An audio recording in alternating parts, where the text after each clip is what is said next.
Introduction. Look at you, getting more and more heated as you play. You can continue if you wish. Getting heated? Not all. That's clearly a bluff. Su Xiao's execution of the move was so instinctive that even he could hardly comprehend how it happened. He merely saw a minion and leaped in joyfully. But truly, that move was a bluff. At that moment, the northeastern player Mole chimed in again. "Ah, Xiao, just play this. Your performance surpasses my Yasuo. But what if Yasuo gets banned? It seems this is the only hero I can play." Su Xiao, influenced by Mole's strong accent, couldn't help but express his thoughts. The foot god took this matter seriously. Chapter 1. The Dream of Arthas. The Golden Road serves as the principal thoroughfare in the southern region of the continent of Westeros. Beginning at the Lion's Gate in King's Landing, it stretches westward along the Blackwater River, passing through the northern part of the riverbend, traversing the hills of the Westlands near Deep Hole City, and concluding at the ancestral home of House Lannister, Casterly Rock, and the port of Lannisport. Nearby, in a wooded area, a camp has been established. A pool of blood on the ground signals that this place is fraught with danger. Inside a modest tent lies a handsome young man with golden hair. His brow is furrowed, and his body quivers irregularly. It appears that his dreams are also troubled.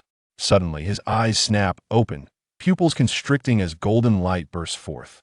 Only when his eyes return to normal does the golden hue fade. Gasping for breath, Arthas sits up from the ground. The dream he just experienced felt as real as life itself. He is the son and heir of King Tyrrenius Menethil II, trained by Uther the Lightbringer to become a paladin. Under his father's watchful gaze, he has grown into a strong and self-assured young man.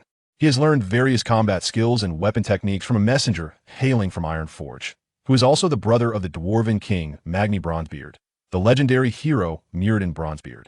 Simultaneously, Arthas has been studying the path of light under the legendary hero Uther, officially becoming a paladin at the age of 19 and joining the Order of the Silver Hand. Though obstinate and headstrong, at times impulsive and proud, no one can deny his bravery and tenacity as he fearlessly undertakes even the most perilous tasks. During the Trolls' invasion of their ally Quel'Thalas, Arthas fought valiantly and delivered righteous retribution. Arthas has always been closely monitored by the nobility of Lordaeron, and the people of Lordaeron have shown a keen interest in the prince's private affairs. Nevertheless, he has fallen in love with Jaina Proudmoore. Jaina, a year younger than Arthas, has been his childhood friend. She is one of the most distinguished mages of Dalaran, a disciple of the Archmage Antonidas. Her father, Admiral Dalen Proudmoore, is the renowned ruler of Kul Tiras. Although the romance between the two was kept as discreet as possible, numerous rumors and gossip still circulated. Ultimately, Jaina chose to dedicate herself to her studies of magic, while Arthas focused on his future as a king. Although their ambitions led them to prioritize their aspirations over their love, their feelings for each other never waned. Arthas yearned to wield control over his fate, aspiring to become a hero akin to the veterans who valiantly fought against the orcs during the Second War. He held the holy light in profound reverence, seeking nothing but to protect his beloved people from harm. Due to the insurrection of orc tribes in the southern regions of Lordaeron, King Tyrrenius was compelled to employ force to quell the unrest. King Tyrrenius dispatched the kingdom's two finest paladins to curb the relentless incursions of the Orcish horde. One was his proud son, Prince Arthas, and the other was Uther the Lightbringer, the chief paladin of the Silver Hand and a legendary hero of the Second War. However, King Tyrrenius merely requested that his son assist Uther, rather than replace him. Initially, the impetuous young prince was able to maintain his perspective, honoring the great Lightbringer as he would his own father, and Uther, in turn, held a fondness for the prince. Yet, as time passed, the proud Arthas began to perceive his mentor's methods as overly rigid and conservative. Nonetheless, he remained steadfast in his duties as a paladin, successfully vanquishing the threat posed by the Black Dragon, Hacker, and the Orc Blackrock clan, thereby earning Uther's praise. As Arthas swung his hammer against the first foe, he could not help but exclaim, "For my father, for Lordaeron." His voice was resolute and unwavering. At the conclusion of the chaotic skirmish known as the Defense of Stratholme, a young boy named Daniel asked Arthas, "What about those taken by the orcs?" The prince lowered his gaze and spoke to the child in a tone that was both gentle and firm. "Do not worry, my child, I will bring them home." However, the orc tribes refused to negotiate and executed the two envoys sent by Uther, igniting Arthas's fury. Despite his confidence in rescuing the abducted villagers, the bloodthirsty orcs slaughtered all the hostages at the last moment, preventing Arthas from fulfilling his promise to Daniel. Meanwhile, Following contact with the prophet Mediv, Antonidas, the chief mage of Dalaran, dispatched his apprentice, Jaina Proudmoore, to the northern regions of Lordaeron to investigate the rapidly spreading mysterious plague. To Jaina's astonishment, her companion on this journey was none other than her former lover, Prince Arthas. Little did anyone suspect that this seemingly inconspicuous plague incident would irrevocably entangle Arthas in a path of eternal damnation. In a remarkably brief span of time, an unknown and terrifying plague began to insidiously spread across the lands of the kingdom of Lordaeron. Seizing the opportunity, Kel'Thuzad led the cult of the damned to wreak havoc within the realm. The malevolent doctrines he propagated ensnared countless souls yearning for happiness, transforming them into mindless undead through the horrific plague virus, collectively known as the Scourge. The undead Scourge not only jeopardized the stability of Lordaeron's borders, but also undermined the very foundations of the kingdom itself. Upon learning of this dire situation, Arthas was consumed by urgency and, alongside Jaina, hastened to the region of Andoril, marking the beginning of a series of events that would irrevocably alter his life. Together, Arthas and Jaina endeavored to study the lethal plague, discovering that those afflicted were metamorphosed into fearsome undead soldiers who joined the ranks of the Scourge. The grim reality before Arthas filled him with shock and sorrow. The plague proved resistant to medicinal remedies, and the light's magic yielded little effect. Alarmingly swift, almost all infected individuals succumbed to their fate, becoming shambling abominations. The immense terror inflicted upon the people of Lordaeron grieved Arthas deeply. His profound sense of responsibility ignited a seething hatred for the Scourge within him. Simultaneously, the impotence of the light to save the afflicted and the overwhelming might of his adversaries gradually consumed his heart with fear and despair. Nazul welcomed this dread and hopelessness as they steadily eroded Arthas's sanity. Subsequently, Arthas and Jaina faced numerous perils before finally confronting the architect of the plague, Kel'Thuzad. In a fit of righteous fury, Arthas executed him without hesitation. Yet, despite Kel'Thuzad's demise, the menace of the cult of the damned and the undead Scourge remained unvanquished. A shipment of grain tainted by the plague was dispatched to the great city of Stratholme. Thus, Arthas immediately set forth toward Stratholme, intent on intercepting this contaminated cargo, ultimately pursuing it to the very gates of the city. Chapter 2. Arthas's Dreamscape. Stratholme was a meticulously chosen location by the Lich King and the Dreadlords. Its dense population rendered it the most significant city in the region, both strategically and economically. Furthermore, it held sacred importance as the birthplace of the Paladin Order. Should Stratholme succumb to the plague and fall under the dominion of the undead, it would precipitate catastrophic consequences, leading to the irrevocable loss of half of Lordaeron's territory. Upon their arrival in Stratholme, Arthas and Jaina were soon joined by the Paladin Uther, who came to their aid. However, to their horror, they discovered that it was already too late that infected grain had been distributed to the citizens, who were now all contaminated. Arthas realized that these innocent civilians would inevitably become the backbone of the Scourge. He commanded the soldiers, including Uther and the Knights of the Silver Hand, to slay the citizens. Believing that this was the only way to prevent Stratholme from transforming into a strategic stronghold of the Scourge, in the eyes of Arthas, this was not merely a strategic decision, but an act of mercy. Had the residents of Stratholme known they were destined to become undead and attack everything they once cherished in life, how would they have chosen? If Arthas himself were to be afflicted by the plague, he would rather meet a clean death as a man of free will than allow the plague to raise him from the grave as a walking corpse. When Uther vehemently refused to carry out this command, Arthas audaciously declared the esteemed Paladin a traitor. Disheartened, Uther and most of his paladins left the city in indignation. Jaina was equally astonished by Arthas's actions and, in profound disappointment, chose to forsake him. As she turned to depart, Arthas gently called out to her with a soft, pleading voice, "Jaina." She paused but did not look back. "I'm sorry, Arthas, I cannot bear to witness you do this." Her words echoed Uther's sentiments, delivering a devastating blow to Arthas. In his moment of utter despair, no one stood by the young prince's side, leaving him with nothing but endless anguish. At that moment, the hidden puppeteer of the cursed cult, the fearsome demon Lord Mal'Ganis, appeared before Arthas, mocking the prince's futile efforts and proclaiming that Stratholme would soon descend into a hell overrun by the undead. Without Uther's oversight and guidance, and devoid of Jaina's support, no one could quell Arthas's fierce desire for vengeance. Ultimately, he set his grim plan into motion. He commanded his soldiers to slaughter the innocent citizens afflicted by the plague and to incinerate every building within the city. At this juncture, Arthas's soldiers remained oblivious to his transformation, though he appeared more frenzied and ruthless than ever. He also exuded an increasing bravery and determination. The soldiers seemed eager to embrace this change in their prince, as it alleviated the burdens upon their heart's obedience to orders sufficed, particularly in such dire circumstances. Mal'Ganis, meanwhile, led the scourge in wreaking havoc throughout Stratholme, hastening the transformation of the infected citizens into mindless husks. To prevent further undead from augmenting the scourge, Arthas engaged in a horrific contest of slaughter with Mal'Ganis. As he massacred the civilians, the overwhelming sorrow within Arthas caused him to doubt the light and his faith, ultimately leading to his mental collapse. The prince, once yearning for the light, gradually morphed into a vengeful seeker of power. The act of razing the city was the most devastating blow to Arthas. The true metamorphosis of the once noble and just Prince of Lordaeron began at this moment. It became a toxic thorn deep within Arthas's heart. Though he could not say he regretted his choices, he was undoubtedly filled with profound guilt. This sensation is peculiar, akin to a person famished to the brink of desperation, consuming a cockroach to survive. Though devoid of regret thereafter, the lingering sense of disgust remains insurmountable. At this juncture, the darkness engulfed Arthas's soul, obliterating his rationality. As he turned his back on Stratholme and marched forth, he abandoned much of his humanity amidst the ruins and scorched earth. He vowed to extinguish the reign of the fearsome Lich King, the architect of the plague and the calamity that ensued, willing to pay any price for vengeance. To fulfill his purpose, he commanded a fleet to embark from the shores of Lordaeron, venturing toward the frozen expanse of Northrend.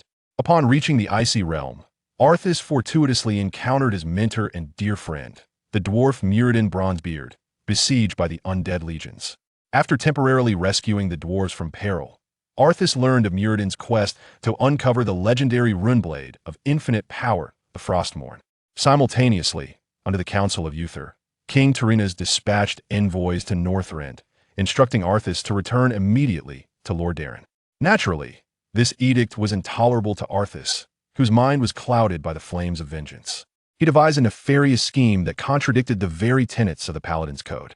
Initially, he enlisted local mercenaries from Northrend, secretly annihilating the expeditionary fleet, thereby severing the sole route of retreat for his forces. Once the fleet was obliterated, Arthas betrayed the mercenaries who had served him, inciting the wrath of his soldiers by claiming that it was these outsiders who had destroyed the ships, commanding them to execute the mercenaries without mercy. He then rallied his army, proclaiming that their only chance of survival lay in an all-out assault against the Scourge and Mal'Ganis. Observing that Arthas's heart had been twisted by hatred, the straightforward Muradin vocally challenged the prince's unjust actions, yet Arthas remained unmoved. At that moment, the undead army, led by Mal'Ganis, encircled the expedition. Realizing they were outnumbered, Arthas contemplated the Frostmourne. He understood that acquiring this blade could extricate them from their dire predicament and avenge the souls lost for the kingdom of Lordaeron. Thus, at Arthas's behest, Muradin joined the prince on the quest for Frostmourne. Ultimately, deep within the glaciers of Northrend, they discovered the location where the Frostmourne lay entombed in ice. Before the cave, concealing the ancient sword, a mysterious and ancient spectral guardian appeared, obstructing their entrance. However, nothing could deter Arthas from his resolve to possess Frostmourne. As the spectral guardian was vanquished by the prince's fierce assault, Arthas demanded, "Do you still wish to protect this sword?" To which the guardian replied, "Know what I wish to protect is you." At this moment, Muradin discerned the formidable evil curse that clung to Frostmourne, cautioning the prince against unsheathing the sword. Yet, Arthas responded, "I am willing to endure any curse to rescue my homeland." Upon hearing the prince's vow, Frostmourne broke free from its icy prison. Shards of ice scattered, one striking Muradin down. Ignoring the peril of his old friend, Arthas impatiently grasped the sword, becoming Frostmourne's new master. Little did he realize that the Lich King was the true master of this blade. Frostmourne possessed the ability to siphon the souls of the living for its own gain, a terrifying power bestowed by the fearsome demon Lord lineage. The moment he drew Frostmourne, a surge of immense power rushed through him, freezing his veins and consuming his very soul. After regrouping with the main forces, Arthas exhibited unparalleled strength. As the soldiers beheld the undead minions vanquished by Frostmourne, their morale soared. And their confidence in the prince solidified. They would willingly lay down their lives for him because Arthas would undoubtedly safeguard everyone and protect all of Lordaeron. Amidst the Alliance's relentless onslaught, the minions of the Scourge were utterly obliterated, and Arthas achieved his long-held ambition, personally slaying his nemesis, Mal'Ganis. However, Arthas did not experience even a modicum of victorious joy. Once the conflict had subsided, the expressionless prince cast aside his bewildered comrades, his forlorn figure vanishing into the snowstorm of Northrend. Deep within the frozen wasteland of Northrend, Nazul shattered the last remnants of Arthas's humanity. Dark knowledge seeped into his consciousness, and he learned to wield the sinister art of necromancy, emulating his new master. From the moment the former prince of Lordaeron drew Frostmourne, he became a relic of the past, replaced by the Lich King's loyal servant Death Knight Arthas. The final vestige of the impassioned paladin of the Silver Hand was cast away, and with it, the power of the holy light departed. Chapter 3. The Great Lion emerging from the chaotic fragments of memory. Arthas gazed at his hands, profoundly questioning his own identity. Was he the traveler from Blue Star, a Lannister, or a member of the Meryn family? Shaking his head in frustration, he thought, enough of this. Delving deeper will only drive me to madness. I am who I am. Inhaling deeply, he detected a metallic scent of blood in the air. Could the head of the Demon Mountain produce such a smell? He pondered, for it was positioned at a considerable distance. He lifted the tent flap and stepped outside. "Where's my horse?" Arthas exclaimed, noticing the empty tether. The broken rope appeared to have endured intense struggle, and on the ground lay a pool of dried blood. Surely, there are no wild beasts lurking nearby. The vividness of last night's dream had rendered him oblivious to the occurrences in the outside world. While there were no valuable possessions left with the horse, the absence of the steed amidst the multitude of baggage severely impeded his journey. This is infuriating. Unable to suppress his anger, Arthas resolved to investigate which dastardly fiend had attacked his horse. He suspected it was likely a wild animal. Ordinary thieves would not resort to such tactics. Returning to the tent, Arthas retrieved a hammer he had purchased in Deep Hole City. This weapon was slightly smaller than his previous one, yet it was more convenient to carry. The former hammer had been left behind at Lannisport, a mere stone tool, unremarkable and no longer desired by him. In the future, he aspired to forge a colossal hammer of Valyrian steel, inscribed with the words Widowmaker. Arthas sought out a concealed spot to hide the box containing the gold dragons. As for the head of the Demon Mountain, he paid it no mind. Who would dare steal such a grotesque trophy? Opening the bag would likely frighten anyone half to death. Having nearly finished packing, Arthas began to follow the trail of drag marks in pursuit of the perpetrator. The chirping of birds in the forest was incessantly irritating. He followed the trail for a considerable distance, until the scent of blood intensified in the air. It seemed the lair of the beast lay atop the mountain, as he had been ascending steadily. Taking refuge beside an ancient tree, Arthas spotted a cave on the hillside. The surrounding atmosphere was eerily quiet, perhaps due to the presence of the predator that kept the smaller creatures at bay. Cautiously, he approached, his vigilant gaze scanning for potential hiding spots. "My word, what a colossal lion dog!" he exclaimed, observing a magnificent lion with a flowing mane at the cave's entrance. Its body a rich shade of brown. It appeared to measure approximately 3 to 4 meters in length, exuding an indescribable aura of intimidation as it lay there. Swallowing hard, Arthas glanced at the hammer in his hand, which was dwarfed by the lion's massive claws. "Damn it, I possessed the strength of a true man for 10 seconds. Shielded by the light, able to withstand any harm during that time. The holy light magic can also heal my wounds, though I remain uncertain how long it will take to restore my magical energy." The magical essence in this world felt remarkably thin to Arthas. Yet it was not entirely absent. It merely seemed to dwindle with each usage. Perhaps when the dragons of magic re-emerged, the arcane energies within Arthas would accumulate, rendering him truly invincible. Unlike in games, Arthas did not enhance defenses nor wield the power of resurrection. He could merely heal certain injuries, even restoring a dying person to vitality. The protective light enveloping him radiated like magic, forming runic defenses on the surface of his body, enduring until his magical reserves were exhausted. Currently, Arthas's protective light could only sustain itself for 10 seconds. After that, even the holy light would be extinguished. Before he could make a move, the colossal lion turned its gaze upon him. Realizing that an intruder had encroached upon its territory, the beast rose and roared in fury. The sound reverberated through the forest, thunderous and arresting. Arthas tensed, fixated on the lion's next move. This creature, now standing, nearly matched his height. The lion circled around the human intruder, seemingly searching for weaknesses, intent on delivering a fatal blow. Arthas pivoted, his eyes locked on the imposing beast.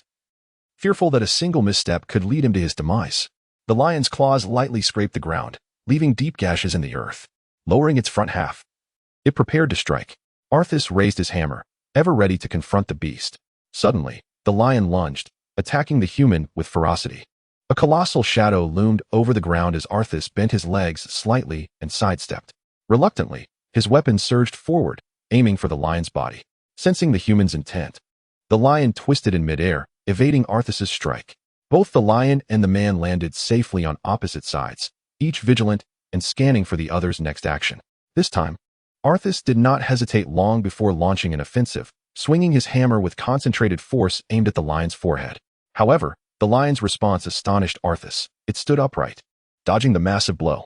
With claws the size of a human's face, it swiped at the intruder, prompting Arthas to raise his hammer in defense.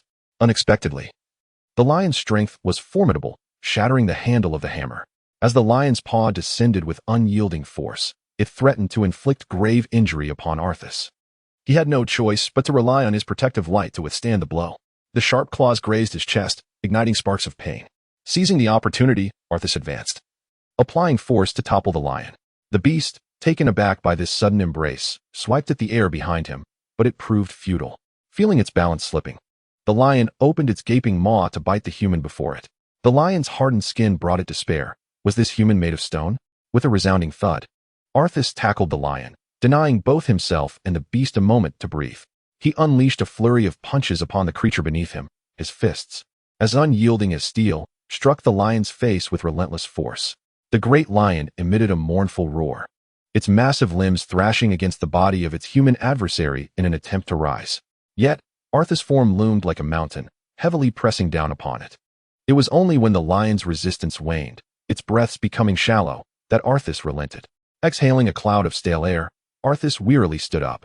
The lion's head was bruised and swollen, its limbs hanging limply. Upon inspecting himself, Arthas found only a few minor injuries resulting from the dissipated magical energy, none of which were severe. He then scrutinized the majestic beast, noting the faint rise and fall of its chest, indicating it was still alive. This creature was tougher than the mountains. Had his hammer not broken, its skull would have been shattered long ago. Arthas began to contemplate how to deal with it. Should he slay it or attempt to tame it? The wild nature of lions made the latter seem improbable. Killing it felt somewhat regrettable. The Stark family had wolves, and how splendid it would be for the Lannisters to possess a lion. Moreover, dragons were far more ferocious than this beast. If dragons could be tamed, he couldn't believe he wouldn't be able to subdue this creature. Thus, the following day, Arthas utilized the light of the holy to heal the lion and initiated his taming plan. "Let me ride you," he exclaimed. "Oh, you refuse, do you? I see you're feeling a bit rebellious. Now will you behave? If you obey, lie down. Oh, come on. Hurry and lie down. You're too tall for me to mount." Chapter 4. King's Landing. Oh gods. What is that? I have never seen such a colossal beast. Is that a male lion? Nonsense. No male lion could be that size. Quickly, inform Lord Janos. It's charging towards the main gate. By the 7 gods. There's someone on its back. The guards at the lion's gate trembled as they recognized the approaching figure, gripping their spears tightly. Arthas rode the massive lion closer to King's Landing, which resembled a square and extended for miles, fortified by towering walls. The city boasted 7 grand gates: the Dragon Gate, the Lion Gate, the Mud Gate, the Old Town Gate, the God's Gate, the King's Gate, and the Iron Gate. The city sprawled across the northern banks of the Blackwater Rush, encompassing 3 hills named after Aegon and his 2 sisters, Visenya and Rhaenys. Atop Aegon's hill stood the Red Keep, the royal castle located at the southeastern corner of the city, overlooking the entire bay, while the marble walls of the Great September of Baelor and its 7 crystal towers rose majestically above the Visenya Hills. The Rhaenys Hills were overshadowed by the ruins of the Dragon Pit, its bronze gates having remained shut for a century and a half since the last dragon perished. Since its inception, King's Landing had endured numerous assaults and calamities. During the Blackfire Rebellion, the king's half-brother, the bastard demon Blackfire, posed a grave threat to the city. However, his advance was halted following the Battle of Redgrass Field. During the tumultuous season of the Great Plague, 2/5 of the inhabitants of King's Landing succumbed to the devastating outbreak. The pyres in the dragon's lair have continued to smolder, casting the sky in an unnatural shade of wildfire green, particularly during the civil strife known as the War of the Usurper. The Mad King Ares nearly incinerated the entire city in a desperate bid to rescue it from the clutches of rebels. briefly falling under the control of House Lannister after King's Landing was besieged. "Halt!" commanded the guards at the Lion's Gate, attempting to prevent the beast from entering the city. The colossal lion let out a thunderous roar, sending the surrounding soldiers retreating in trepidation, as if the creature might devour them whole. "Silence!" bellowed the imposing figure of Alsos. Stroking the lion's back, the beast seemed displeased with its name. Unfazed, Alsos boldly proclaimed, "I'm a Lannister. Do you dare obstruct me?" The soldiers exchanged glances, realizing that a lion belonging to the Lannisters was indeed a plausible sight. "Could you please wait for Commander Janos to arrive? Is there a place for your lion to be housed within?" One of the guards attempted to reason, adhering to their duties. "You need not concern yourselves with this matter," Alsos interrupted decisively, having contemplated the arrangement before arriving in King's Landing. The lion would be kept in the dragon's lair, occupying the territory as it pleased. No one dared to impede him further, for the Lannisters were known to repay their debts. Passers-by near the city gate kept their distance, showing no inclination to approach. Wherever Alsos went, a path cleared before him, as if people were fleeing from a harbinger of disaster. "Is this truly the gift that King's Landing offers me? How foul it is!" Alsos exclaimed, covering his mouth with a rag in a futile attempt to filter the noxious air. As he ventured deeper into the city, the stench grew increasingly unbearable. Observing the fearful crowds that scattered at his presence, he thought to himself, "This will not do. I am unfamiliar with King's Landing." Fortunately, a contingent of gold-cloaked riders approached swiftly. Janos, having just galloped from a brothel, was irked by the sudden interruption from his subordinates, who claimed that a monster had entered the city. "Am I to be treated like a child? Has that fool been drinking?"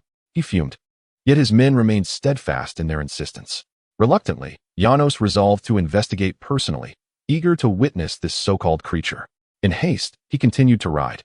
But the horse suddenly halted, stamping nervously. "What is the matter?" he demanded. "My lord, look ahead." Janos vowed to reward the soldier upon his return. Alsos, noticing the group, called out eagerly, "Please, stay your course." The onlookers pondered who among them truly bore the gold cloak. Janos felt a twinge of apprehension. Having rushed out with only 2 companions, he found himself facing a formidable figure and his beast. Steeling himself, Janos turned and laughed heartily, uncertain of their superior's intentions. The soldiers on either side cast bewildered glances at their commander. Could this individual be of significant stature, warranting immediate note? It was evident that the demeanor was directed at him, yet Arthas chose not to expose the undercurrent. "I am not well acquainted with King's Landing. Might there be someone to guide me?" Upon hearing this, the 2 soldiers immediately lowered their heads in trepidation. No need for formality. You there? Lead the way for our esteemed guest," commanded Janos, gesturing toward the soldier who had delivered the message. The soldier was reluctant to approach the creature. "Silence." Janos raised his riding whip. Faced with this, the soldier had no choice but to bow his head in acquiescence. "Yes, my lord." "Thank you kindly," Arthas remarked, recognizing the soldier's perceptiveness.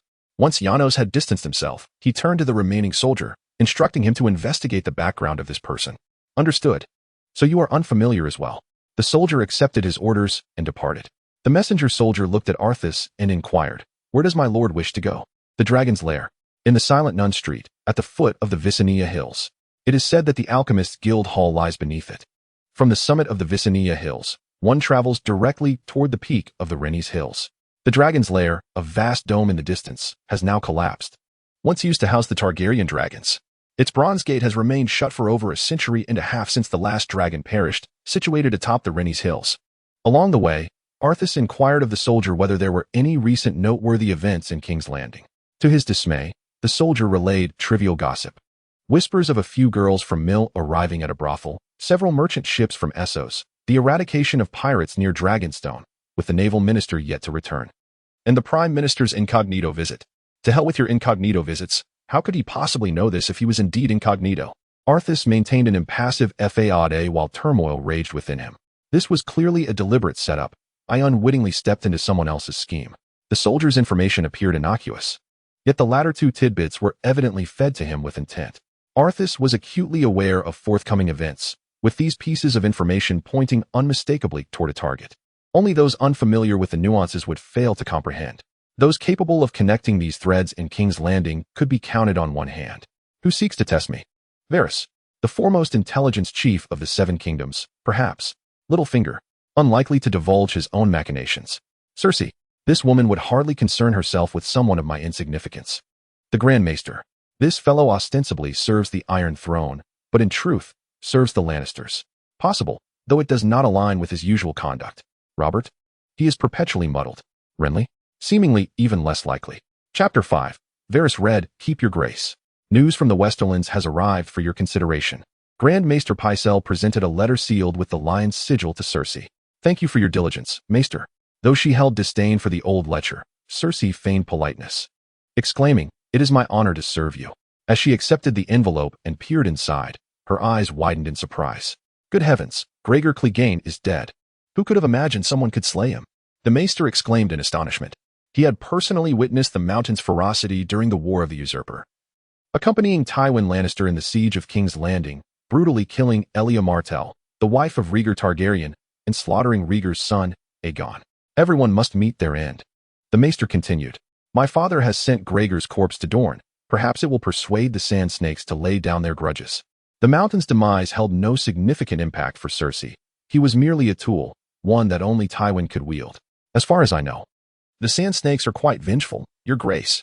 The learned Maester, having experienced the War of the Usurper firsthand, knew that while House Martell harbored considerable resentment towards Rhaegar Targaryen for betraying his wife Elia Martell and taking Lyanna Stark as his paramour, they nonetheless supported Aegon too, sending 1,000 soldiers to the Battle of the Trident.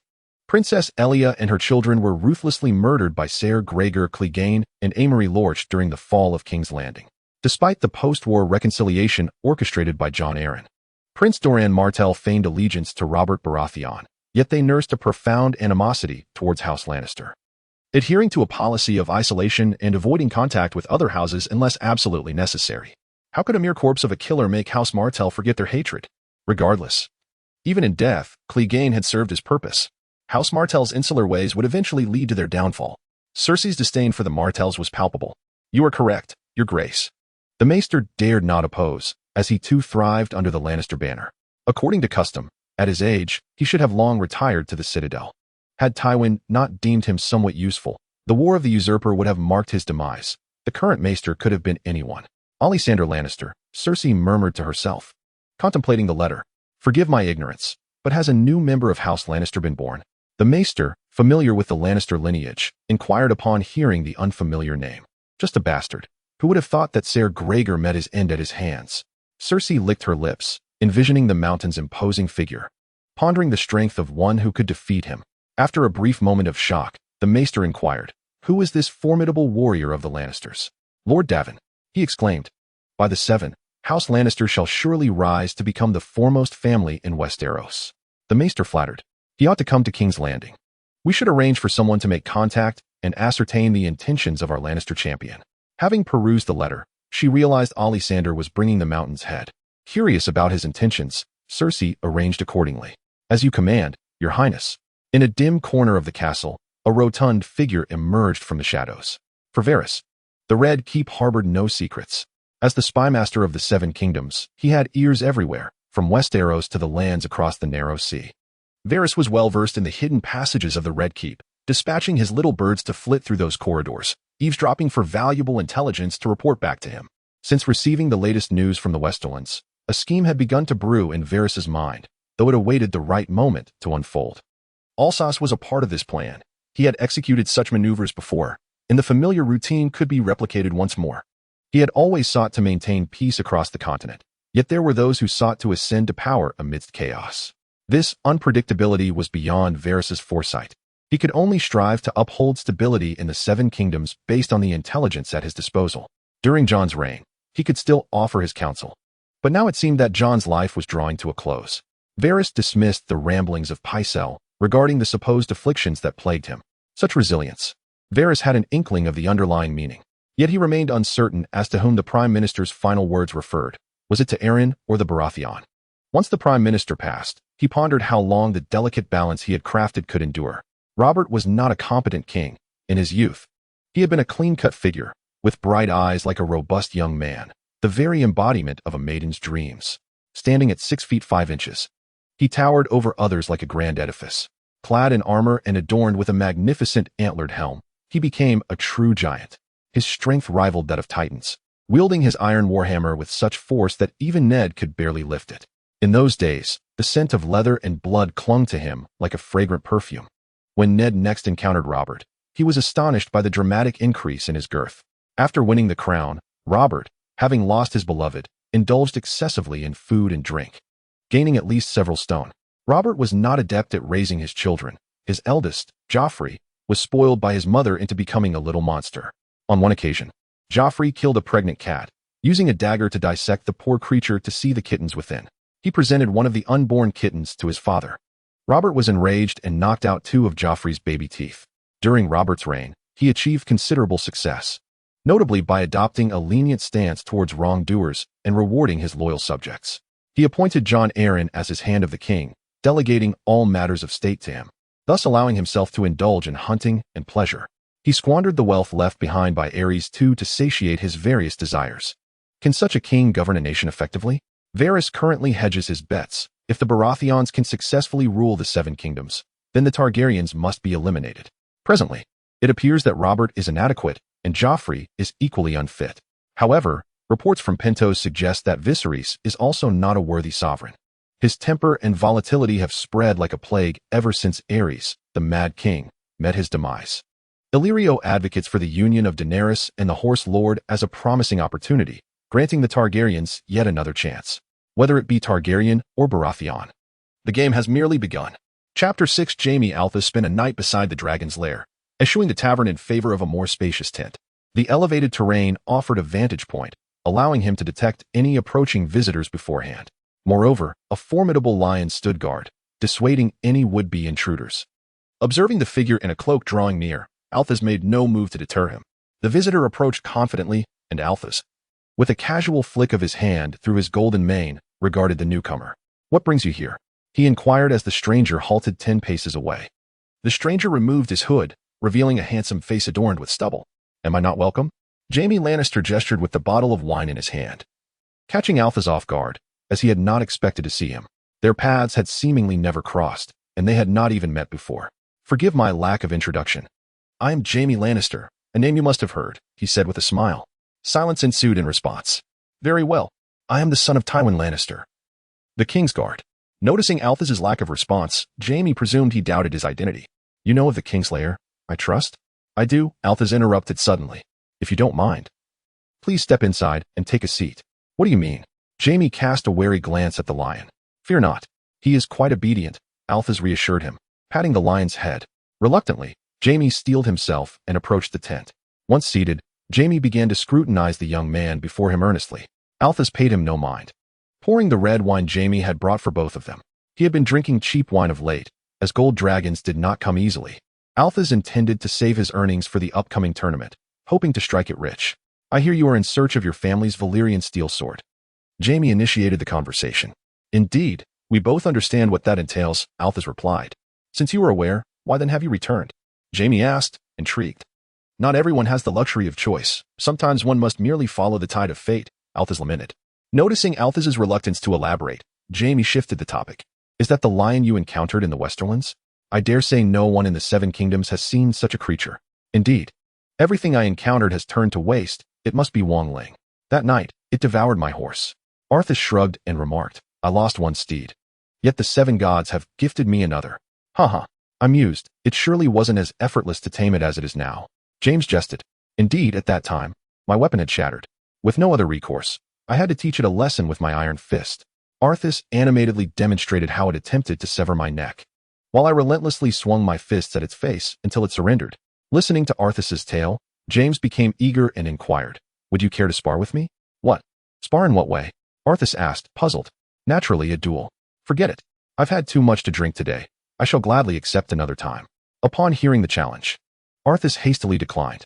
"I cannot reveal my prowess now, or else there will be no profit at the tournament." James's countenance soured at the refusal, but he chose not to press further. "I heard you killed Cregan." "Oh, that was never my intention. I merely sought to defend myself." Arthas, uncertain of James's motives, opted for brevity. "But he was a noble. It seems his head has also gone missing." "I took it. Don't feign ignorance. You know I possess his head." Arthas admitted outright. Seeing James glance around, Arthas inquired, "What? Do you desire it?" James shook his head, wondering what he would do with such a thing.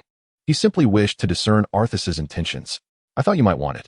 However, I discarded it before arriving in King's Landing." James was momentarily speechless, exclaiming, "How peculiar. Everyone's attention was drawn to you, yet you discarded the crucial item." "What do you mean?" What use could the head of the mountain have? Surely, Lord Tywin does not think I would curry favor with House Martell by presenting the mountain's head. Arthas downed his drink and continued. His head is hardly worth that much. Though you are a bastard, after slaying the mountain, your status has changed irrevocably. Still a bastard. A strong bastard, Arthas chuckled. No, the mountain would never sit here drinking with me. James continued, and you may not be aware, but your father has restored your surname. Lannister. Arthas set down his goblet. His expression impassive. What does that signify? It's merely a name. It is far more than that. Only when you truly need it will you comprehend the power a name bestows. Sensing Arthas's nonchalance, James spoke with gravity. Do not assume I am ignorant. A name brings not just power. How many potential enemies does House Lannister have? Should I enumerate them for you? Arthas scoffed. Lannister isn't my family in charge. I don't concern myself with such matters. Riding a lion is one thing. I've yet to ride a dragon. Enemies can also be allies. James articulated his perspective. Having a family is far better than being a solitary spirit. What exactly did you come to discuss with me? If it were merely a suggestion for me to return to the West, I would have disregarded it. Having indulged in some red wine, Alsos now finds himself rather tipsy, lacking the inclination to engage in circular conversations with James. Observing the rosy glow on Alsos's face, it is evident that the effects of the wine have taken hold. James, unperturbed, declares that they shall conclude their meeting for the day. As he watches James depart, Alsos's heavy eyelids begin to droop. Good night. Outside the tent, the Great Lion casts a glance at the setting western sun. Red Keep. James arrives at Cersei's chambers, a place the king has not visited in years. However, each time Cersei finds herself with child, she orchestrates a serendipitous encounter. You have come, James. Cersei beams with joy as she gazes at him. James steps forward, caressing the long hair of his beloved. Beneath the golden locks lies a hint of violet. His hand instinctively ventures deeper, exploring the contours of her form with perfect finesse. The door is not shut. It matters not. No one shall disturb us. In a moment of abandon, the pair revels in their fervent connection. The hand is gravely ill. Do you think he will divulge anything to others? Cersei nestles in James's embrace. Fear not. He possesses no irrefutable evidence. And what of Stannis? The hand has begun preparations. How much does Stannis know? The hand's time is short, and now Stannis can offer him no assistance. Peter has indeed rendered us a significant service. It is merely a matter of self-interest. Upon saying this, James shifts his position and gazes at Cersei. I have just met with Alsos. What did you discover? It is quite complex. Chapter 7. The hand is dead. Dong, dong, dong. The bells of the Seven Gods Church resonate throughout King's Landing. This tolling, typically reserved for the passing of a monarch, now rings in honor of Robert, commemorating the life of his foster father and hand of the king with the utmost reverence. Reflecting upon his life, Jon Arryn was the eldest son of Lord Jasper Arryn, possessing blue eyes, golden hair, and an aquiline nose in his youth. In his 2 previous marriages, Jon's wives bore him no heirs. Thus, he took in Eddard Stark, the second son of Rickard Stark, and Robert Baratheon, the firstborn of Lord Steffan Baratheon, as his own. Jon cherished these boys as his own, imparting wisdom and guidance. Before the outbreak of the War of the Usurper, Aerys II Targaryen orchestrated the murders of Eddard's father, Lord Rickard, and his brother, Brandon, demanding that Jon Arryn deliver the heads of Robert and Eddard. Lord Arryn resolutely refused Aerys' command, being the first to raise the banner of rebellion in the east, thus igniting the War of the Usurper. Following a series of negotiations and betrothals, 4 of the great houses, House Baratheon, House Arryn, House Stark, and House Tully, united against the Mad King's reign. As a condition of their alliance, Jon Arryn wed Lysa Tully, the daughter of House Tully, who had lost her maidenhood.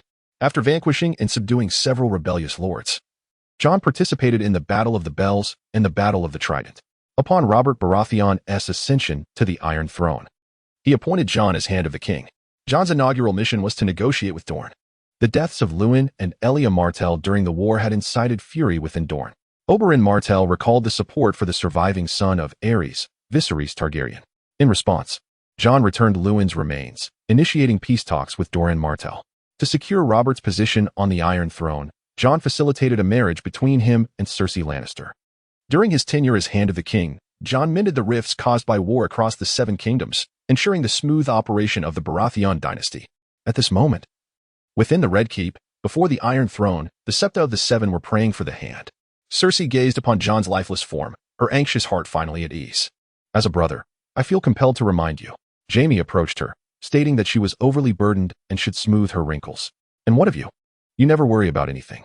Cersei looked at Jaime, her kin and lover, recalling how, at the tender age of 7, he had dared to leap from the cliffs of Casterly Rock, 100 feet above the waters, unafraid. If you hadn't told father, there would be nothing to fear. We are Lannisters. We cannot afford foolishness. What if Jon Arryn has disclosed our secret? Cersei inquired, noting Jaime's apparent indifference. Who could he tell? As things stand, I doubt anyone else is aware, Jaime replied. My husband. Cersei offered a foolish answer. If he informed the king, our heads would be displayed at the city gates. Jaime wished that Cersei would cease her worrying. No matter what Jon Arryn knew, he would take it to his grave. Robert would appoint a new hand to manage affairs, allowing himself to indulge as before. Life would carry on as usual. Suddenly, a thought struck Cersei, and she exclaimed, It should be you as hand. I would not dare accept such an honor. Being hand is akin to living a year and a day, fraught with peril. Jaime had no desire to endure such a fate, as the hand spent his days managing affairs or cleaning up after the king. In the Iron Street, one could find the majority of blacksmiths at work. Starting from a market near the river gate, it climbed up the Visenya hill. The further one ascended, the more luxurious the wares in the shops became. Within a blacksmith's forge, my lord, here is what you requested. But I must advise you that no horse can bear this burden. The master instructed 2 assistants to place a box before the employer, while also reminding him of the significance of this, the largest order of the year. The employer opened the box to reveal a suit of armor. Just from its exterior, it appeared remarkably heavy. The armor was comprised of shoulder plates, a breastplate, gauntlets, and greaves, devoid of any family insignia, adorned only with unique cross patterns. The craftsmanship is commendable. Where's the hammer I ordered? The master waved his hand toward the forge, and 2 assistants emerged slowly with a massive hammer. The entire hammer was forged from metal, its enormous head exceedingly weighty. The proprietor swallowed hard, addressing the esteemed guest. Although the product had been crafted, we do not accept returns if it cannot be utilized. The employer waved a hand and stepped forward, extending one hand to grasp the hammer's handle. The onlooker's eyes brimmed with mockery. The blacksmith knew well that this hammer weighed no less than 140 pounds. Even those who frequently forged iron, their bodies brimming with strength, dared not to lift it alone, for a misstep could lead to grave injury. To the astonishment of the bystanders, the massive hammer was lifted with ease. The individual even brandished it a few times, striking various poses. Surely, the strength of this esteemed person is unmatched across the 7 kingdoms. I have never seen anyone wield such a hefty weapon, the proprietor remarked with narrowed eyes. Indeed, it is essential to note that we rotate 4 craftsmen when forging such hammers. Enough chatter. What is the price? The employer leaned the hammer against his shoulder, revealing a charmingly wicked smile. 500 gold dragons. However, esteemed guest, if you can offer 450 gold dragons, we can also take on the repairs for the armor. The proprietor said, attempting to flatter. How outrageous. Such an exorbitant price. The employer, left with no choice, paid the sum and arranged for the item to be delivered to the dragon's denver. Take care on your way, and accept this bag filled with gold dragons. The proprietor beamed with joy. Upon reaching the backyard, a cloaked figure awaited him. Is everything in order? All has been executed as per your instructions. Here is the remaining gold. The cloaked individual handed over a bag containing 500 gold dragons. Thank you, esteemed one. Should you have any further commands, I shall willingly plunge into the depths of danger. The proprietor lowered his head, noticing the figure's sandals. You know what to do, do you not? I understand perfectly. The proprietor gestured to his lips, indicating his commitment to secrecy. Leaving Iron Street, the employer removed his cloak, revealing a cascade of golden hair. His youthful and handsome visage captivated the hearts of nearby maidens. It was none other than Arthas. Arriving at a tavern in Eel Alley, a serving girl immediately approached upon noticing the guest. What would my lord like to drink? She asked boldly, lifting her skirt to reveal her porcelain legs. The guest inspired in her a sense of admiration, and the implications were unmistakable, drawing envious glances from those around. Arthas, observing the scene, felt a momentary discomfort, aware of the open nature of the world's inhabitants, yet still adjusting to it. Mead, thank you. Arthas smiled politely, rejecting the serving girl's advances. After delivering the drink, the serving girl departed in disappointment. Am I truly so easily swayed? Listening to the chatter of the patrons, Arthas downed his drink with glee. The Prime Minister is dead. The game of power has begun. Chapter 8. The tavern's commotion. With a crash, the tavern's door was flung open, and all eyes turned to the newcomer. Disheveled hair could not conceal the burning mark upon his forehead. Sandor Clegane, brother of Gregor Clegane, the Mountain. No one rose to greet this unwelcome guest. His demeanor foretold ill intentions. Sandor scanned the room, bypassing the drunken patrons and mercenaries, swiftly identifying his target. After all, The person he seeks is utterly out of place here. Such striking handsomeness is a rarity. Are you Arthas? Sandor inquired, stepping closer to the youthful figure before him. His voice tinged with a harsh edge. Damn it! Gregor met his demise at his hands. Truly, how the mighty have fallen. Sandor found it difficult to believe. Staring at the young man before him, grappling with the essence of his existence. If no one here is called Arthas, then I am. Arthas declared after surveying his surroundings. Arthas had long anticipated Sandor's arrival. Given their shared brotherly ties, his actions could be considered an act of poaching. Raising his gaze, Arthas scrutinized the loyal hound. Noting Sandor's imposing stature, his muscles taut and defined. The right side of Sandor's face appeared gaunt, accentuated by sharp cheekbones and thick brows framing gray eyes. In stark contrast, the left side of his visage was a gruesome sight. His ear was entirely scorched, leaving behind a mere cavity, though his eyesight remained intact. His skin was marred by grotesque, warped scars, the smooth, dark skin resembling leather, riddled with pits and blemishes, and fissures that revealed a crimson hue when stretched. His prominent hooked nose and dark, fine hair lent him a distinct air, though the burns on his cheeks led him to leave his hair long, swept to one side, as the other half bore no hair at all. The charred remnants of his chin hinted at exposed bone. To the unacquainted, the sight of him would instinctively invoke a desire to retreat. Yet Arthas understood that Sandor had lived in the formidable shadow of his towering brother, Gregor Clegane. Fearing Gregor's exceptional cruelty and his prematurely developed physique. At the tender age of 7, Sandor had been forced into a scalding encounter with Gregor, resulting in his disfiguring burns, which their father deceitfully attributed to a fire in his bed.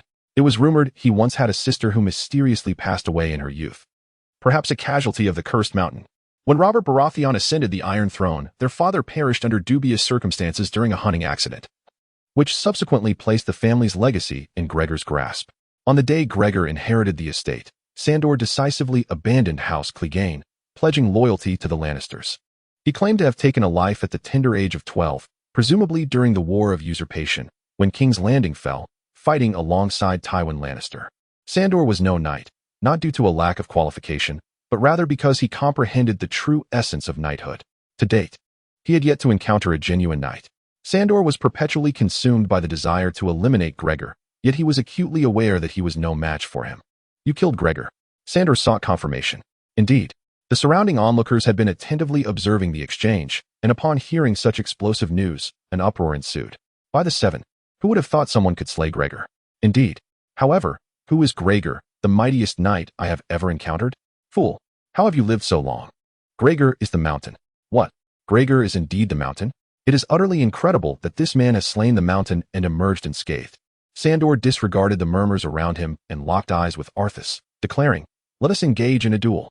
Upon witnessing the unwavering determination in Sandor's gaze, Arthas reluctantly nodded, replying, "Let us discuss this tomorrow. I shall await you in the dragon's lair." Having achieved his objective, Sandor turned to depart. Why not sit down for a drink? Arthas suddenly invited, believing there might be potential for camaraderie. Sandor considered this briefly and then took a seat opposite Arthas. Arthas poured him a glass of wine, raising his cup in a gesture of shared toast. "You have accomplished what I have long desired," Sandor remarked, setting down his cup, filled with emotion. "It is truly my honor," Arthas replied. "Bah, honor indeed. He is unworthy of it," Sandor retorted, to which Arthas nodded in agreement.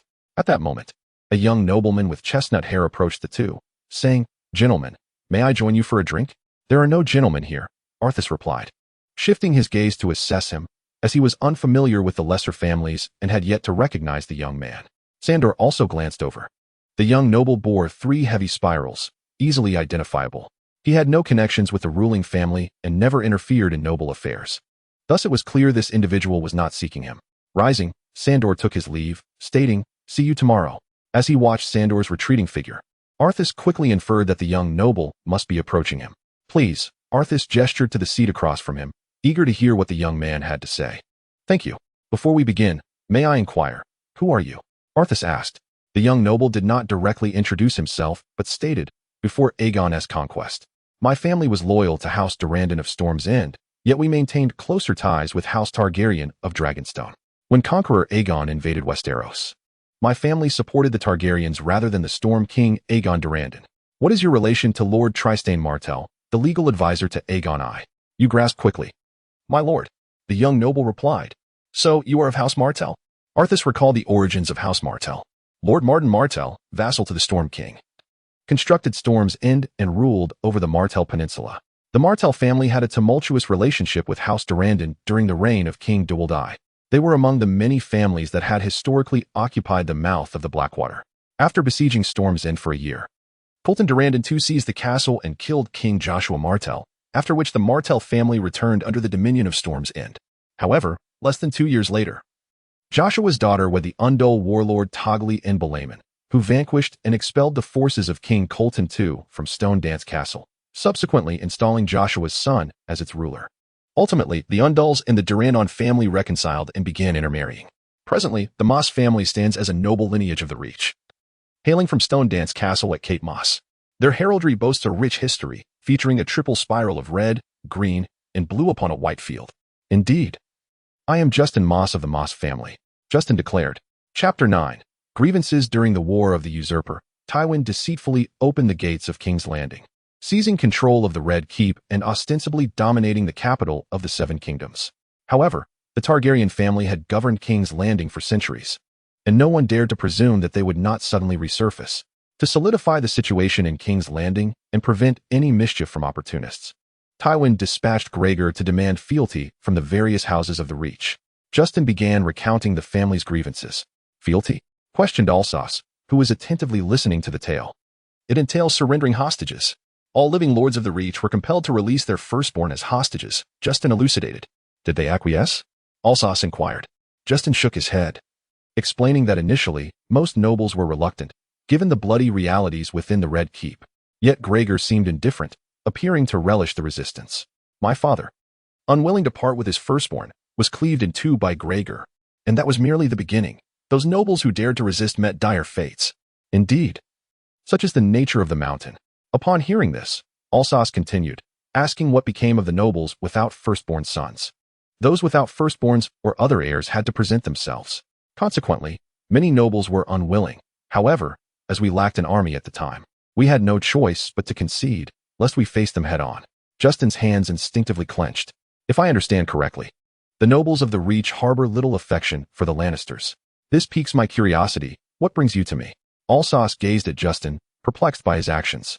Sensing Alsos's inner turmoil, Justin began to clarify, saying that in comparison to the Lannisters, we harbor a deeper disdain for Gregor. Yet, following the War of the Usurper, we, the Reach nobles who supported the Targaryens, had no authority to seek retribution. Moreover, Gregor remains a subordinate of the Lannisters, who have successfully ingratiated themselves with the Iron Throne. Tywin married his daughter to Robert Baratheon, facilitated by the then Prime Minister Jon Arryn. This development rendered us, the Reach nobles, distrustful of both the Baratheons and the Arryns. Under Jon Arryn's governance, it must be said that the Reach prospered remarkably, from a state of devastation to flourishing affluence in just 15 years. Yet no degree of urban splendor could erase the hatred we harbored within. Initially, we believed we must take it upon ourselves to eliminate the mountain, but the cost was one no family could bear. Furthermore, ridding ourselves of the mountain was no simple endeavor. We hesitated for quite some time before you undertook the very endeavor we had long desired. Justin gravely addressed Alsos. The latter's expression faltered, for this was the second time today someone had uttered those words to him. Surely, Justin was not here to challenge me as well. Should you encounter any difficulties in the kingdom, the Marseille family, the Rollinforth family, the Rosby family, the Lake family, the Staunton family, and the Mallory family will extend their assistance to you. This is our commitment, and I am honored to serve as their representative. The doors of the Marseille family will always be open to you. Justin's demeanor suggested he was not jesting. Alsos sat upright, uncertain of the veracity of Justin's statements. However, the essence of the tale may indeed be thus, albeit often obscured by ulterior motives. I am pleased to receive the recognition of the noble houses of the kingdom. Please convey to them that I graciously accept their goodwill, and should the opportunity arise, I shall certainly pay a personal visit. The friendship of the noble houses of the kingdom brings great joy to Alsos. Even if it were merely a fade, they all played their parts well. Unexpectedly, after slaying the Demon Mountain, benefits began to flow in. Justin nodded, seemingly having concluded the serious matters at hand, his imposing aura dissipating. With a smile, he remarked, "Do you know they have given you a nickname?" This took Alsos by surprise, prompting him to respond. "I hope it is not too unflattering." The Demon Slayer. Upon hearing this, Alsos furrowed his brow, clearly dissatisfied with the moniker. Justin chuckled at his reaction, adding, "The people of King's Landing have differing opinions. Some refer to you as the Golden Lion Knight or the Golden Flash. Wine was inadvertently sprayed from Alsas's mouth at the mention of this. Golden Flash? He exclaimed. It's all because the big yellow one ran too fast, causing the name to emerge. Surely that's a mix-up. Demon Slayer sounds far more appealing. The following day, after a sparring session with the Hound, Alsas realized just how inadequate his combat skills truly were. Without his formidable strength, keen senses, and acute hearing, he would not stand a chance against the Hound in swordsmanship. Reflecting on the battle against the Demon Mountain, he had indeed taken advantage of a surprise attack. Gregor's demise at your hands is not without reason, the Hound remarked, sheathing his sword while gazing at the dusk-laden sky. Your skills are commendable as well. After a moment's contemplation, Alsas ventured, would you be interested in undertaking something momentous with me? I shall not engage in petty thievery. The Hound swiftly declined. What are you implying? Do I appear to be that sort of person? Thievery? Alsas retorted, observing the Hound's dismal demeanor. You must be speaking of yourself. I have a question. The Hound suddenly interjected. Go ahead, but I must warn you, I may not provide an answer. Noting the Hound's serious tone, Alsas maintained a light-hearted demeanor. When the Demon Mountain perished, did it have any final words? Having developed a decent rapport with Alsas, the Hound posed his burning inquiry. Go die. What? I know you heard it. That was the phrase, Alsas confirmed. The Hound beside me suddenly fell silent. Do you recall our encounter with Mace at the tavern yesterday? Just then, I thought it prudent to inquire about the noble lords of the Reach, as perceived by others. I recognize their family's lineage, the Hound replied. Turning to him earnestly, I asked, are you aware of the enmity between the noble lords and the mountain? The Hound fell silent for a moment, perhaps lost in recollection. Suddenly, he spoke. I only know that their relationship is far from cordial. It seems to be related to the War of Usurpation, likely connected to King's Landing, but regrettably, I was not present at that time. Therefore, that is all I can share with you. I nodded, indicating that was sufficient. Do you know the nature of the relationship between the noble lords and House Baratheon? Why would you pose such a question? Robert is their king. Regardless, the lords are under the direct jurisdiction of the crown. Some matters may not be visible on the surface, but have you heard of the intrigues that transpire behind the scenes? I inquired. Indeed. There are some noble lords who engage in duplicity, yet Prime Minister Jon turns a blind eye to their transgressions. After a moment's consideration, the Hound deemed these matters trivial, yet chose to divulge them. Chapter 10. Serving guests with difficulty through the introduction of House Mace. I successfully infiltrated the circle of noble lords in the Reach. Regardless of their motives, I found these nobles quite amiable during my interactions with various families. Among the esteemed noble houses of the Seven Kingdoms, these lesser families often banded together for warmth and solidarity. I discovered that King's Landing was divided into 3 factions. The largest and most formidable faction comprised the nobles and knights who supported House Baratheon. The second faction, though the smallest in number, was the most capable, represented by the Lannister family, who had garnered support from some local nobility through shrewd persuasion. The third faction consisted of the remaining noble lords and landed knights. They harbored grievances against the Lannisters and held reservations towards House Baratheon. Yet, for the sake of their family's survival, they publicly supported the Iron Throne, swallowing their pride. Prime Minister Jon, in his governance of the Reach, tacitly accepted their existence. House Mace was among them. Having mingled in King's Landing for over a month, I finally awaited the arrival of the new Prime Minister. Have you heard, Alsas? The king is set to host a tournament in honor of the new Prime Minister. During our time together, Justin had come to regard me as a close confidant. He frequently invited me to noble gatherings and hunts. Had you arrived a moment later, I am certain the citizens of King's Landing would have informed me. I remarked with a knowing smile. In recent days, the influx of merchants to King's Landing has increased significantly. The Rosby family's ventures have yielded them substantial profits. Justin complained, casting a glance at that insufferable sycophant, Gale, flaunting his wealth before me, which is utterly irritating. The Rosby family owns numerous enterprises in King's Landing, spanning a variety of sectors. Moreover, they adhere to their own philosophy of survival. Only those who endure can perpetuate and expand their lineage. This is also the reason why the Rosby family maintains amicable relations with all other families. The Rosby family has not developed without enemies or grievances, yet they have become accustomed to resolving issues through peaceful means. Although Justin feels discontented, he harbors no jealousy. The Mace and Lannister families control the salt and iron trade in King's Landing, a city with a densely populated community of approximately 500,000 residents, making the potential profits quite evident.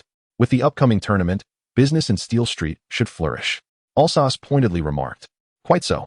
Justin seemed to recall the iron or contract he had signed. allowing a silent smile to emerge. This is of little importance. I wish to inquire if you are preparing to participate in the tournament. I swear, should you choose to participate, the stakes upon you will undoubtedly be considerable.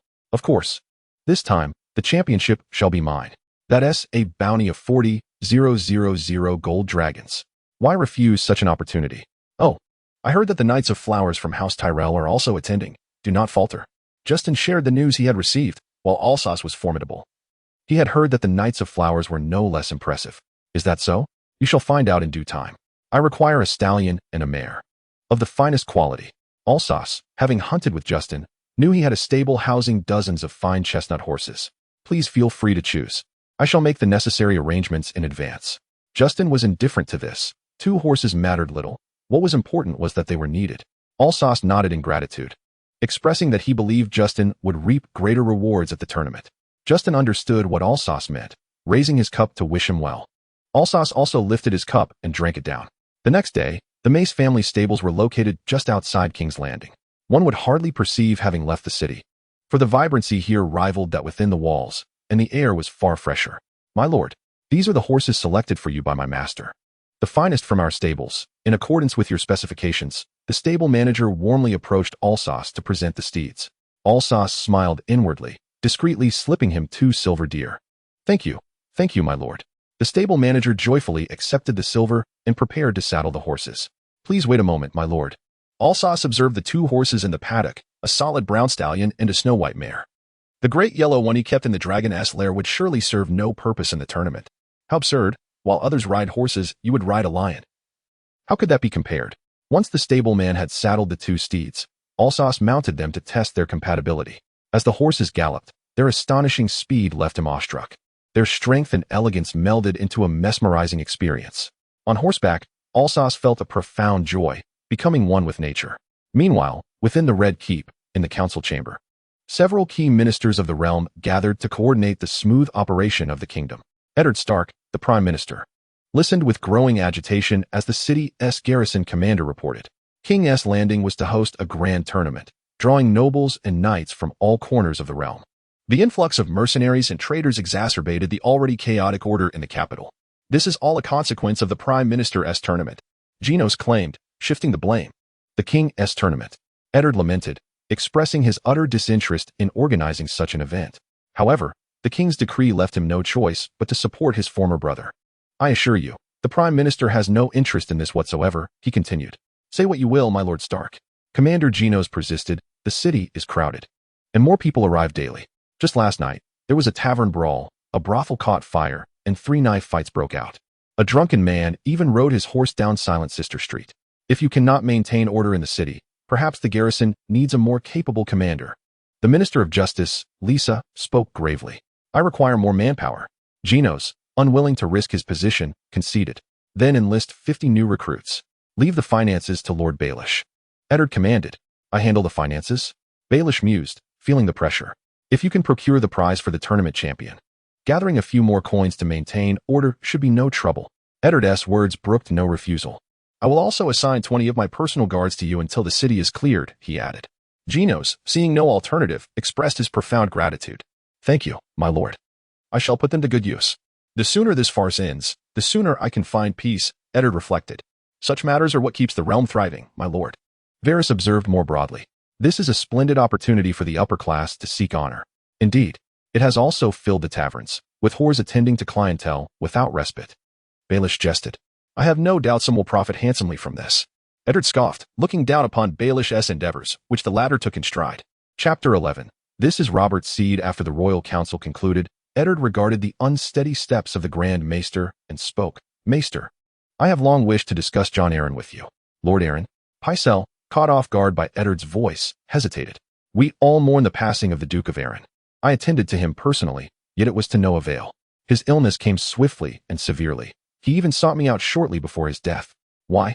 Eddard sensed a crucial detail, but could neither grasp nor discern it. Pycelle, feeling his position challenged, replied solemnly, I have served as Grand Maester for many years, with kings and prime ministers seeking my counsel. What did Lord Arryn wish to discuss with you before his demise? Eddard queried, cutting through Pycelle's rambling. He came to borrow a book. Realizing that he could no longer conceal the truth, Peter Baelish reluctantly decided to speak. A book? Ed questioned, perplexed. What sort of book? My lord? I fear it may bore you. It is a hefty tome on our family history. Peter endeavored to dissuade Ed from his curiosity, yet Ed's resolve was unwavering. No matter. I wish to see it. Observing this, Peter had no choice but to relent. Very well. Please, follow me, my lord. From Peter Baelish, the Grand Maester. Ed acquired a copy of the genealogy and history of the major noble houses of the Seven Kingdoms, yet he gleaned little insight from its pages. As for Peter's mention of the late Prime Minister John Arryn's words on resilience, Ed found himself utterly bewildered. As Ed gazed at the verdant plants in the garden, a sight rarely seen in Winterfell, he was abruptly interrupted by a subordinate. My lord, Lord Baelish seeks an audience. The pangs of nostalgia washed over Ed, momentarily disrupted as he turned to his attendant. Bring him in. Ed had always disapproved of Baelish's mannerisms. Were it not for his position as Hand of the King, he would have had no desire to encounter this man who harbored an interest in his wife. Upon entering the courtyard, Ed chose to disregard Baelish and instead made his way toward the Tower of the Hand. Baelish, however, displayed no signs of displeasure, swiftly following in Ed's wake. I hear you are engrossed in a rather tedious book? Ed paused, taken aback, seemingly unprepared for the observation of his every move, and replied, Peter has spoken too much. Baelish, misinterpreting Ed's confusion as ignorance of the truth, continued undeterred. Are you acquainted with Ser Hugh of the Vale? Ed inquired. Who? This response was anticipated. Noting the bewilderment on Ed's face, Baelish chuckled lightly. Not long ago, he was merely a squire to John Arryn. Following his untimely demise, he was nearly instantaneously knighted. Why was he knighted? Ed turned to Baelish, questioning, What prompts you to share this with me? I promised Caitlin I would assist you, Baelish replied, fabricating a plausible excuse to mask his ulterior motives. Fearful that Ed's inquiries might lead him to Baelish himself, he sought to divert Ed's attention toward the Lannisters. Savvy individuals often remain concealed, shrouded in the veil of truth. Where is Ser Hugh now? I wish to speak with him. That is not a prudent idea, Baelish cautioned, refraining from revealing the information Ed sought. Instead, he gestured toward a nearby child at play. Do you see that lad? Varys's little bird. The spider is quite interested in your every move. Look over there. Baelish directed Ed's gaze to a gardener weeding the flower beds. That fellow belongs to the queen. And there, Ed indicated a nun seated on a bench, engrossed in reading. Is she also one of Varys's? Neither. Baelish replied, his expression unflinching. She is mine. Listening to Baelish's words, Ed remained skeptical, yet felt no immediate threat, perceiving them merely as a few spies. However, he was somewhat unsettled by the awareness of being under constant surveillance. Do you have anyone among your subordinates whom you trust completely? Baelish inquired suddenly. After a moment of contemplation, Eddard gazed at Peter and responded, The clever answer is no. My lord. Once the two exited the courtyard, and with no one else around, Baelish spoke, Inform your trusted subordinate, and send him to seek out Ser Hugh. After that, you may visit a weaponsmith residing in a large house at the top of Steel Street.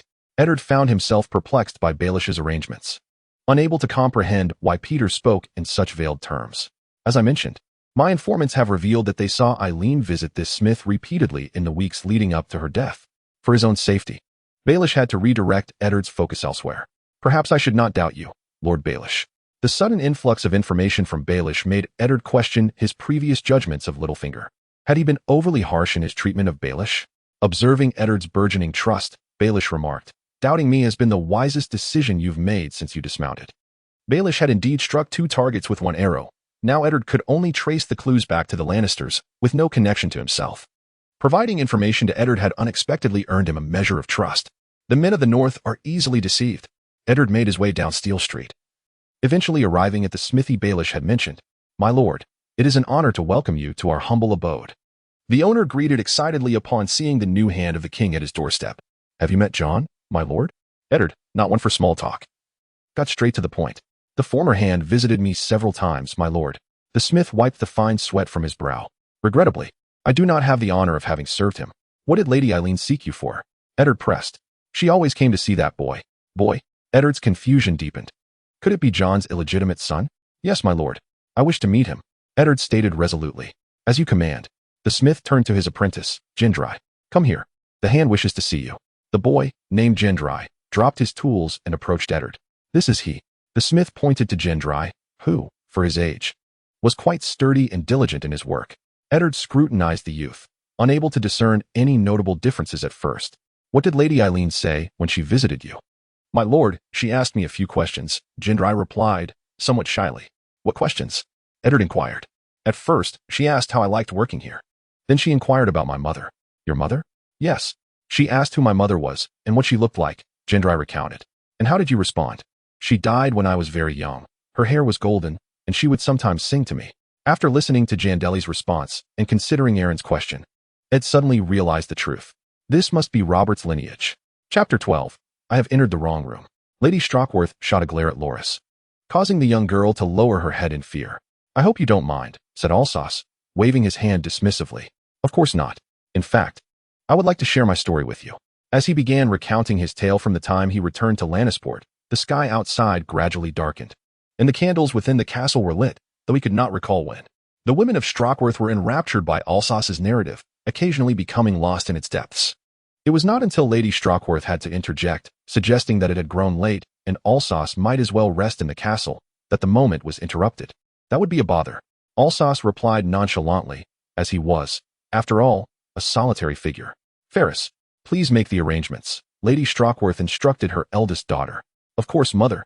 As Ferris departed, Alsos glanced at the wine cup in his hand. The wine from Greenfield Island was indeed delightful, and he had lost count of how many glasses he had consumed. His throat was parched from speaking, treating the wine as though it were water. Such was the nature of this world, where nobles often drank wine instead of water, especially during feasts where clear water was nowhere to be seen. Feeling slightly tipsy, Alsos had yet to inquire, Do you have a spouse? Lady Strockworth suddenly posed the question. Not yet, my lady. Alsos felt a stirring in his heart as he recalled Ferris's figure. Lady Strockworth continued her inquiry. Is there someone you fancy? Would your daughter count? Was the thought that crossed Alsos's mind. Oh dear, how should I express this? Alsos raised his gaze to sneak a glance at Loras before turning to Lady Strockworth. For the moment, no. Lady Strockworth had been observing Alsos's every move and, noticing his glance at Loras, presumed he had some interest in her, but was too shy to admit it. Concealing her delight, Lady Strockworth remarked, I wonder what you think of my daughter? Alsos. Under the impression that Lady Strockworth was referring to Ferris, after all, it was customary to marry off the eldest daughter first, was unaware that Ferris was already betrothed. Both of your daughters are exceedingly beautiful. It is difficult not to be captivated. Alsos replied courteously, albeit truthfully. Just then, Ferris, who had prepared the room, could no longer contain herself. Having eavesdropped at the door and heard Alsos's praise, she felt a surge of excitement. She unexpectedly entered the banquet hall, interrupting Lady Strockworth's intended words. Lord Alsos, the room is ready. Please follow me. Then I shall let Alsos rest here. If you require anything, simply inform Ferris. Lady Strockworth said, unperturbed by the interruption, for she believed that Alsos harbored an interest in her daughter. A couple of days' delay would not matter. Thank you. Alsos rose to express his gratitude to Madame Strockworth for her hospitality. Turning to Ferris, he said, I shall trouble you with this matter, Miss Ferris. The young lady replied. Please, follow me. Alsos followed closely behind her. Perhaps having indulged a little too much, he inquired, Are there any flowers in the castle? Why do you ask, my lord? Ferris wondered, her curiosity piqued. I can smell a fragrance of flowers, Alsos explained. He noticed the young lady's figure tremble slightly, yet she continued to lead the way. Ignoring his question, Here we are. If you need anything, simply instruct the servants, Ferris announced as she brought Alsos to his guest room, her enchanting silhouette framed in the doorway. Thank you very much. Alsos entered the room, appreciating the well-appointed accommodations. As he turned to close the door, intending to relieve himself, he noticed Ferris leaning against the doorframe, her head bowed in contemplation. Summoning his courage, he approached her, lifted her chin, and gazed into her innocent eyes, unable to resist leaning in to capture her vibrant lips. Ferris did not refuse and reciprocated fervently. Alsos wrapped his arms around her waist and lifted the young lady toward the bed. No, this cannot happen. Sensing what might ensue, she urgently pushed against his powerful form, speaking softly. Alsos abruptly came to his senses. After all, their relationship had not been established, and he reluctantly released Ferris. Sitting on the edge, he watched as the lovely maiden adjusted her attire, realizing with a start that this world had yet to embrace the concept of undergarments. With a playful roll of her eyes, she rearranged her tousled hair and sashayed away, igniting a fire of frustration within Alsos, which only intensified as her captivating figure vanished behind the closing door. Lying on the soft bed, he found himself unable to drift into slumber. However, not long after, the effects of the wine overcame him, and he succumbed to a muddled sleep. With a heavy consciousness, he forgot that he was using a chamber pot. destined to return empty-handed. In the deep of night, a faint breeze swept through the corridor. As Alsace regained a measure of awareness, he remembered he had traversed into another realm where no bathrooms existed. He turned to retrace his steps. Which door was it? He pondered. Having leaned against the wall with his left hand earlier, he reasoned it must be to the left. Alsace pushed open the door, finding the room dimly lit. He groped his way to the bed, where the chamber pot lay conveniently beneath. After attending to his needs, he comfortably slipped beneath the covers, blissfully unaware that a pair of eyes in the darkness watched him intently. At dawn, Ferris awoke, her first thought to seek out Alsace. Adorned in a lovely dress and spritzed with floral perfume, she radiated charm as she approached his room. Knocking on the door, she received no response. He cannot still be asleep, can he? She mused, squinting as she gently pushed the door ajar, a playful intent in her heart. Where is he? Gazing at the empty bed, a twinge of disappointment flickered in her heart. Ferris wondered if he had already departed without so much as a farewell. After wandering around the room for a moment, she decided to leave. Achoo! The slumbering Alsace was roused by an itch in his nose, and the tinkling laughter of a girl filled the air. As he opened his eyes, he was greeted by the charming visage of Loris. You're awake. How dull. I thought you would last longer. The girl toyed with Alsace's golden locks, watching him sit up in alarm. What are you doing here? Alsace exclaimed, hastily rising, causing the sheets around Loris to shift, momentarily revealing a glimpse that captivated his gaze. This is my room. With that realization, Alsace understood he had mistakenly entered the wrong chamber the previous night. I told you I was in the wrong room. Do you believe me? He chuckled awkwardly, inhaling the alluring fragrance that lingered in the air. Chapter 13. You want me to keep it a secret, don't you? I believe you. Alsace observed the innocent glimmer in the girl's eyes, utterly convinced. Huh, I saw you when you came in last night. Loris teased. Humph, you even urinated in front of my bed. What? Alsace placed his hand on his forehead in exasperation. How naive she was. Why must you say everything? Goodness. He could not allow her to divulge what had transpired last night. You won't tell anyone, will you? He asked Loris earnestly. Can I say it? Loris appeared puzzled, questioning what could possibly be so secretive. Of course not. You mustn't tell anyone about what happened last night. Observing the seriousness etched on Alsace's face reminded her of the secrets she shared with her sister, who had also insisted that she keep them hidden. Is it a secret? You want me to keep it, right? Yes, it's a secret. You will keep it, won't you? Alsace implored, relieved by her simplicity and gullibility. Very well. I shall keep it. Loris agreed readily, but you must promise me one condition. Who taught you that? Alsace sighed, resigned to her whims. What condition do you want? Loris pondered, biting her finger for a moment. I haven't decided yet. I'll let you know once I do. All right, I promise. Just tell me when you've made up your mind. Realizing that Loris would not betray him, Alsace felt a weight lift from his shoulders. He glanced at her alluring form, suddenly parched. Shaking his head, he realized he needed to leave promptly. What are you afraid of? Loris inquired, observing the flustered Alsace as he hurriedly dressed. His expression darkened as he recognized that remnants of his past life as thoughts lingered. What am I afraid of? A single man, an unmarried woman. What is there to fear? Moreover, this was a medieval world characterized by its open-mindedness. Darn it, his thoughts were still far too conservative. With that realization, Alsace turned back with a mischievous grin. Alas, just as he was about to act on his delightful notions, a knock at the door interrupted him. Knock. Knock. Loris, are you awake? I'm coming in. The voice of Ferris echoed outside the door, prompting Loris to instinctively rise and intervene. However, it was too late.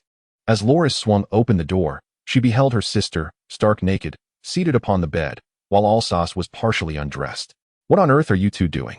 Ferris inquired, a tinge of jealousy coloring her tone as she cast a glance at Alsace.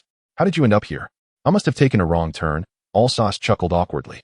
The Prime Minister's tournament was set to take place beside the Blackwater River outside King's Landing, with a multitude of white tents pitched, enclosing the competition area. Not only knights and nobles from various regions were present, but also merchants and mercenaries from afar. The arena was fully prepared, awaiting the arrival of valiant competitors. This tournament featured archery contests, team battles, and elimination rounds of jousting. Alsace had registered only for the team battle and the jousting event, for which the official collected 8 silver stags from him. In the team battle, each combatant sought individual victory amidst the chaos of a free-for-all. Upon receiving the notification for the competition, Alsace arrived at the site designated for the team battle. Within the confines of a circular enclosure, participants awaited their turn. From the insignias emblazoned upon their chests, Alsace recognized competitors hailing from the north, the Riverlands, and Stormlands. Am I truly the sole representative from the West? As the team battle commenced, it was easy for the participants to band together initially. Indeed, as the contest began, knights from various regions clustered together, leaving only a handful of individuals casting glances at one another. For from the north, 5 from the Riverlands, 4 from the Bay of Crabs, and 4 from the Stormlands. Recognizing this, Alsos exchanged glances with the remaining 2 and understood they were of like mind, forming a temporary alliance. Andaloris introduced a young nobleman, his chest bearing the emblem of a hollow shield. He turned out to be a noble from Stonebridge, son of the bronze-hued Yorn. Alsos, not particularly familiar with the eastern nobility, recalled his name upon hearing it. Bill announced another knight, devoid of any insignia. Though unfamiliar with the name, Alsos felt no concern. Alsos, he replied after a moment's thought. Are you the demon slayer? Andaloris asked, casting wary glances around, curiosity evident in his voice. I suppose so. Alsos replied with a hint of resignation. It seems fortune favors me. The dynamics of the arena shifted rapidly, as the northern faction soon engaged with those from the Bay of Crabs. Meanwhile, the participants from the Riverlands and Stormlands appeared to have conspired, targeting the trio on one side. It seemed they intended to eliminate the bystanders before turning their attention to each other. You too, entangle the Stormlander, and leave the Riverlander to me, Alsos whispered to his companions. Andaloris readily agreed, recognizing that the Stormlander was outnumbered and could be managed with some effort. Are you certain? Bill could hardly comprehend the situation. 1 against 5 was hardly a fair fight. The opposing side was not merely composed of 5 farmers, and the chances of victory were exceedingly slim. Do you have any other strategies? Arthas, wielding his massive hammer, approached the group gathered in the Riverlands. Who goes there? Asked the knights of the Riverlands, recognizing the formidable presence among the trio approaching them. The onlookers could not help but admire Arthas' bravery as he boldly faced 5 adversaries alone. I am Arthas, the slaughterer of demons. It was I who felled the mountain of demons. Damn it, I certainly do not wish to be struck by that hammer. Silence. Do not forget our ancestral tongue. We stand united against our foes. The group responded in unison. I am hosting for dragon. I am Danwell for dragon. I am Eamon for dragon. I am Sio for dragon. I am Paven for dragon. Upon hearing their introductions, Arthas couldn't help but reflect on the abundance of the for-dragon lineage. The nobleman exchanged glances before sending Eamon to engage first as a test. Arthas, towering and imposing, faced Eamon as he swung his sword towards Arthas' shoulder, without flinching. Arthas relied on the armor of his bracers to deflect Eamon's dual-wielded blades. Leaning forward, he retaliated with a swift kick, striking Eamon's leg with thunderous force. Eamon, unable to evade the onslaught due to the overwhelming power of Arthas' attack, found himself unbalanced, his vision spinning as he crashed heavily to the ground, encumbered by his armor. The remaining for-dragons were taken aback by the rapid defeat of Eamon, realizing that Arthas was indeed as formidable as the tale suggested. They had no choice but to band together, encircling Arthas, for a single warrior could not guard against all directions. Chapter 14. The tournament. This marked Arthas' first encounter with multiple opponents at once, and Eamon, having risen from the ground, joined the fray. No matter who Arthas faced, he would inevitably expose his back to the other 4. Generally, nobles would refrain from delivering lethal blows. However, in the event of an accident, accountability could not be guaranteed. Ever since Robert ascended to the Iron Throne, the use of bladed weapons in combat had dramatically increased the stakes. The 5 for-dragons circled around Arthas, waiting for him to reveal a vulnerability to deliver a decisive strike. Merely stalling was not a viable strategy, as both Andar and Bill were engaged in their own 1-on-2 battles. Arthas glanced at them, recognizing the necessity for swift resolution. He deliberately exposed a weakness, luring his prey. Paven for dragon, unable to resist the temptation, took notice of Arthas' feigned vulnerability. Seizing the opportunity from behind, he felt confident, believing that he was positioned within Arthas' blind spot. Gripping his half-sword tightly, Paven lunged toward Arthas' thigh, urgency mounting as he saw his target draw nearer. Almost there. Just a little closer. Just a moment. Paven's gaze was fixed solely on the tip of the sword, oblivious to the imminent danger. Be careful, Paven. Retreat quickly. Suddenly, a massive hammer appeared in Paven's line of sight, and it was too late to withdraw. Damn it. So close. Stop. A voice cried out. But the only response was Paven's body soaring through the air. As Paven hung motionless, the onlookers finally discerned the severe deformation of his helmet, blood oozing ceaselessly from within. The prospect of survival seemed exceedingly slim. Kill him, Danwell Fry shouted, rallying his comrades' morale in desperation. The warriors of House Fry surged forward. And this was the moment Arthas had been waiting for. With the might of a war god, Arthas swung his colossal hammer, which seemed weightless in his grasp, exuding an aura of dominance. The hammer swept aside the obstructive weapons, causing its wielder to momentarily lose balance. Before Danwell could react, the hammer returned with an incomprehensible swiftness, sending Theo Fry, Eamon Fry, and Danwell Fry flying. Fortunately, their injuries would not be fatal. They would merely be bettered in for 10 to 15 days. Hoston Fry, having learned from past missteps, managed to evade the blow, yet he now lacked the courage to raise his sword. "I concede," he exclaimed, driving his sword into the ground in frustration. Arthas, witnessing this, nodded in acknowledgement of his surrender. Turning his attention to the other side, he observed Andar, whose right hand had been struck by an opponent's blade, now wielding his sword awkwardly with his left hand. Forced to retreat continuously, he was on the verge of collapse. Meanwhile, Bill was still engaged with two adversaries, unscathed, while his opponents bore numerous wounds. Arthas knew what must be done and approached Andar. "Leave the rest to me," he declared flamboyantly, positioning himself in front of Andar. Realizing his own limitations, Andar dejectedly stepped aside. The two knights from Stormland were already panting heavily. Upon witnessing Arthas dispatch the 5 warriors from Riverland with unyielding prowess, thoughts of surrender began to surface. "It seems your situation is rather dismal. What is the matter? Have you exhausted your energy on last night's pleasures?" They taunted, as the conflict between the North and Riverland appeared to have reached a clear resolution. The remaining 3 from the North mocked the Knights of Stormland. Though tempted to retort, the Knights from Stormland preferred to conserve their breath and rest momentarily. Noticing their indifference, the warriors from the North began to assess the battlefield. Bill's struggle against the 2 Knights from Stormland seemed to place him at a disadvantage. Yet his opponents were unable to mount any effective attacks. With Andar incapacitated and withdrawn from the fray, he stood aside, eager to witness who would emerge victorious in the end. The 2 knights opposing Arthas were evidently operating at less than 50% of their strength. The only remaining significant threat was the towering figure of Arthas, standing resolute like an iron tower. After some deliberation, the northern contingent unanimously agreed that prioritizing the elimination of Arthas was the most prudent course of action. Arthas stood resolutely, facing 2 valiant warriors from Stormwind, indifferent to the turmoil unfolding behind him. Once again, a count of 15 resounded. Yet, Arthas remained unfazed. He gracefully sidestepped to the left, effortlessly evading the assault from behind. As the massive hammer he wielded traced an arc reminiscent of a crescent moon, it struck the armor of a northern knight with a resounding impact, causing it to crumple inwards. The knight collapsed, spewing blood uncontrollably. Without a moment's pause, Arthas directed his hammer towards the other 2 northern warriors. The one in front attempted to raise his sword in defense. However, upon the collision with the hammer, the sword shattered, and the warrior, unable to withstand the immense force, fell to the ground, finally realizing the folly of his actions. Arthas was poised to continue the fray, but the remaining knights chose to abandon their swords and concede. After all, none wished to endure a half-life in misery. Reluctantly, Arthas turned his attention to the last man standing, Bill. "I concede.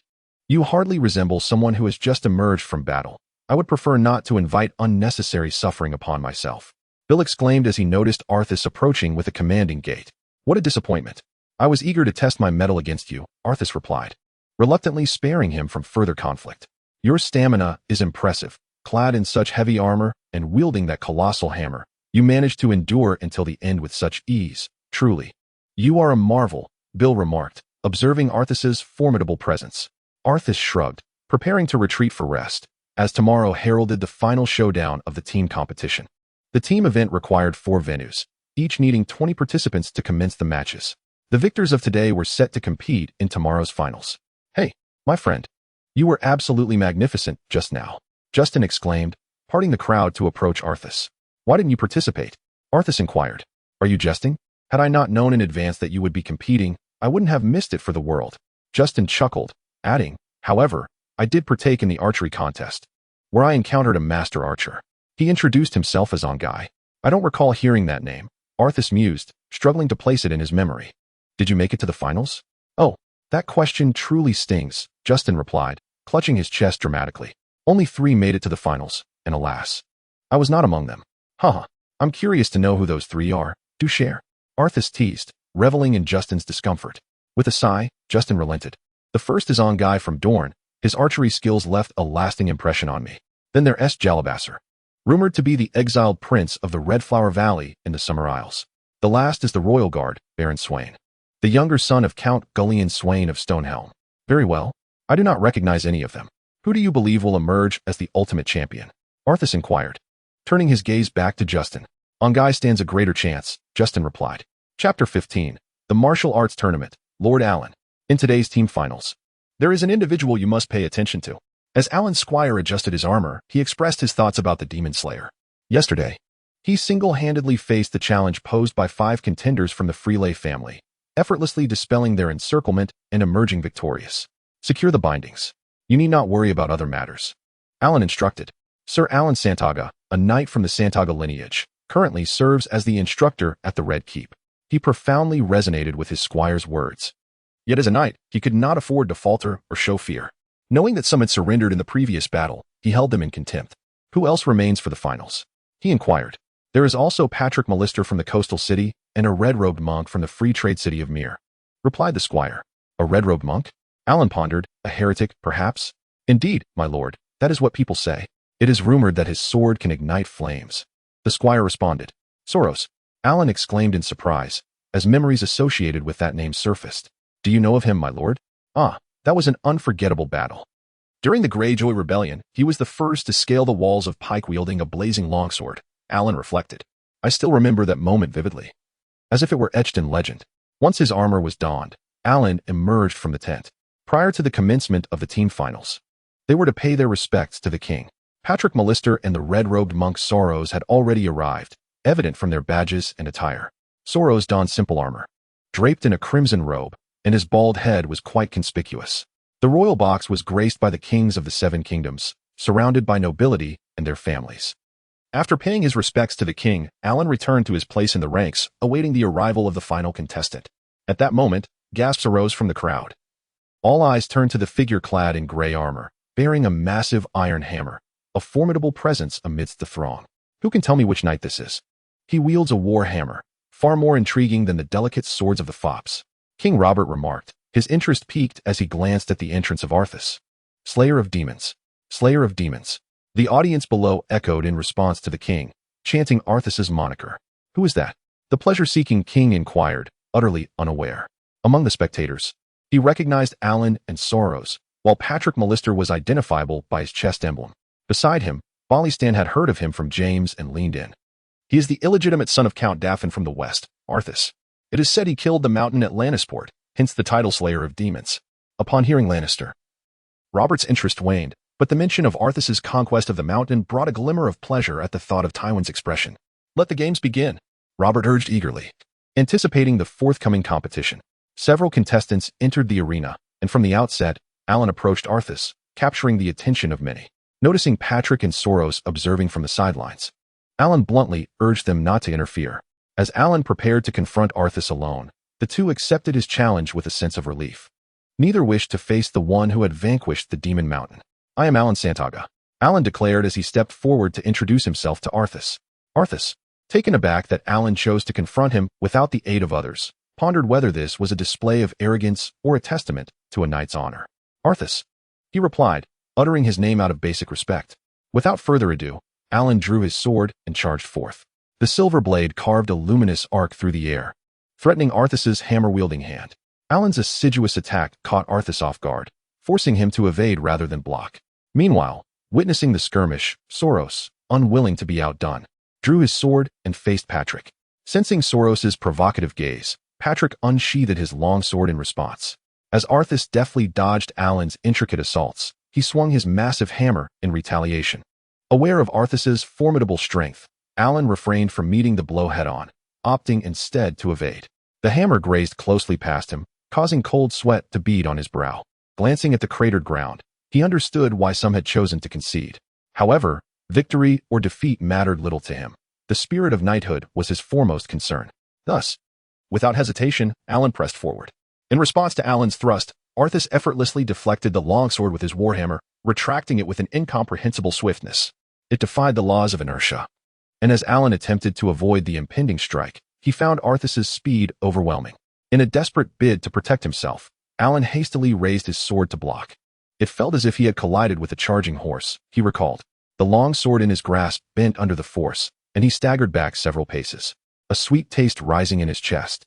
Suppressing the discomfort, he examined his deformed weapon and looked up at Arthas with a wry smile, conceding, You have won. Observing Alan's struggle to maintain his composure, Arthas felt a flicker of admiration. Turning his attention to the clash between Soros and Patrick, he noted Patrick's relentless assault while Soros deftly evaded. Rather than directly countering Patrick's strikes, Soros appeared intent on exhausting his opponent. Noticing that the battle on Arthas's front had concluded, he smiled at Arthas while deftly dodging another of Patrick's attacks. "Stop embarrassing me. Get out here now." Count Jason Mallister, observing from the crowd, grimaced at his son being toyed with.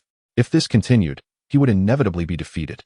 And even if he managed to win by some stroke of luck, he would still face a fully capable Arthas. It would be wiser to withdraw now than to suffer further humiliation later. Hearing his father's words, Patrick, filled with ire, swung his sword at Soros once more, only to have it effortlessly evaded.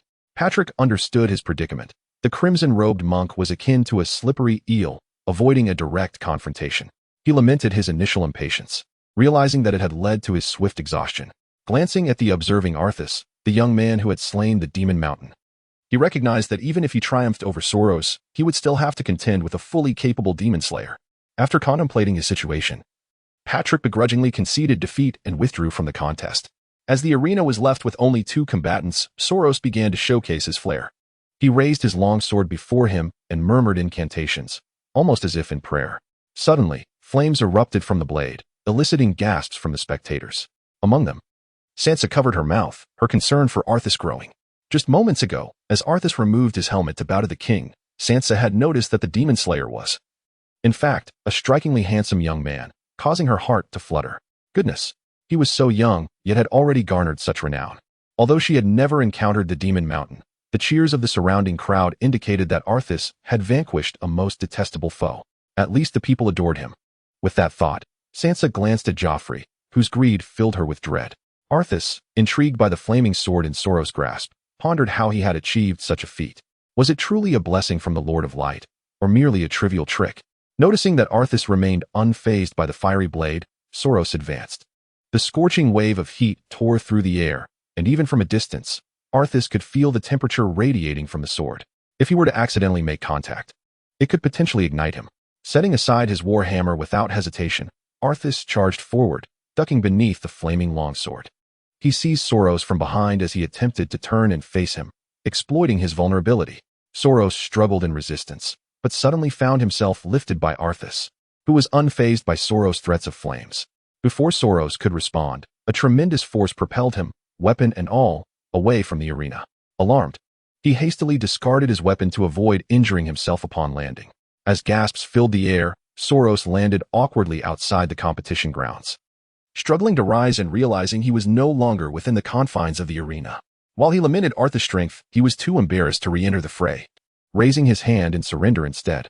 Robert, witnessing the spectacle, was equally astonished, never having anticipated that Arthas would resolve his opponent in such a manner. Upon Soros' concession, the king stood to announce, "Let us welcome our champions of the team competition, the Demon Slayer. Arthas, Demon Slayer. Arthas, Demon Slayer. Arthas, Demon Slayer. Arthas." The name of Arthas reverberated along the banks of the Blackwater River. Removing his helmet, he accepted the honors that rightfully belonged to him with a smile.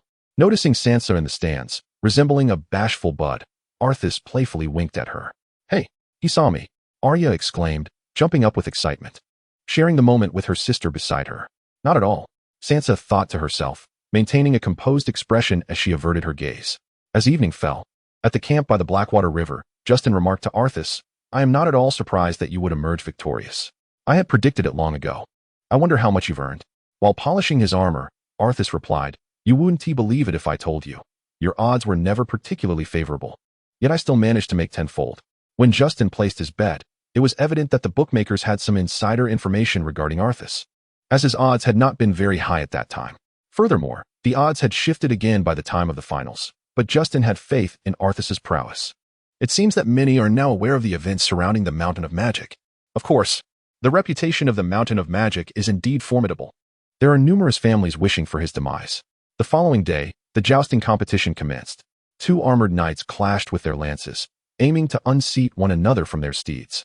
The requirements for this contest were quite stringent. Only knights or nobles could participate, given their formal training. As Arthas approached the arena, he observed the ongoing duel between Marlon Talon and Halwyn of Winterfell. Marlon Talon, a member of Robert S. Kingsguard, donned resplendent armor crafted from intricately woven golden threads and white scales, complemented by a lofty golden helm, knee guards, throat protection, gauntlets, and gleaming iron boots. He also wore a heavy woolen cloak adorned with a golden lion clasp. In contrast, Hallin's gear was more modest, consisting of shoulder armor, chainmail, a curved helm, and a blue cloak emblazoned with the sigil of a running wolf. In just one round, Halwyn was unseated. Next, it was Arthas's turn as he rode forth to face King S' presence. His opponent was Balon Swan, whom Justin had introduced to him just days prior. The two positioned themselves at opposite ends, and Arthas accepted the lance from the squire, a temporary aid provided by Justin. With the sounding of the starting horn, the knights spurred their horses forward, brandishing their lances as they charged toward each other. Though it was Arthas's first time wielding a lance, it was not as heavy as his war hammer. The spectators watched as Arthas deftly sidestepped Balon S' thrust, swinging his lance to strike Balon S' back, sending him crashing to the ground.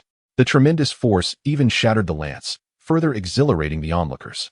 Balon sustained only minor injuries, as his armor offered some protection. He merely tumbled to the ground and was assisted by his squire as he exited the field. Arthas did not venture far, taking a seat nearby to observe the ongoing competitions. The upcoming match features Jaime Lannister against Brienne of Tarth, and, as anticipated, Brienne is unceremoniously toppled. Following this, Ser Jorah Mormont triumphs over Beric Dondarrion. It is worth noting that they later both become members of the Brotherhood without banners. However, with the demise of the Mountain, their fates have undoubtedly been rewritten. Next, Loras Tyrell bests Roose Bolton, the Knight of Flowers, drawing the attention of many respectable ladies, though alas, he remains unattainable. Then it is time for Alsos to take the stage, facing off against Rosso Bronn. Unsurprisingly, Alsos secures yet another magnificent victory. Next up, Jaime Lannister competes against a newly knighted Ser Hightower, who is yet to establish a surname. In an unexpected turn, Jaime slays him, appearing almost as though it were an accident. Yet, such mishaps are commonplace in tournaments. Loras Tyrell's next opponent is the esteemed Alice Karstark, who happens to be a member of the Kingsguard. The forthcoming bout is unlikely to yield a different outcome, as she is destined to become mere fodder for the roses. The ensuing match is particularly intriguing. Sandor Clegane versus Lancel Lannister. Robert takes great pleasure in witnessing his younger brother wield a sword, only for Lancel to be unceremoniously thrown from his horse, causing the spectators to gasp in anxiety. After all, he is of royal lineage. Nonetheless, Sandor Clegane is judicious with his strikes. Lancel merely sustains minor injuries from the fall. Next, we witness Alsos pitted against Jaime. A Lannister against a Lannister. This promises to be quite the spectacle. Robert secretly revels in the unfolding drama. Alsos mounts his horse and approaches Jaime at the forefront of the arena. "I hope you will not disappoint me," Jaime declares as he lowers his visor. "Nor shall you," Alsos replies, the horn signaling the start blows. And Alsos spurs his steed forward, keenly observing Jaime's every move. Unperturbed by the spear aimed at his chest, Alsos remains steadfast, confident that his shield can absorb the blow. Thud! The wooden shield shatters under the impact, yet Alsos deftly seizes Jaime's spear and lifts it aloft. Chapter 17. The champion knight Jaime, akin to a flagpole bearing a banner, finds himself in a precarious position. His steed, having lost its rider, instinctively gallops away. The crowd around them falls into stunned silence, marveling at how one could withstand a lance strike unscathed. Jaime is bewildered by the strength Alsos has displayed, and before he can contemplate further, his lance snaps in twain, sending him crashing to the ground. Amidst the cheers, Jaime rises, leaning on the railing, and laughs. "You are indeed formidable. You are not without merit yourself," Alsos replies, rubbing his aching wrist. He had not anticipated the poor quality of the shield, yet he is grateful for his gauntlet. Jaime shakes his head, departing with a heavy heart. Next, Loras Tyrell and Sandor Clegane engage in their duel. In the initial clash, neither side manages to gain the upper hand.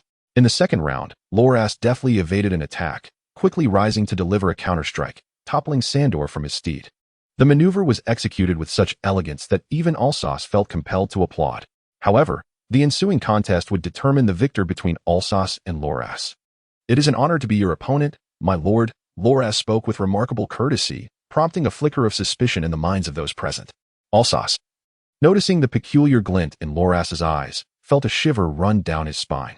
Nevertheless, he replied, "It is indeed a privilege to face a knight of the flowers. Enough chatter. Let us commence." King Robert, already weary of the spectacle, expressed his impatience.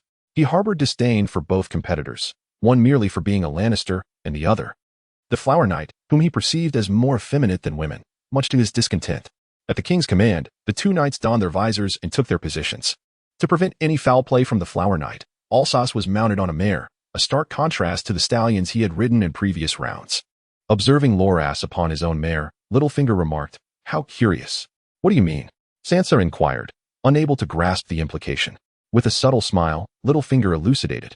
"The Slayer has consistently ridden stallions until now, and Loras too has made the switch to a mare for this final bout. If they had not conspired together, their simultaneous decision is quite remarkable." Sansa shook her head, still oblivious to the underlying significance. Noticing her confusion, Littlefinger continued, "If one rides a stallion while the other rides a mare, the knight on the stallion may find it challenging to control his mount." At last, Sansa began to comprehend the knight's intentions, realizing they would not act recklessly. Littlefinger, amused, thought to himself how easily fooled the naive girl was. As the trumpet sounded, both contenders spurred their horses forward, each yearning for victory. Alsos brandished a new shield, seemingly having learned from past encounters, while Loras avoided direct confrontation. He evaded Alsos's advance, aiming to strike at his side with his lance. In a surprising turn, Alsos slid his mount to the side, narrowly escaping Loras's attack. Realizing the futility of his current approach, Loras resolved to seek another opportunity in the next round. The two knights resumed their stances, embarking on the second round of their duel. To the astonishment of the crowd, they both aimed their lances at each other's horses, recognizing their mutual intent to thwart one another. The long lances collided midair, subsequently rebounding apart. Seizing the moment, Alsos used the momentum to execute a graceful arc, flinging his lance with precision. The onlookers were momentarily taken aback. Just as Loras prepared for the third round, a sudden rush of wind drew his attention. The lance cast aside by Arstark struck him squarely, leaving him no time to evade before being unseated. "Splendid." Robert applauded with enthusiasm. Lancel's expression darkened as he rose, intent on assessing the situation. Fortunately, Loras merely experienced a bout of dizziness and was not in any peril. The attendant who approached to examine him signaled that all was well. "Step forward. Arstark is on." Robert was unaware that Tywin had reinstated Arstark's surname, hence the address. Dismounting, Arstark approached, seemingly indifferent to Robert's appellation. Reputation and authority would be claimed through his martial prowess. "Your Majesty." Arstark bowed to Robert. "Are you not yet a knight?" Robert inquired. "Not yet, Your Majesty. Would you aspire to become one?" "If it pleases you, I humbly request your knighthood, Your Majesty," Arstark stated plainly. The atmosphere charged with expectation. "Surely you would not decline." "Kneel." Robert found the situation amusing, for he was about to bestow knighthood upon a Lannister bastard. Before Robert, Arstark knelt on one knee. "Do you wish to reclaim your surname, or do you harbor other intentions?" Robert sought to discern if Arstark desired a fresh start. "I humbly request your recognition, Your Majesty." Arstark hesitated momentarily before speaking. "Very well. Henceforth, you shall reclaim your Lannister identity, Arstark Lannister," Robert declared, somewhat disheartened. "I am most grateful, Your Majesty." Robert took the long sword from his servant, solemnly placing it upon Arstark's right shoulder, proclaiming, "In the name of the warrior, I charge you to be brave." The sword then transitioned to his left shoulder, as he continued, "In the name of the Father, I charge you to be just." Returning to the right shoulder, he declared, "In the name of the Mother, I charge you to protect the weak and the innocent." Moving to the left shoulder once more, he commanded, "In the name of the Maiden, I charge you to safeguard all women." Arstark, will you vow before the gods and all men to defend the weak, protect women and children, obey the highborn, the Lord, and the King, and irrespective of the trials that lie ahead, whether they be arduous, humble, or perilous, commit to valiant service, never failing in your duty? "I shall, Your Majesty," Arstark replied. "Rise. Sir Arstark Lannister, as a champion knight, choose a fair maiden." At the mention of maiden, Robert's demeanor turned rather irreverent. Accepting the garland from Robert, Arstark surveyed the surroundings, swiftly identifying his target. "Fair lady, may I present you with my token?" Arstark approached Sansa and inquired. At the tournament in Westeros, the hosts traditionally select a woman beforehand, designating her as the Queen of Love and Beauty. Typically, 5 knights pledge to guard her garland. The rightful claim to the Queen of Love and Beauty is determined by the champion of the tournament. Should the champion bestow the garland upon a lady already affiliated with another house, or if the champion is wed yet fails to gift it to his own wife, it would become a scandal. Sansa was crowned the Queen of Love and Beauty at the tournament, yet her 5 valiant champions were defeated, leaving the fate of the laurel in the hands of Alsos. It was indeed an honor. Sansa shyly rose and bowed her head as Alsos placed the crown upon her. Let us commence the celebration for the victorious knight. A resounding cheer erupted from the crowd, marking a splendid conclusion to the tournament. Chapter 18. The temptation to misappropriate my wealth, O knights of the West. Descending from the western sun, eradicate the malevolence of the lion's realm. His name is sung throughout the ages. Upon the azure expanse, the mighty lion that has conquered the royal land. A formidable force that looms over the warriors of the seven kingdoms. Enough, enough. Alsos glanced exasperatedly at the wandering minstrel beside him. This bard from across the narrow sea sought to compose a song for Alsos, candidly hoping for a monetary reward. Tossing 2 golden dragons from his pocket, Alsos remarked, "If this is the extent of your talent, pray you never cross my path again." "Ah, thank you, my lord. I understand," the minstrel replied, carefully stowing the golden dragons and scurrying away in defeat. "Ha." Justin laughed heartily, for this tournament had earned Alsos a staggering 300,000 golden dragons. Now he felt inclined to join Alsos in celebration. "What is so amusing?" Alsos inquired, his mood somewhat dampened, not due to the minstrel, but because of a troubling discrepancy regarding the champion's prize. "Do you know the prize for the tournament? 40,000 golden dragons." "Why? Is that too much gold to count?" Justin responded, "The prize for the tournament is hardly a secret. What I wish to ascertain is whether the 40,000 is for each individual contest or the total for all 3, Alsos pressed further. "Certainly. The prize for each contest amounts to 40,000. Do not underestimate our king. While he may lack political acumen, he is undeniably generous. Thus, my rightful prize should total 80,000 golden dragons." When the golden robes delivered the prize, it was presented in a heavy iron chest. Initially, Alsos paid little heed, but upon returning and counting, he sensed something amiss. The chest could only contain 40,000 golden dragons, and he had assumed that was the total. Yet, the more he pondered, the more discrepancies emerged. He had only participated in 2 of the 3 contests. If each was valued at 40,000, he should have shared the prize with the champion of the 3rd contest. Receiving 40,000 directly could not possibly indicate an excess. How dare they embezzle my funds? Indeed, Justin, observing the change in Alsos's demeanor, hypothesized that perhaps the tournament's prize had not been fully awarded. The golden robes delivered merely 40,000 golden dragons. Noticing the perplexed look on Justin's face, Alsos stated plainly, "What?" Justin's concern grew for this misappropriated sum. Who would dare withhold the champion's prize? The golden robes would not act so brazenly. Upon reflection, it seemed evident that without external prompting, they would not have withheld the funds. Perhaps it is not solely the golden robes. Alsos contemplated a possibility. What if the golden robe only yielded 40,000 gold dragons? "Whom do you think I should approach regarding this matter?" he inquired. "Certainly, the hand of the king." Justin opined that Eddard was the best choice, though he was unaware that Prime Minister Eddard had already traced the issue back to Cersei, and at that moment, he was most averse to encountering a Lannister. "I shall confront the source directly," Alsos declared, slapping the table with determination and rising to depart. "Where are you headed?" Justin pursued him, eager to discern how Alsos intended to respond. "To a brothel," Alsos replied. "Oh, so you seek diversion," Justin remarked, momentarily uplifted by the notion, having thought Alsos to be a mere stone. Upon hearing Alsos's intention, he found a flicker of amusement. In Silk Street, a distinguished visitor graced Littlefinger's brothel. Eddard, recently relinquished from his position as Hand of the King, found himself in a chamber with a courtesan cradling a child. This was no ordinary courtesan. She had secretly borne a child for the king. "My lord, she bears a striking resemblance to him, does she not?" the golden-haired courtesan mused, gazing at her offspring, recalling the king's visage, especially his nose and the shared dark hair. "Indeed," Eddard acknowledged, observing the infant, who indeed bore a resemblance to Robert.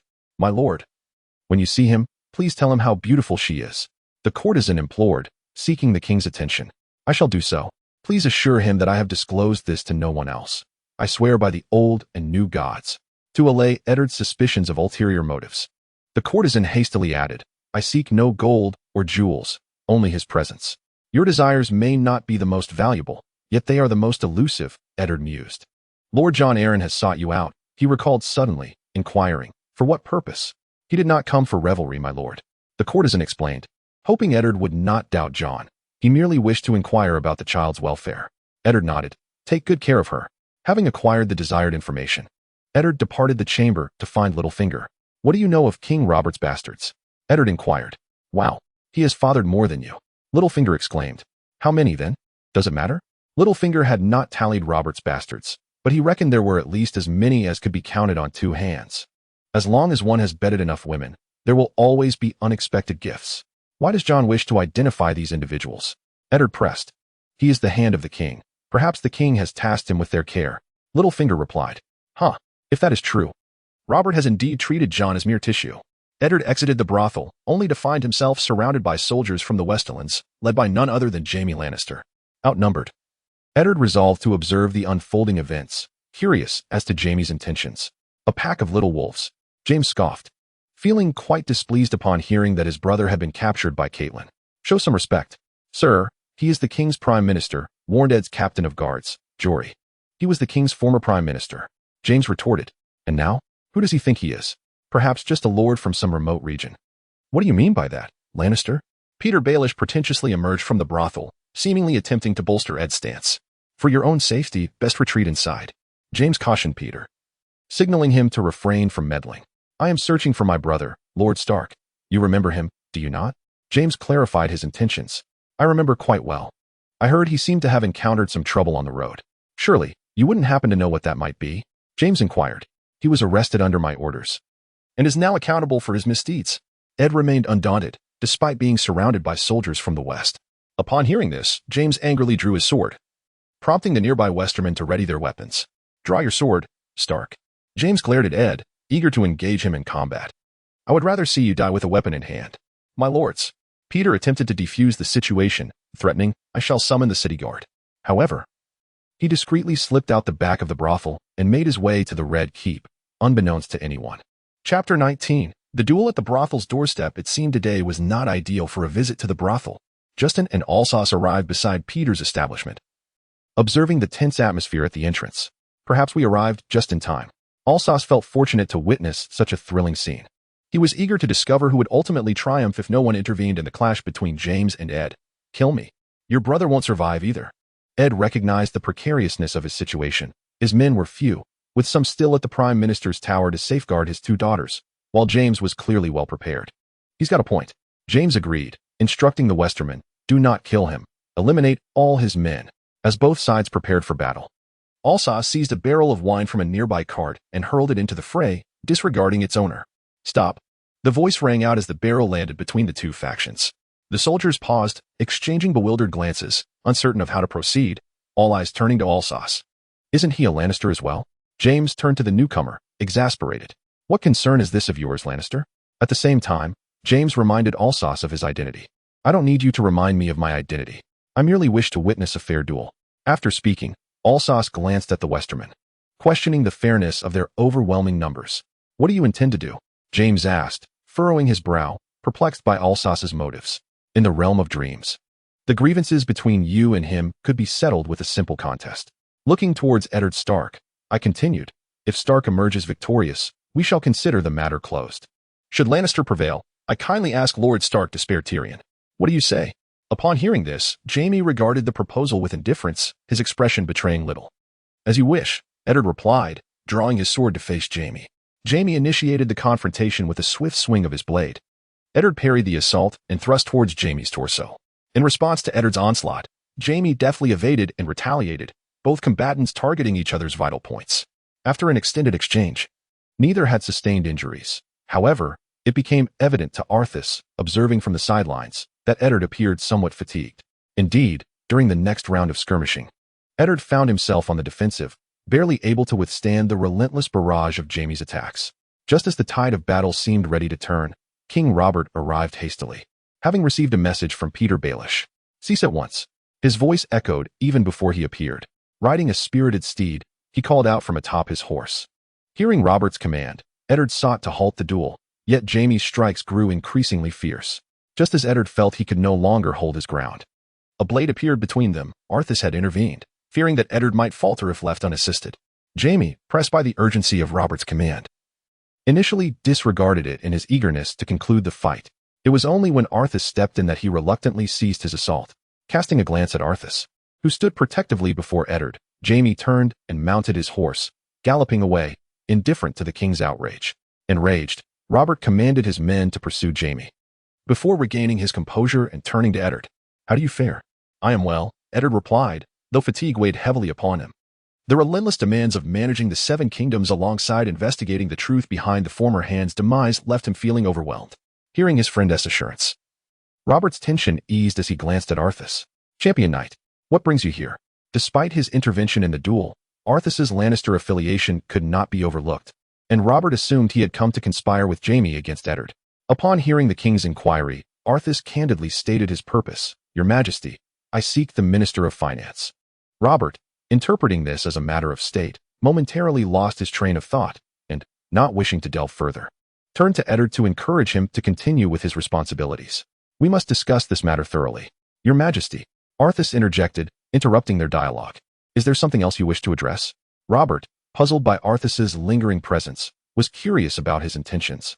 If someone has embezzled the prize money from the tournament, I wish to know how you would respond. As Arthas gazed into Robert's eyes, he sought the answers he yearned for within his words. Robert fell momentarily silent, as if hearing the term embezzlement for the first time, struggling to grasp the meaning behind the statement.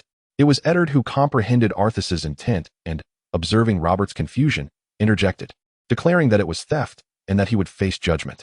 Robert, realizing the truth in Eddard's assertion, nodded in agreement with Arthas. Recognizing Robert's understanding, Eddard turned to Arthas and inquired about the reason behind his query, asserting that the king would not be stingy with a mere handful of gold dragons. What a jest! With millions of gold dragons in external debts, do I truly lack this paltry sum? As a champion of 2 tournaments, why have I received only 40,000 gold dragons? Arthas expressed his lingering doubts. Robert glanced at Eddard, recalling that he had long ceased to involve himself in matters of state, leaving such affairs to others. It felt like an affront to his honor, as the host of the tournament and a king among the 7 kingdoms.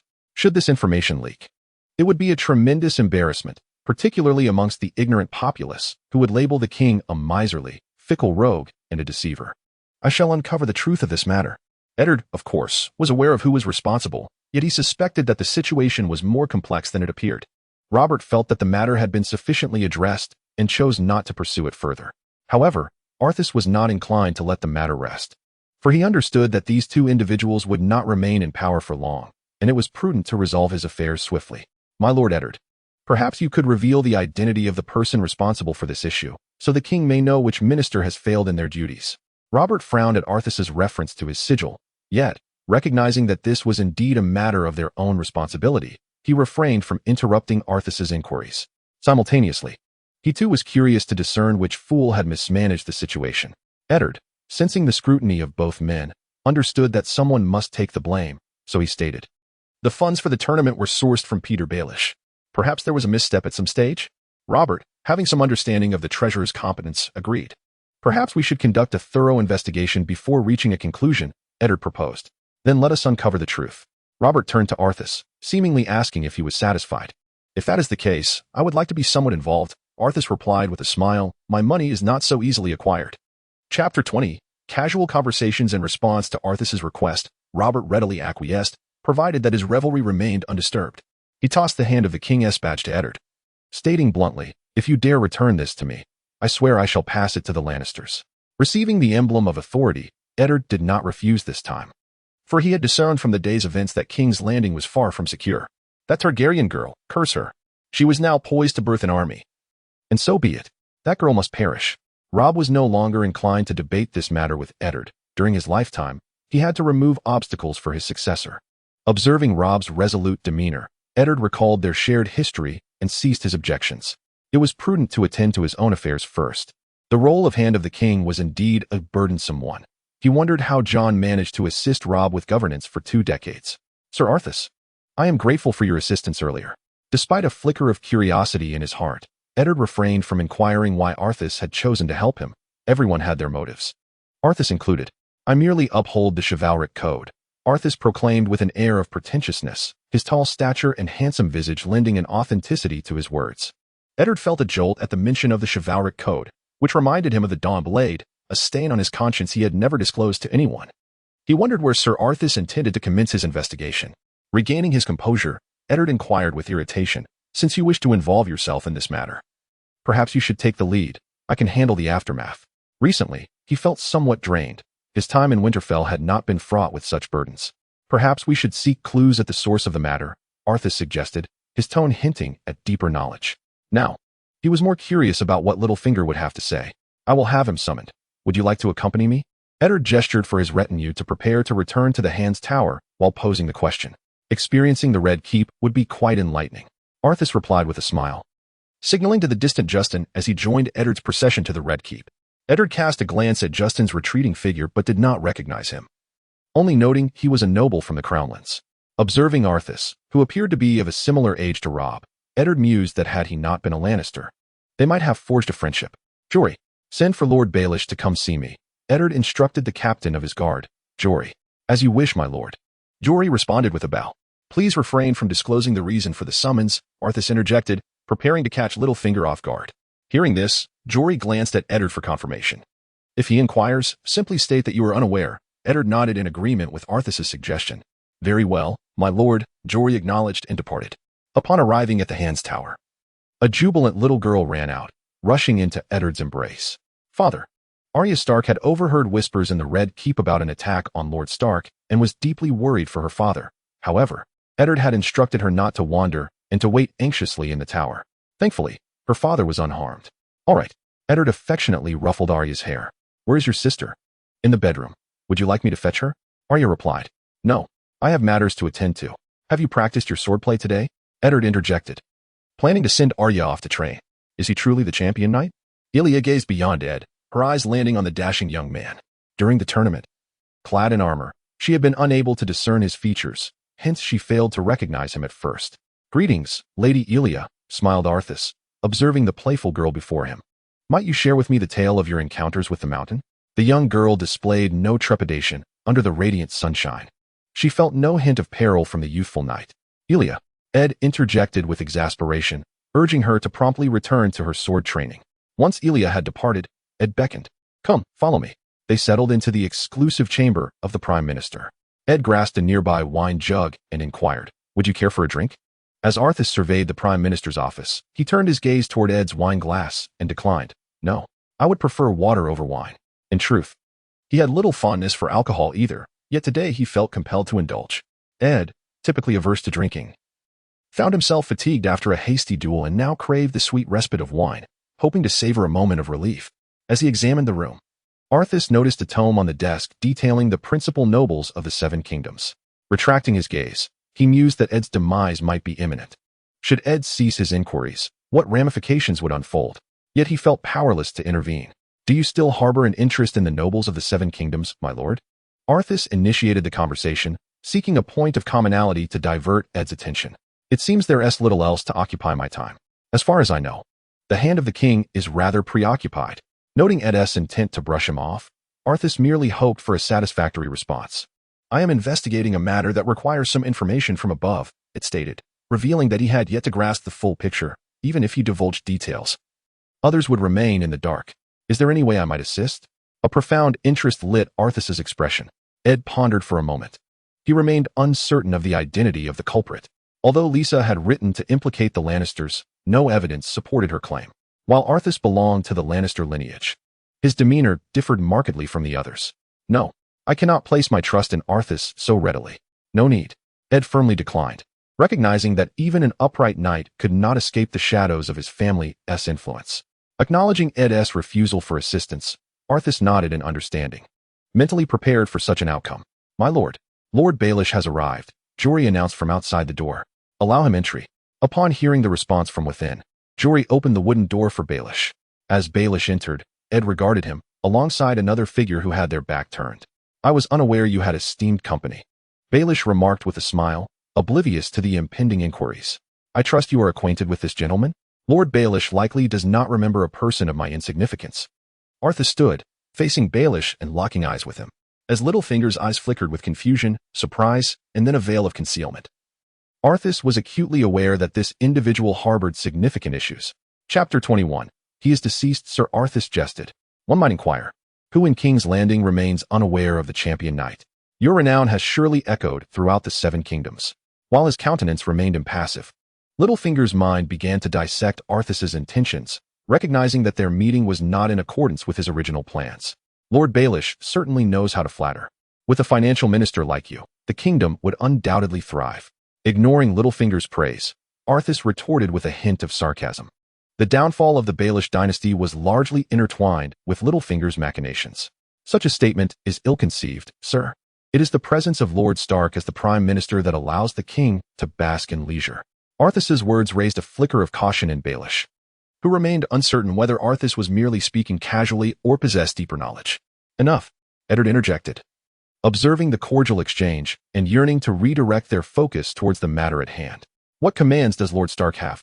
Littlefinger inquired, casting a glance at Eddard. Arthas, meanwhile, observed Littlefinger's performance with keen interest. It pertains to the prize money from the tournament.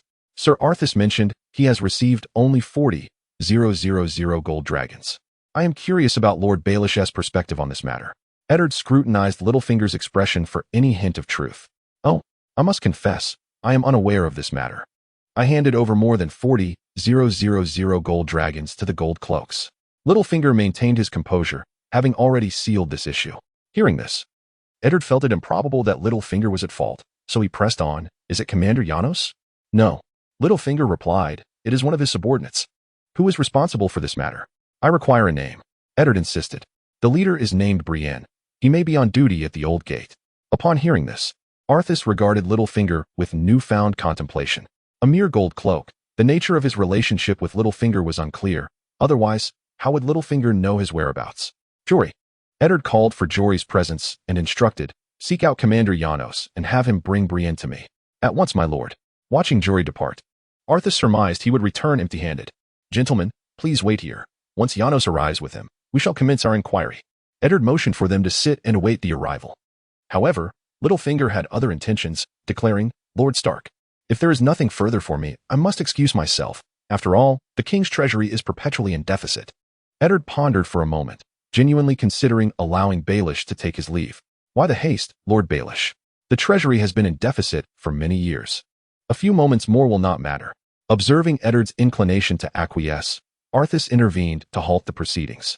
Today, unless Prime Minister Targaryen is engulfed in flames, you shall not set foot there. Sir Alsos appears to be aware of this. It seems he is indeed a man who cares for the kingdom. The king ought to bestow upon you a position of some authority, allowing him to rest easy. Upon hearing Sir Alsos's intervention, Eddard did not dare to refute his words, and Littlefinger was compelled to abandon his thoughts of departure. Had he not previously been cognizant of what sort of man Baelish was, their brief exchanges would have been rather seamless. However, Alsos understood that the better his relationship with Littlefinger, the more susceptible he would be to betrayal. Just look at the fate of the Starks. Meanwhile, Captain Jory of Eddard's guard discovered Janos, who was on patrol. At that moment, Janos was clad in his gold cloak, patrolling Silk Street. Upon seeing Jory, a subordinate of the Prime Minister, rushing towards him, he halted his steps. Ever since Prime Minister Stark assumed office, King's Landing has been on the brink of chaos. In a city of hundreds of thousands, only 2,000 gold cloaks were available to maintain order. Janos could only ensure some semblance of stability near the Red Keep, considering the king allocated such a meager military budget that the gold cloaks were left impoverished. Lord Janos, by the king's command, I request that you immediately accompany the gold cloaks to meet the Prime Minister. Jory addressed Janos directly. Baelish, what business does Lord Stark have with him? Janos felt a foreboding sensation, having just seen Baelish's corpse that very morning. He hoped this individual would not bring him any trouble. You lot, go see if Baelish's body has been buried.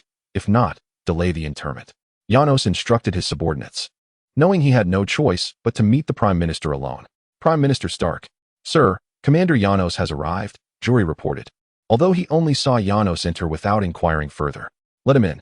Eddard beckoned as Janos, clad in armor, stepped inside. Lord Stark. Commander Janos, where is Baelish? Eddard inquired upon seeing only Janos. Baelish was drinking at the tavern last night and did not return. This morning, my men discovered his body near the tavern, with witnesses suggesting he was involved in a drunken brawl, Janos explained, having refrained from a thorough investigation, deeming it unnecessary for an ordinary subordinate. What? He is dead? Eddard's mind raced with implications. Such coincidences were too uncanny. Yes, Janos confirmed, for there were indeed those among the gold cloaks who recognized him. Alsos mused inwardly. Just as he suspected, he glanced at Littlefinger, whose demeanor remained unfazed. Surely, the others associated with Baelish must also be dead. After all, Baelish did not undertake his missions alone. Eddard turned to Littlefinger for confirmation. There are 4 other gold cloaks. However, I am not acquainted with them, Littlefinger replied. Then, Commander Janos, investigate which 4 gold cloaks accompanied Baelish during the escort of the bounty. Once identified, apprehend them immediately, Eddard commanded. May I inquire as to the reason? Nevertheless, I shall comply with the Prime Minister's orders. Genos replied that apprehending one's own must be justified. Otherwise, it would lead to a loss of loyalty. He had no desire to assist others at the expense of his own interests. Indeed, Ed stated, the bounty for the escort has been diminished. We are investigating this matter and require the testimonies of these individuals to uncover the whereabouts of the funds. Upon hearing this, Genos cast a cryptic glance at Littlefinger, nodded, and took his leave. Let us pause the discussion here for now, Sir Alphys. I shall inform you should I receive any further news. Ed had not anticipated the escalating complexity of the situation. I apologize for disturbing Lord Stark. Alphys nodded, harboring little hope for any revelations from Ed. A mere soldier would scarcely dare to undertake such actions. The principal suspect remained Littlefinger. If he wished to play, Alphys would merely observe and see what unfolded. Chapter 22. Your wife and daughters, I shall nurture. Genos emerged from the Prime Minister's tower, his thoughts consumed with the possibility that Littlefinger was behind the scheme. Upon returning to his quarters, he addressed his confidant, Abel, saying, inquire about those who accompanied Bree during the escort of the bounty. Also, see if anyone has recently made contact with him. At once, my lord, Abel replied, departing promptly. Genos watched the wooden door close and poured himself a glass of fine wine, his mind racing with the conversation he had just had in the Prime Minister's tower. This matter seemed far from straightforward. If Bree were to perish, would the unseen puppeteers spare his accomplices? Genos reflected on the reports from his subordinates. It appeared that if Bree were dead, the remaining gold cloaks had not suffered a loss. Was it a matter of unequal distribution, or lost in thought? Genos succumbed to slumber until Abel's return. My lord, wake up. Abel's voice, tinged with urgency, roused Genos, who sensed that Abel had failed to accomplish the task assigned to him. Abel, is it you? As awareness dawned, Genos realized Abel must have uncovered something significant and inquired, speak. My lord, I questioned everyone acquainted with Bree, yet none could identify who accompanied him on his mission, and all those on duty that day, as well as those resting, have alibis, Abel reported, astonished by the circumstances. Could there be someone among the gold cloaks shielding these individuals? The implications are staggering. What do you mean? Genos rubbed his weary head, struggling to comprehend Abel's words. My lord, I mean that those who executed the mission with Bree may not be limited to just the 4 gold cloaks. I cannot articulate it clearly, but they all profess ignorance. Abel's response was frantic. Unless the ones escorting the bounty with Bree were not gold cloaks at all. Wiping the sweat from his brow, Genos gradually grasped the gravity of the situation. If those 4 were indeed gold cloaks, it would be improbable that everyone would conspire to conceal the truth. Some information would inevitably leak. Given the current circumstances, the likelihood that those individuals were not gold cloaks appeared increasingly plausible. Had it not been for the golden robe, Brienne would undoubtedly have known the whereabouts of the golden dragon. Alas, he has already perished. Go to that tavern and inquire about Brienne's interactions with those individuals that night. Genos must commence his search from there, hoping the tavern might yield favorable news. Even if it doesn't, it bears little significance, as there is no benefit to him, and he wishes to avoid incurring the ire of the players behind the scenes, Prime Minister Targaryen. Through the incident at the brothel, Eddard realized that King's Landing was not as secure as he had imagined. Moreover, the number of Northmen accompanying him was insufficient to safeguard his family. I wish to send you back to Winterfell, Eddard declared to his 2 daughters after careful consideration. Upon hearing that they were to leave, Sansa urgently inquired, what about Joffrey? Is there danger here? Is that why you were sending us home? Ever since overhearing the stranger's conversation in the secret passage, Arya had been exceedingly vigilant. No, Eddard reassured them. Please, father, do not send me away, Sansa pleaded. I do not wish to leave either. I still want to learn swordsmanship from Syrio. Arya exclaimed anxiously. I have only just begun to make progress. This is not a punishment for you. Eddard gazed at his precious daughters, striving to maintain his composure, and gently explained. I am sending you back for your safety. Can we take Syrio with us? It appeared that Arya was truly eager to learn the art of combat. Sansa, however, dismissed her sister's thoughts entirely. Who would care for your foolish dancing instructor? I cannot leave. I am to marry Prince Joffrey. I love him, and I wish to be his queen. 7 hells. Arya scoffed at her sister's infatuation. Wait until you grow up. I will find someone worthy of you, Eddard asserted, brave, gentle, and strong. I refuse. I want only Joffrey. He will be the greatest king ever, a golden lion. We shall have many beautiful golden-haired sons. Sansa fervently expressed her desires, attempting to dissuade her father from sending her home. Fool. He is no lion. His father is a Baratheon, so he should be a stag. Arya mocked. He is not. He bears no resemblance to that drunken king. Sansa insisted, her urgency palpable, even speaking ill of her father's friend. Hearing his daughter's discourse, Eddard suddenly recalled Robert's bastards, all with dark hair. Girls, go summon the septa to assist you with your packing. Eddard's expression grew grave, and his tone became resolute. What? Sansa was taken aback by her father's unwavering stance, feeling that her thoughts were disregarded. This is unfair. Let us go. Arya, ever perceptive, recognized that their father's decision was immutable and grasped Sansa's arm, leading her outside. With his suspicions lingering, Eddard once again opened the tome detailing the noble houses of the Seven Kingdoms. Flipping to the page about House Baratheon, he noted the names: Aerys Baratheon, dark-haired; Aegon Baratheon, dark-haired; Leonor Baratheon, dark-haired; Stephen Baratheon, dark-haired; Robert Baratheon, dark-haired; Joffrey Baratheon, golden-haired. My lord, Ser Althasar has arrived. The voice of Jory pulled Ed from his deep contemplation. Let him in. Just moments ago, Alsos had come up, discovering that Prime Minister Tarly's servants were packing their belongings. What was the situation? Was the Prime Minister leaving again? Is Lord Ed about to depart? Ed cast a complex glance at the golden-haired Alsos, often forgetting the latter's lineage. No. My two daughters merely wish to return home to see their mother, Ed replied. Lady Catelyn, I have heard tales of your exploits. They are quite remarkable. Indeed. Alsos had read about them in books. Ed, wishing to avoid that particular subject, transitioned directly to the matter at hand. Geno's informed me that those accompanying Brienne are not the Golden Cloaks. What does that mean? They cannot locate the individuals, so they claim they are not the Golden Cloaks. It appeared Alsos was venting his frustrations. I shall continue to investigate this matter, but it may take some time. Ed, feeling both disheartened and powerless, could only acquiesce for now. I suppose I am not lacking in time. Alsos did not press further, understanding that this issue would not simply fade away. What brings you to King's Landing, Sir Alsos? Ed inquired, suddenly curious. I do not know. Perhaps it is a woman, gold dragons, or honor. Any of those could be the reason, Alsos pondered, though he had not given the matter much thought. Children make choices. Adults desire all. Given the current atmosphere of King's Landing, it would be wise for Sir Alsos to take a stroll outside. Ed did not wish to involve Alsos in his forthcoming endeavors. A glimmer of appreciation appeared in Alsos's calm gaze. Stark remained true to form. With your words, I shall care for your wife and daughters. Chapter 23. The calm before the storm, sir. You have a letter. A Lannister soldier approached Alsos. Thank you. Alsos accepted the letter from the soldier. Curious about who would write to him. There is no need for thanks. Serving the Lannisters is our duty, the soldier declared proudly. Alsos regarded the soldier with a deep look and nodded. Breaking the seal, he perused the contents of the letter. It was from his dear father, conveying the following. Everything I have done is for the family. Your actions have now caught the eye of Duke Tywin. He wishes to offer you an opportunity to prove yourself. The honor you have earned can return to the family, if you still consider yourself a Lannister. Tywin's instincts remained sharp. A monumental upheaval was imminent in King's Landing. At this juncture, Alsos yearned to instigate some changes, but for now, he would entrust matters to Justin.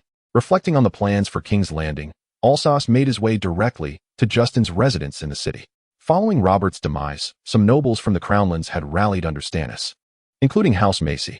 Though uncertain about the extent of his influence over Justin, Alsos desired to discuss matters further with him. Meanwhile, in the Red Keep, within the Queen's Gardens. Since the Prime Minister discovered that Robert's children with Cersei were not his biological offspring, he felt a tumult of shock and rage. Nevertheless, Stark remained steadfast to his principles, intending to spare Cersei and her children, urging them to leave King's Landing at once. Yet, Cersei was unwilling to relinquish the power that was within her grasp, for in the Game of Thrones, there are no losers, only victors. As for Stark's threatening words, she paid them no heed, believing that once the king returned from his hunt, the true authority in King's Landing would be revealed. Meanwhile, Alsos encountered Justin. You are in grave trouble, he exclaimed. Justin's expression darkened, and he quickly inquired what he meant. If the king were to perish, those lords and nobles straddling the middle ground would be in peril. Alsos elucidated. How could you speak of the king's death when he is alive and well? Justin retorted, surprised by Alsos's words. Yet, deep down, he sensed that something unknown to him had transpired. You will receive news in a few days, Alsos continued. What I must convey is that once the king passes, Stark will no longer wield control over King's Landing. It will actually be the Lannisters who hold sway. That is impossible, Justin argued. The Iron Throne is occupied by a Baratheon. They will not stand idly by. He believed that even if the king were to die, the throne would still belong to a Baratheon, supported by the nobles loyal to their dynasty, who would not allow the Lannisters to dominate. Which Baratheon? Joffrey. Have you forgotten who his mother is? Alsos reminded him. Joffrey cannot rely on Baratheon's support. He is dependent on his mother's family. Even so, what does that mean for us? If the Lannisters truly come to power in King's Landing, they will still need nobles to manage their lands. Do you think Stannis and Renly will relinquish their claim to the throne? Alsos pressed on.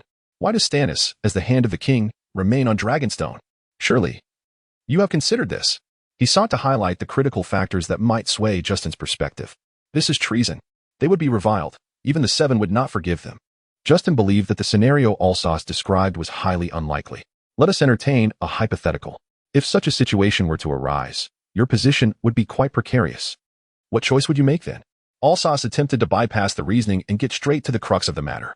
Justin's family held a fief at Storm's End, in close proximity to Dragonstone, only a day's boat ride away. Though he doubted the occurrence of such a situation, he pondered for a moment, asserting, "The Baratheons will remain loyal to the Iron Throne. I know. Yet, deep down, you have already found your answer. As a friend, I advise you, choose nothing at all. Maintaining the status quo is the wisest course. If possible, remain in King's Landing." Noticing Justin's conflicted demeanor, Alsos continued to persuade him. "You wish for me to hide?" Justin felt belittled by this suggestion. "I merely presented you with an option, a choice that allows one to preserve everything by doing nothing." In order to maintain the other's dignity, Alsos could only utter such words. After a brief silence, Justin remarked that he would contemplate it. Having said all that needed to be said, Alsos no longer concerned himself with Justin's subsequent decisions, and thus began to speak of his own matters. "Furthermore, I shall be departing from King's Landing tomorrow. My father has summoned me back to the Westerlands, yet I have some affairs to attend to here in King's Landing. So if you desire my assistance, do not hesitate to express your needs." Justin found Alsos's roundabout approach to soliciting help rather exasperating. Surely, given the gold dragons Alsos had earned him from the tournament, he ought to assist. "If necessary, I shall write to you." Seeing that Justin was unaware of the difficulties at hand and readily agreed, Alsos felt a profound sense of relief. In the Red Keep, Lancel was consumed with anxiety. Just recently, he had gone hunting with Robert, and a wild boar had grievously gored Robert's belly. Accompanying Sir Barristan in escorting the king back to the Red Keep, Lancel, upon witnessing the grievous wound on Robert's abdomen, understood that the king's fate was perilous. He hastily made his way to the Hand's tower, hoping that the Hand could grasp the gravity of the situation, for Robert had immense trust in Stark. Upon summoning the Hand, the king unexpectedly expelled them all, demonstrating that, in comparison to his wife Cersei, Robert placed greater trust in Eddard. As Lancel's thoughts spiraled, he suddenly recalled a conversation he had with Loras. The Tyrell family would support him, and Loras would fight on his behalf. Shaking off these thoughts, Lancel noticed Eddard emerging from the king's chamber. "Provide the king with poppy milk." Eddard's somber tone cast a heavier pall over the atmosphere. Lancel followed the maester closely, eager to discern if Robert, his brother, had any words he wished to share. Turning to Robert, he found him lying in bed, teetering on the brink of death. As Lancel entered, Robert struggled to speak. "I knew it was you, Lancel. Do you realize? I have always thought you bore a resemblance to me in my youth. I have appointed Eddard as regent, to serve as protector of the realm alongside Joffrey. You can trust him. He is my most trusted friend. I have little left to say, save for my hope that you and Stannis can coexist amicably, for we are all Baratheon. Go now. I wish only to close my eyes and sleep peacefully." Chapter 24. The beginning of war. Lancel departed from the king's chamber, his heart heavy with conflicting emotions. He could not afford to dwell in sorrow over the loss of kin. Once Robert departed, he would lose his shield in King's Landing. Loras was right. Joffrey was indeed a monster. The Lannisters were not to be trusted, and in King's Landing, his only recourse lay with Stark. He yearned for a lifeline, something to grasp desperately. Protector of the realm, perhaps? He hurried to the Hand's tower, only to learn from the guards that the Hand was not present. Lancel had no choice but to wait by the side, pondering his forthcoming remarks, for persuading Stark to support his plans was of utmost importance. "Lancel, are you waiting for me?" Upon his return, Eddard Stark discovered Renly Baratheon standing at his doorstep. "My lord Eddard, may I have a word?" Renly glanced at the guards behind Eddard, unwilling to let his intentions be exposed to outsiders. "Please, send your men away." Seeing Renly's resolute demeanor, Eddard nodded and signaled to the guards. Once they withdrew, Renly hastily proclaimed, "I appoint you as the protector of the realm." "Indeed," Eddard replied, still unclear of Renly's true intentions. "That woman will not mind. Give me an hour, and I can provide you with 100 men." Although he had already formulated his thoughts, Renly stumbled over his words as he spoke. "May I inquire what I am to do with these 100 men?" Eddard sought to understand Renly's plans. "Seize the initiative. While everyone slumbers tonight, Renly explained, realizing he had grown somewhat impatient. We must wrest Joffrey from his mother's grasp. The title of Protector of the Realm is of little consequence. Capturing the king is what commands the loyalty of the kingdom. Each second you delay grants Cersei more time to prepare. Once Robert is dead, it may be too late for both of us. And what of Stannis? Eddard, having learned of Renly's ambition to leverage the king for authority, found the matter less straightforward and probed further. Are you suggesting you would rescue the Seven Kingdoms from Cersei only to hand them over to Stannis? Your understanding of the Protectorate is quite peculiar. Upon hearing Stark mention his elder brother, Renly attempted to sway his perspective. But Stannis is your brother, Eddard reminded him. The claim to succession does not rest with you. What we discussed bears no relation to bloodlines.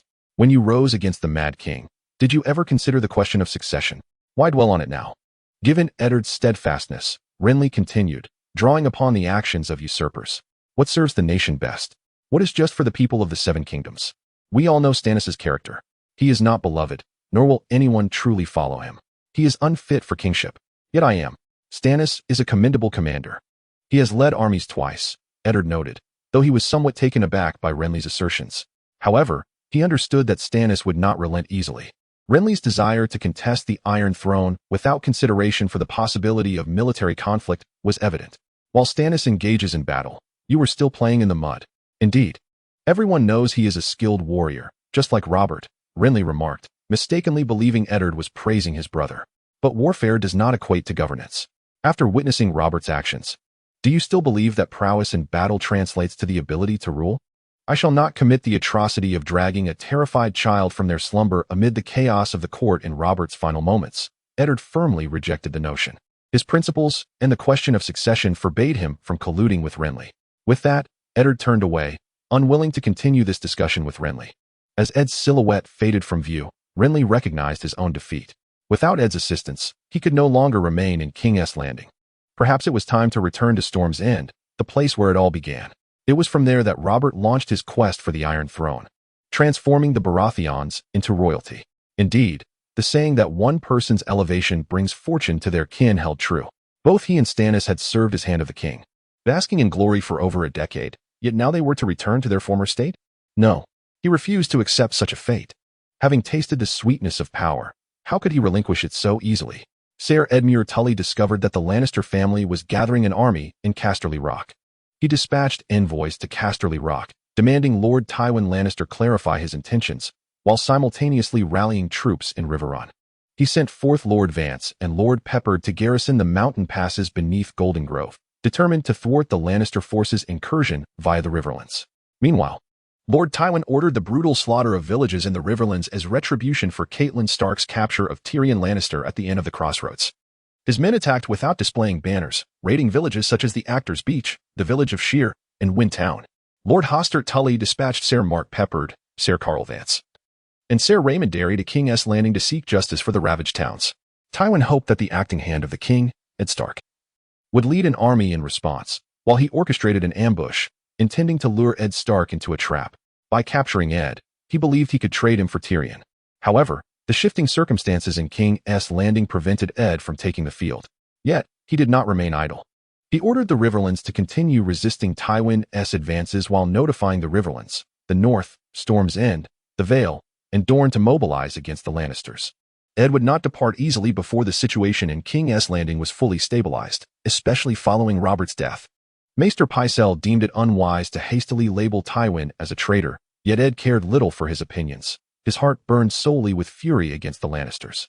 They had assassinated his son, betrayed his brother, and slaughtered innocents. If the Lannisters dared to act, they must certainly understand the consequences. Now, Ed Stark was determined to let the flames of justice consume the entire Westerlands. 2 days had passed since Alsos left King's Landing, and he remained unaware of its tumultuous changes. However, before he could reach the Westerlands, he encountered a contingent of soldiers from that region, led by none other than Rhaegar. "Were you waiting for me?" Alsos inquired, puzzled by Rhaegar's presence. Rhaegar, soothing his restless steed, replied, "Lord Darren sent me to escort you. Is there a matter at hand?" Alsos retorted, feeling that the situation was more complex than it appeared. "We're heading directly to Golden Grove." Rhaegar responded, guiding his horse away slightly, sensing its quivering legs. "Golden Grove? Is he there as well?" Alsos asked, looking at Rhaegar with curiosity. Rhaegar nodded and signaled for Alsos to follow behind them. After all, The horse would not dare to approach the lion's rear. Chapter 25. Preparations in the west outside Golden Grove, the Lannister encampment. Alsos gazed upon the fluttering red lion banner before him and could not help but commend Tywin's keen sense of warfare. While the Baratheons and King's Landing were still scheming for the throne, he had already assembled his forces. Whatever transpired next, the West was poised to confront it with composure. The appearance of the great lion in the camp elicited much astonishment. Had it not been for the soldiers clad in Western armor accompanying him, Alsos might have been greeted with spears. "Let us temporarily arrange your pet here." Rear halted before a larger tent and addressed Alsos. "I will ensure the surrounding soldiers keep their distance." Alsos nodded, not wishing for the lion to incite panic.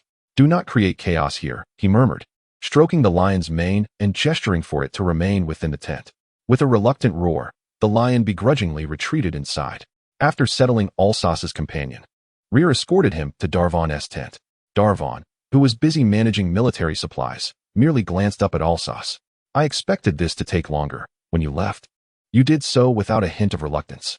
Alsos remained silent, moving aside to pour himself a glass of fine wine from the table. The monotonous journey had left him somewhat fatigued. Seeing Alsos's demeanor reminded Darvon of Tyrion, prompting him to remark, "Your status has changed. You must think carefully before acting." "Do I appear to care what others think?" Alsos retorted. "I am indifferent to your opinions." Believing Alsos had misunderstood him, Darvon continued, "I know." Alsos set down his wine glass and stated, "Family comes first. If the next generation perishes, what good is the family?" He cared only for his own existence. Matters of the family were best left for them to navigate. One must look after oneself, otherwise, one is doomed. Darvon's ideology bore the imprint of Tywin's influence.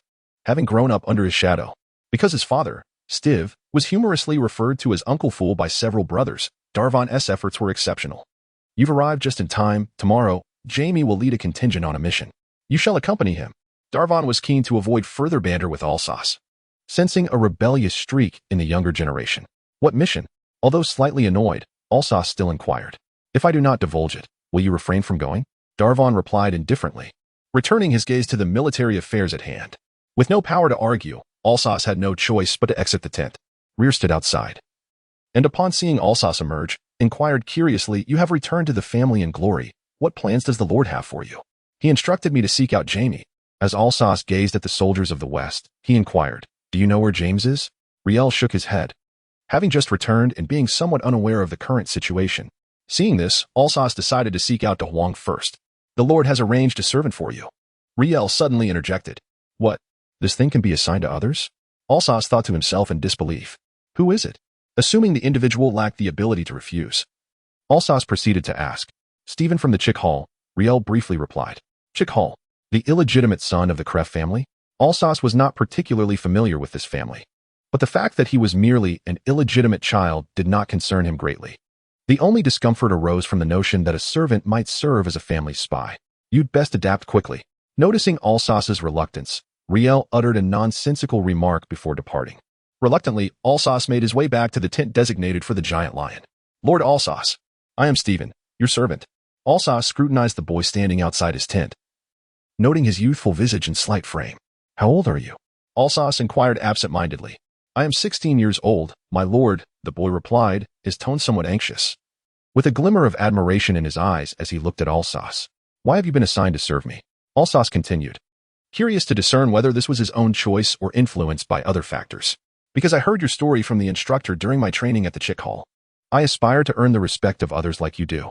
As an illegitimate child, Stephen had endured mockery and exclusion. Witnessing the envy and admiration in others' eyes upon hearing Alsos's tale, he silently vowed to become a person of similar stature. That was not something to be achieved through mere words. It was a triumph to be seized with the weapon in hand. "If you are prepared, then follow me closely." Alsos regarded him with a hawk-like gaze. "Rest assured, my lord, I have undergone training," Stephen insisted, eager to prove himself. "That is merely training for soldiers. Forget it. On the battlefield, you'll perish even quicker." The teachings might instill valor in them during combat, but they won't instruct them on how to preserve their own lives amidst chaos. If everyone thought like that, the soldiers from both sides would merely stare at each other, and what sort of battle would that be? As a competent servant, you must first tend to the knight's steed, maintain the armor, and care for the weaponry. "I will do so, my lord," Stephen replied, fully aware of how to manage these tasks. "You shall also set up your tent nearby," Alsos said, dismissing Stephen as he spotted James approaching him. Look who it is. The champion knight. The demon slayer. James teased in an exaggerated tone, though the surrounding soldiers paid little attention, merely attracting the curiosity of distant guards. Alas, there lingers a tinge of resentment within Alsace regarding the interference from King's Landing in his affairs with Eddard. We are all Lannisters here. If you choose not to assist me, that is one matter, but to aid outsiders is quite another. Yet, each individual possesses their own measure of loyalty. And as long as one does not cross the line, friendships remain intact. Ah, it seems your presence brings me great joy. Alsace turned to Jaime, smiling, and inquired whether it was because of his charming moniker. Are you proud of your accomplishments?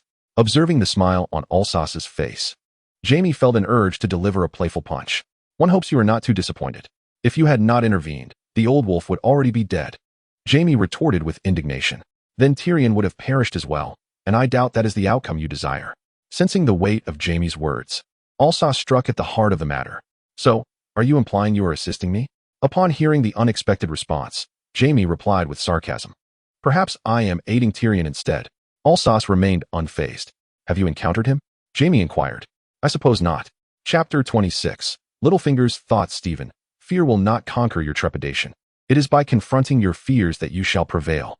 Alsace remarked, observing Stephen, who stood beside the great lion, gazing at the lion's golden mane.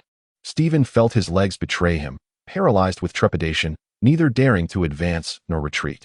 He wished to toss the ox leg he held, yet feared inciting the lion's wrath. His hands trembling as they clutched the ox hoof, eyes fixated on the imposing beast, terrified that one moment of inattention would lead him to fall into its gaping maw. Roaring in impatience at the human clutching the food, the lion startled Stephen, who dropped the offering and fled in a panic. The lion, indifferent to his escape, rose, seized the food, and began to feast in solitude. Aha! The soldiers gathered in amusement, though they would not exhibit much valor if their turn came. Jaime observed in silence, choosing not to comment, as he found Alsace's flamboyant task execution with a lion rather ostentatious. I hope your pet will not hinder our mission. You have yet to disclose the nature of our task, Alsace inquired. Having traveled for a day, he only knew they were in the Riverlands. But the precise location eluded him. A missive from King's Landing has arrived. Our esteemed Prime Minister has dispatched a 100-man squad to apprehend the culprits behind the attacks in the Riverlands, Jaime explained. Alsace was surprised to learn that the mountain had perished, and such events could still transpire. It seems Eddard has already discerned the puppet master. Now we shall witness how the West responds. He has taken action and declared a nationwide suppression, Jaime stated. Does that mean we are branded as rebels? Alsace exclaimed, astonished by the rapid shift in circumstances.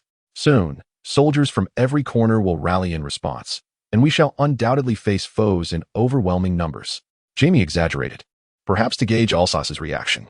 To his surprise, Alsace outright dismissed the notion as unrealistic.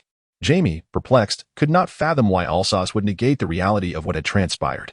Lysa and Baelish will not easily relinquish their claim to the Iron Throne. As for other regions, the Old Rose is not one to remain uninvolved. It is difficult to assert that Dorne will abstain from participation. However, should chaos ensue, Dorne would likely refrain from intervening. Our primary adversaries may only be the North and the Riverlands. Have you forgotten something? What about the Vale and the Crownlands? The Vale. It is not that I underestimate the Knights of the Vale, but they currently lack a suitable leader. Until then, there is no need to worry about the Vale. As for the Crownlands, the situation in King's Landing is ever-changing. Although Eddard is presently the guardian of the realm, none of those ministers are to be underestimated. Their greatest skill lies in betraying you at the most critical moments. I am quite curious as to how you possess such knowledge. Regarding Alsace's remarks, Jaime found a degree of agreement, yet he was also intrigued as to why someone outside the center of power would be so well-informed. Well, I spent several months in King's Landing, so I have a somewhat limited understanding, Alsace replied dismissively. Is that so? In King's Landing, Janos received word that Littlefinger had summoned him to a brothel. Although he was unaware of the reasons, it would serve as an opportunity to relax. Lord Janos has arrived. I wonder what amusement the Lord seeks today? Observing the alluring courtesans before him, one could not deny that Littlefinger's establishment housed the finest. I must attend to some business first. I shall return shortly. Withdrawing his hand from the tempting embrace, Janos felt a lingering desire. Where is your lord? Upstairs, my lord. The courtesan cast him a seductive glance before turning away. Upon ascending to the second floor, Janos discovered Littlefinger engrossed in the performance of two courtesans. And inwardly, he mused on the peculiarities of such a spectacle. Eyeing the scene with unabashed indulgence, he spoke leisurely. What business does Lord Baelish have with me? Noticing Yano's sudden appearance, Baelish smiled, clapped his hands, and instructed the performers, "You may leave for now." Once the courtesans had exited, Baelish unveiled a large iron chest concealed beneath a canvas. "I wish to forge a friendship with you, Lord Janos." "I had thought we were already friends." Janos jested. No. True friends assist one another," Littlefinger implied meaningfully. "If Lord Baelish requires assistance, the gold cloaks are most willing to serve." Janos recognized that Littlefinger sought something from him. Yet he was not one to act without guarantees. Of course, but one must also ensure that friends do not suffer loss, correct? After speaking, Littlefinger opened the chest, and the room was instantly aglow with gold. Gazing at the golden dragons within, Janos was captivated. He had certainly made a valuable friend in Littlefinger. "I accept Lord Baelish's sincerity. From this point forward, your troubles shall become mine." "Do you not wish to know what my troubles are?" Not surprised by Janos' reaction, Littlefinger responded, "Regardless of what Lord Baelish's troubles may be, the gold cloaks will assist you." Janos pledged, "This concerns the 7 kingdoms." Littlefinger sought to test the limits of Jon Snow's resolve. After all, who would dare to oppose the golden dragons, unless it was for the Iron Throne? It felt somewhat akin to courting disaster, and Jon could not help but feel a twinge of regret. Nonetheless, the sight of the overflowing chest of golden dragons compelled him to proceed. "My lord, you jest. The Iron Throne is not a prize for the unworthy." Having achieved his objective, Littlefinger prepared to shift the conversation. "Indeed. However, the hand of the king does not share that perspective. Our esteemed Prime Minister wishes to support the king's younger brother, Stannis, for the throne." Littlefinger directly revealed Eddard's intentions and disclosed that he had already commenced with the plan. "What? This is contrary to the line of succession. What of His Grace Robert's heirs?" Jon was taken aback by such a revelation. Yet the allure of Littlefinger's offer was too great to dismiss. "To the victor go the spoils, to the vanquished the scorn. Wouldn't you agree?" Littlefinger replied. "What does Lord Baelish intend?" Jon sensed something amiss, eager to ascertain Littlefinger's true allegiance. "The Prime Minister has tasked me with persuading the gold cloaks to join their cause, especially since there are still hundreds of Lannister soldiers within the Red Keep." Observing this, Littlefinger shared the Prime Minister's strategy. Silent, Jon gazed at Littlefinger, fully aware that matters were far from straightforward. "However, I have my reservations. Stannis is as stubborn and unyielding as a stone by the sea. I believe you, Lord Jon would not wish to serve him." Noting Jon's silence, Littlefinger felt compelled to divulge his own calculations. "Perhaps we should place our faith in Joffrey. After all, you, Lord Jon, would be hailed as a hero for your role in his ascendance, and I am certain that King Joffrey would be generous with his rewards." Chapter 27. The finale of Soros and Baelish. However, on the side of Alsace, the losses were minimal. Only a handful of unfortunate souls had fallen victim to stray arrows at the onset. The lion's shield was already peppered with arrows, some even piercing through to embed themselves in the hands of the shield bearers, who gritted their teeth to endure the pain rather than risk a fatal blow to their heads. "Raise your spears. Thrust." The cold points of the spears thrust through the gaps in the shield wall, striking those who attempted to resist. Observing this, Soros drew his sword and shouted, "Follow me into battle." The gaze of the surrounding soldiers was drawn to him, the atmosphere charged with fervor as they raised their swords in response. To kill. Alsace too was ignited with the desire for victory. "Brothers, glory awaits us. Follow me into the fray." With that, Alsace charged into the enemy ranks, his hammer clearing a path. Seeing this, Soros rushed towards him, sensing danger at his side. Alsace swiftly turned and narrowly evaded the attack. "We meet again." "Indeed. Though I did not expect to encounter you here," Soros replied, seemingly dissatisfied with Alsace's stance. Yet neither of them paused their assault. "Life is full of surprises, is it not?" Alsace remarked lightly, parrying Soros's next strike. Without responding, Soros's attacks grew increasingly fierce. Alsace was astonished by Soros's swordsmanship, uncertain how he managed to dissipate the force of his hammer. Not wishing to prolong the conflict any further, Arthas seized the approaching longsword with one hand while brandishing a hammer with the other, aiming it at Soros's body. Observing Arthas prepare to catch the blade with his bare hand, a smirk of mockery appeared on Soros's face, as if he anticipated that the next moment, the hand before him would be severed by the sharp edge, twisting in an uncanny manner to evade the massive hammer. Soros suddenly felt a pull on the hand gripping the sword. In disbelief, he looked to find Arthas grasping the blade's shaft, miraculously unscathed. With a swift kick, he sent the dazed Soros flying and discarded the sword onto the ground. As he gazed upon the figure intent on ending his existence, Soros closed his eyes. Though he could not comprehend it, this was the harsh reality. The soldiers of the kingdom, besieged from all sides, had already fallen into a disadvantageous position.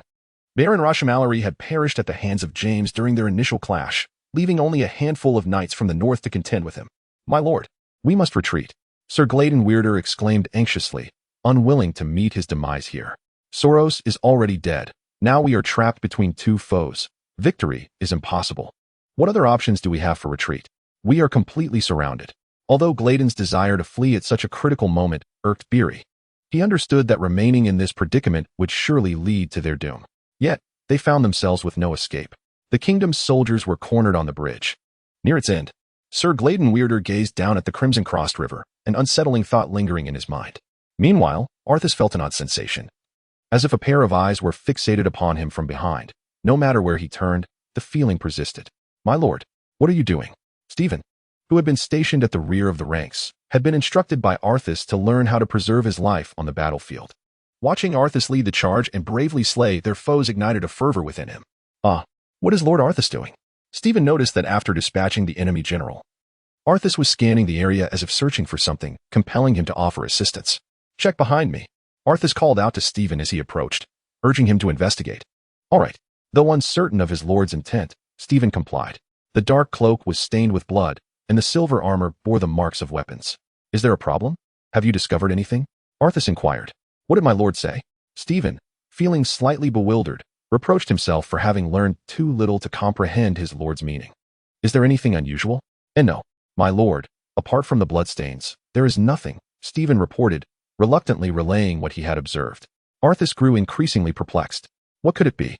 Fortunately, the sensation of being watched began to fade, allowing him to focus on the battlefield. Some soldiers of the kingdom attempted to leap into the river to escape, splashing as they fell, only to vanish from sight thereafter. Those who wish to flee will find no escape. The soldiers of the Westlands will encircle the remaining survivors completely. Surrender. James stood before the wary soldiers of the King's Landing, gazing at the besieged Earl Barry. Upon hearing James's call for surrender, Barry first glanced at his remaining soldiers and Sir Gladen, whose eyes reflected a tumult of hope, despair, and hatred. Why surrender? Is it for the fallen brothers? For the innocents who perished in the Riverlands? Or perhaps for the oath that resides within? Barry spoke, as if questioning James, yet also interrogating his own heart. However, the soldiers of King's Landing held a different conviction. Their eyes burned with determination. With a sigh, Alsace recognized that Barry sought death, a dignified demise. Observing this, James nodded reluctantly and took a step back. "Kill them." The surrounding soldiers of the Westlands, receiving the command, surged forward. Sir Gladen, unwilling to evade any longer, bore an air of pride in his choice. As Barry beheld the advancing soldiers of the Westlands, not a shred of pleasure filled his heart. He raised his sword and cried out for Baelish. "Farewell, Aurelia. My lord Stark, I have failed in my duty. Yet, I have done my utmost, my lord." Stephen watched as Alsace turned to depart, following in his footsteps. "Let us go. There is nothing left to see here." Alsace felt a pang of disappointment, disappointed that he was not as steely-hearted as he believed, unable to remain impassive in the face of Barry's fate. Rather than lament the destinies of others, it is wiser to seize control of one's own. James regarded the solitary figure of Alsace with curiosity, pondering how this individual could seem so unaffected, as if the war had concluded without victory. Alsace's party returned to the encampment 2 days later. Throughout those days, the situation in Westeros had undergone a dramatic shift. Just as in the original tale, Ned was betrayed by Peter and imprisoned in the dungeons of the Red Keep. The North rallied to Robb's call, dispatching troops to rescue their Wolf King. Renly escaped from King's Landing, not to Storm's End, but to the Tyrells of the Reach. Gaining their support, Stannis received Ned's letter and raised his banner on Dragonstone, yet he found himself with a fleet, thus seeking to persuade Renly to align with him. The armies of the Riverlands had gathered in Riverrun, with Lord Vance and Lord Peabody marching toward the mountain pass beneath Golden Tooth, intent on halting the Lannister invasion from the River Road. Chapter 28. What are you doing? In King's Landing, Justin awaited reports from his subordinates, astonished by the complications surrounding Alsace's affairs. Examining the map he had sketched, he realized he was only halfway toward completion. Raff, a cartographer, had received a lucrative commission days prior. A nobleman had invited him to create a route map. Such tasks were the simplest for him. And with the nobleman's generous advance of 50 golden dragons, he had anticipated drawing a map of some territory.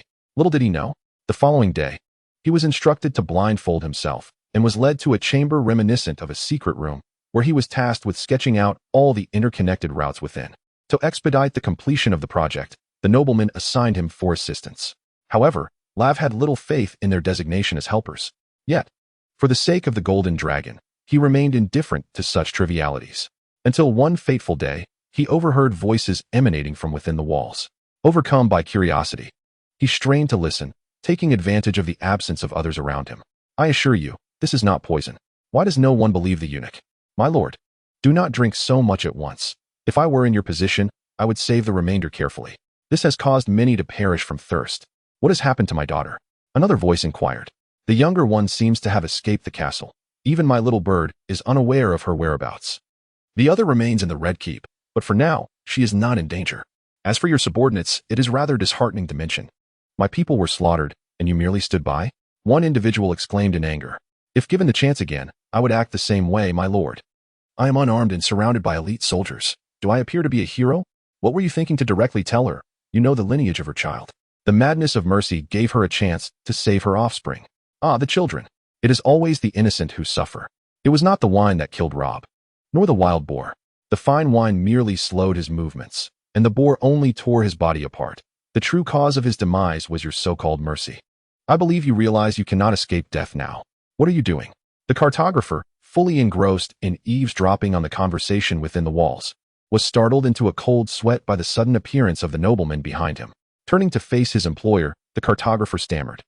I was merely observing the quality of the rock. Yes, the rock. Hand it over.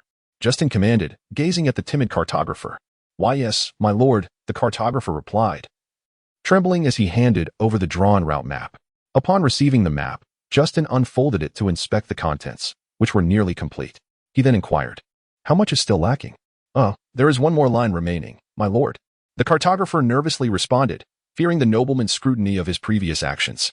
It must be finished today, Justin stated coldly. Why yes, I assure you, it will be ready before sunset. Justin nodded and turned to leave. As he exited, he addressed the family soldiers stationed at the door, saying, keep a close watch. No one is to enter or exit without my permission. Do not make any mistakes. At your command, my lord. With the sea breeze at his back, Justin returned to his lodgings in the city. My lord. The Mark Lord of the Rollinford family and Lord Will of the Staunton family have come to visit, reported the guard at the entrance. Where are they now? Justin inquired. Having been well prepared for the arrival of the two, to the banquet hall, he commanded, striding forth and instructing, do not allow anyone to disturb us. Yes, my lord. Upon reaching the banquet hall, a maidservant opened the door for him, and he entered. You may withdraw, Justin said to the maid, wishing to keep the ensuing conversation from a fourth party. Once the maid had departed and the door was closed, he smiled at the two gentlemen before him, expressing his delight at their participation. Do you comprehend the extent of your plan's madness? How could we possibly succeed with just the 3 of us? Although Mark voiced his skepticism, he had already resolved to take part. The fewer who know of this, the better. I trust you all seek an opportunity to alter the current state of affairs, Justin explained, asserting that everyone would gain from this venture, provided they were willing to pay the price. What of the other 3 families? Why not involve them? Surely, having more would increase our chances. Justin's assertion was indeed valid. The Florent family had seen better days and now possessed little more than a title. Mark felt secure in his own situation, where one person's success could sustain the entire family. However, the Staunton family was different. They still owned a castle, albeit outside the economic sphere. With little business to speak of, Will was merely coasting on past glories. They've already made their choices, Justin mused, recalling the remaining 3 families, the Rosby, the Lannister, and the Mallory, who had aligned with Lannister, Renly, and Stannis, respectively. Had it not been for Alsace's persuasion, he too might have sought Stannis' alliance. I wish to know who orchestrated all of this behind your back. Honestly, I fail to see what they stand to gain. Will expressed his indifference towards the decisions of the other families, now eager to uncover for whom they were undertaking this endeavor. You will find out. But not at this moment, Justin continued. As for what can be gained, that is not your concern. Do you trust him? Mark asked anxiously, his concern evident. Is it too late to inquire? Justin replied, stating that his actions were founded on trust, but primarily aimed at securing what he desired. Then let us indulge in this madness. When shall we commence our scheme? Tomorrow, I shall inform you. Trust me, you will not regret it. Justin assured. Let us hope so. After bidding farewell to his distinguished guests, Justin proceeded to his study, meticulously reflecting on any potential oversights. My lord, the item you requested has been completed, a guard reported. What? Suddenly interrupted from his thoughts, Justin struggled to recall. The blueprints, my lord, the guard reminded him. Oh, bring them to me. No, wait. I shall come to you. Suddenly realizing that those present could not leave, Justin decided to traverse the streets under the cloak of darkness, making his way to the port of King's Landing. Upon arriving at a concealed entrance, Justin, noticing the absence of any onlookers, ventured inside. My lord. The guards greeted him, while remaining vigilant of their surroundings. No one has departed, I trust? Justin inquired, addressing the two guards. No, as per your command. Everyone is within, the guard replied. Excellent. Chapter 29, Silence. Arthas had not been faring well these past few days. Tywin treated him merely as a tool. Why do they presume I am obligated to serve them? Unsurprisingly, Arthas felt profoundly disconnected. During the Battle of Gold Tooth, Tywin had led 30,000 troops from the Westerlands to vanquish the Riverland forces that had hastened from Riverrun. At that time, Arthas and Jaime were on their way back. The Riverland army, having traversed a long distance, aimed to encamp 15 miles from Gold Tooth, but they arrived too late. Tywin had already opened his jaws wide, awaiting the fish to swim into his net. By the time Arthas returned, the Riverland forces had been decisively defeated. Tywin commanded Jaime to lead half of the soldiers to plunder the Riverlands, while Arthas pursued the remnants of the fleeing soldiers with 200 cavalrymen. All the way to Pink City. The Westerland army halted at this juncture, as Tywin ordered a day's rest before the siege to commence the following day. Summoning all commanders to a meeting, Count Pebble led the remaining soldiers to flee to Riverrun. Pink City likely has few defenders, remarked Tywin's younger brother, Kevin. Indeed. Moreover, his choice has alleviated some of our burdens. Analyzed the cavalry commander. Adam, should we become trapped here, the fish could summon more reinforcements. Share your thoughts. Tywin directed his gaze towards the bystander, Arthas, who, sensing their collective attention, spoke. Though Pink City is small, it is still a fortress with formidable walls, easy to defend and difficult to assault. Furthermore, the terrain steepens on the riverside, compelling us to attack from the flatter eastern approach. What Arthas stated was common knowledge. Any rational individual would arrive at the same conclusion. After some exchanges among the attendees, Tywin resolved his decision. Thus, tomorrow, Arthas shall lead 2,000 soldiers to besiege the city. Arthas wished to refuse. He had no desire to engage in endeavors devoid of benefit. Observing Arthas's lack of response, Tywin queried, Arthas, do you have anything to say? Once we breach the city, I demand half of the spoils. A sudden hush fell over the previously raucous crowd. You alone wish to claim half? Tywin asked patiently, doubting the clarity of his hearing. Indeed, Arthas affirmed. You have yet to take Pink City. Tywin's expression remained relatively unchanged. Yet the nobleman present could sense his mounting ire. If you agree, Pink City will be yours by tomorrow. Unfazed by Tywin's imposing demeanor, Arthas clearly conveyed his stance. He would not engage without recompense. Tywin was eager to eliminate the troublesome instigator, yet he recognized the individual's value. However, he would not grant any leniency to Arthas. Taking a calm breath, Tywin turned to the Earl of Deep Hole, Lord Robb Tarly, and inquired, Would you be so kind as to take Red Dust City for me? As you wish, my lord, Robb Tarly replied. Once the crowd dispersed, Adam trailed after Arthas, questioning, How dare you act in such a manner? No one within this camp dares defy Lord Tywin's wishes. It is not a matter of daring. Do you comprehend why he will not acquiesce? Arthas retorted, revealing his surprise at Tywin's stinginess. He was uncertain whether Red Dust City possessed any assets and outright rejected Arthas's proposition. Preposterous. You would claim half for yourself. What would others think? Adam scoffed. I care not for the opinions of others. If they possess the capability, let them besiege the city themselves. I desire none of the spoils. Arthas replied nonchalantly. The capable should take their share, while the rest may content themselves with the broth. Though he spoke thus, without those soldiers, capturing Red Dust City would be an insurmountable challenge. It is essential to recognize that those soldiers were drawn from various noble houses. It would be unreasonable for them to send troops without some form of compensation. Thus, I have reserved half for them, Arthas stated. Is half not sufficient? To offer more would be inappropriate. Then it seems your siege is of no concern to us, Adam remarked, at a loss for words. With that, Arthas took his leave. Watching Arthas walk away without a backward glance, Adam had no choice but to relay his thoughts to Tywin. At the tavern outside the Lion's Gate in King's Landing, Justin had been seated since noon, growing increasingly anxious as evening approached. Where are they? Justin fretted, for the plan was set, and tonight presented the opportune moment. The sound of hurried hoofbeats echoed, and Justin curiously peered out the window. Beneath a red cloak, black armor was visible, adorned with a distinctive helmet, indeed. Justin moved forward to greet them. Let us speak elsewhere, the Black Knight urged. Nodding, Justin requested a room from the tavern owner. Once ensconced in the room and assured they were alone, the Black Knight removed his helmet. Is everything prepared? Arthas inquired, noting Justin, who appeared somewhat thinner with dark circles under his eyes from their last meeting. In the secret passage, once we commence, there is no turning back. I do not wish to inquire further as to why. Your methods do not reflect those of a Lannister. Justin responded, seeking to solidify Arthas's resolve and hoping he would not regret his choices. Take me to them, Arthas asserted, nodding without a hint of hesitation. Very well. However, you must change your attire.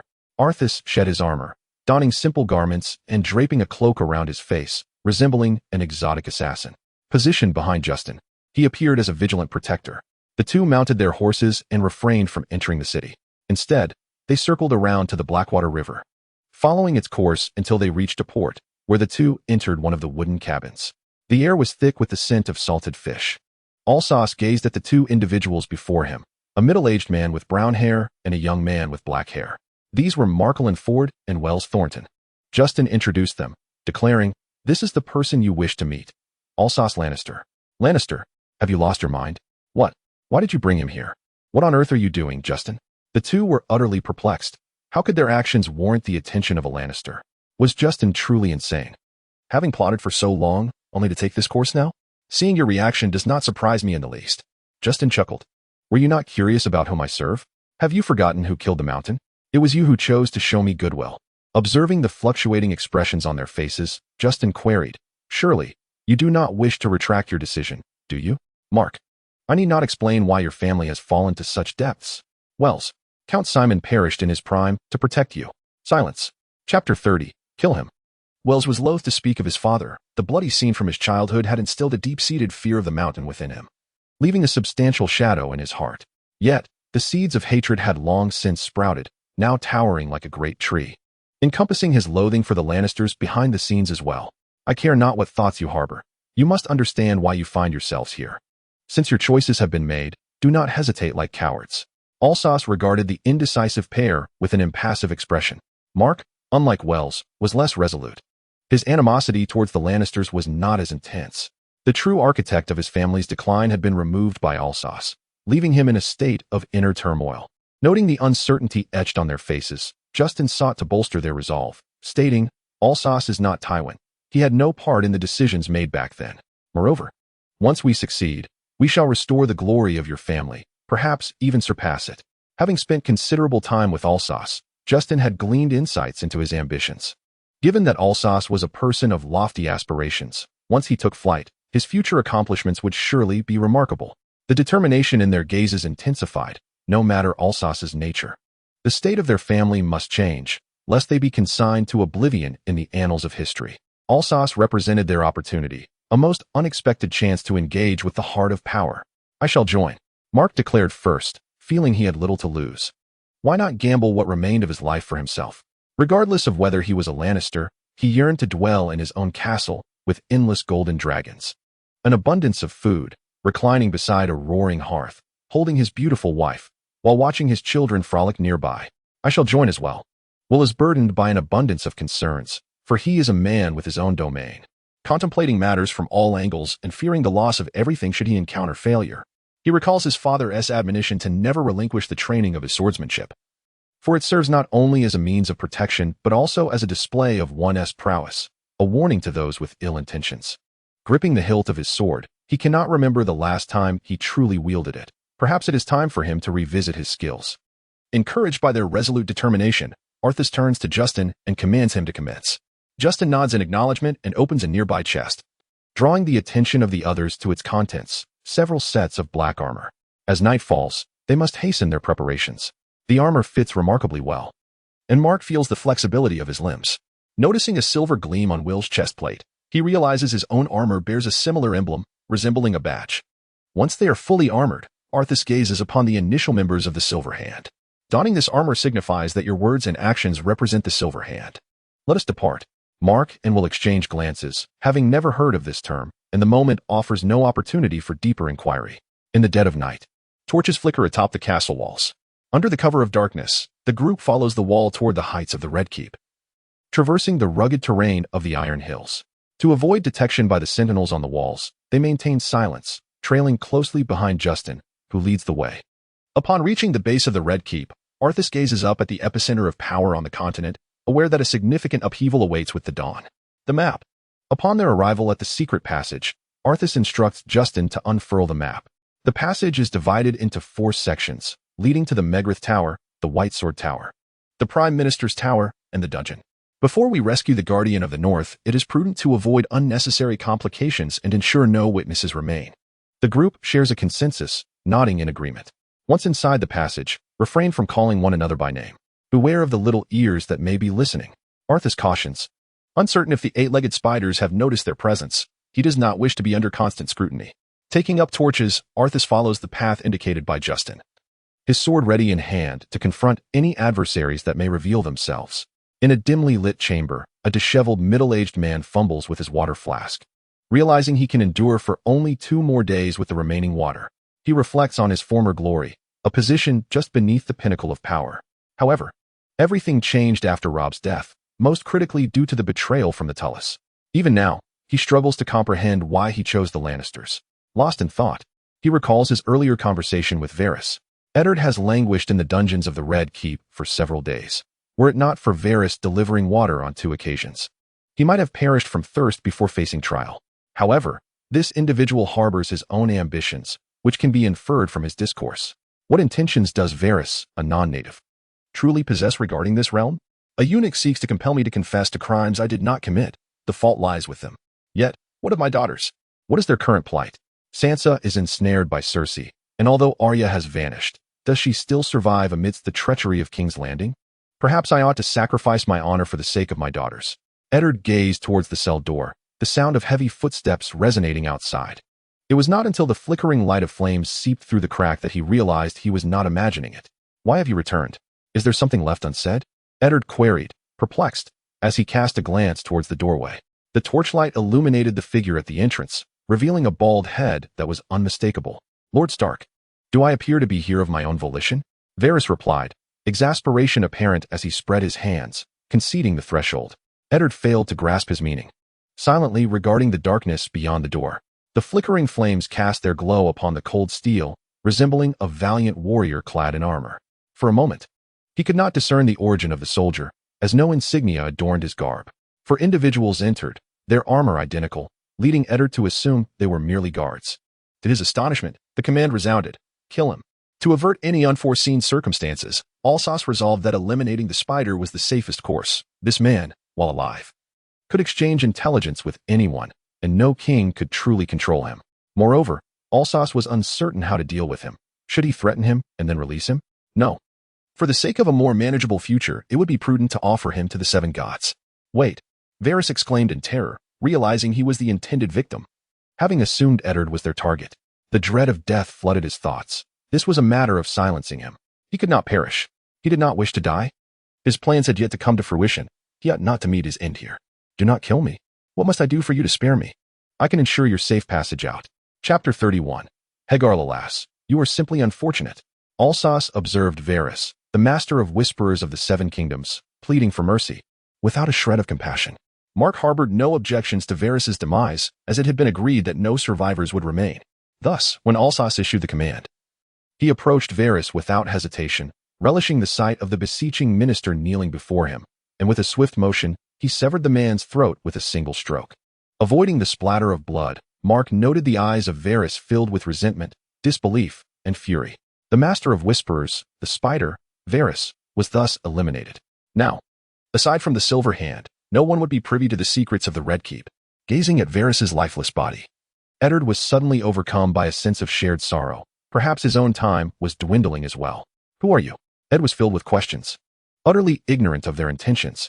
As Justin was unshackling him, he glanced up at Arthas, but the gaps in the mask obscured any clear view.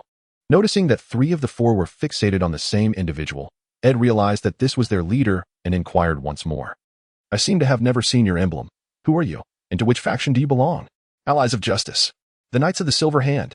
Arthas replied, observing Ed as he rose, albeit somewhat feebly, without any visible injuries. Casting a glance at Varys' lifeless body, Ed could not suppress a chuckle. Since they were reluctant to divulge more, he decided against further questioning. Arthas nodded slightly at Justin, who, receiving the signal, along with Mark and Will, began escorting Ed outside. leading the way for their retreat while Arthas intended to sow further chaos in the Red Keep. According to their earlier agreement, once they entered the dungeon, they would eliminate all guards and liberate the prisoners, ensuring that no one would suspect the presence of a secret passage within the dungeon. On their descent from the third to the first floor, Arthas severed the locks of every cell door, ruthlessly dispatching all visible guards. The relentless slaughter rendered him akin to a machine. As the dungeon's main door loomed near, the grating swung in the wind, and the soldiers assigned to guard were either dead or had fled. The events unfolding here would soon reach the ears of those in power. The prisoners behind Arthas gazed at the nearby exit, yet hesitated to rush forth.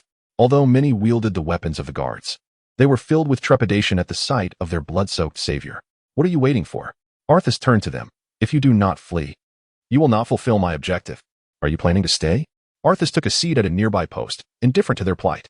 Observing the relaxed demeanor of Arthas, the prisoners exchanged glances, none daring to take the first step.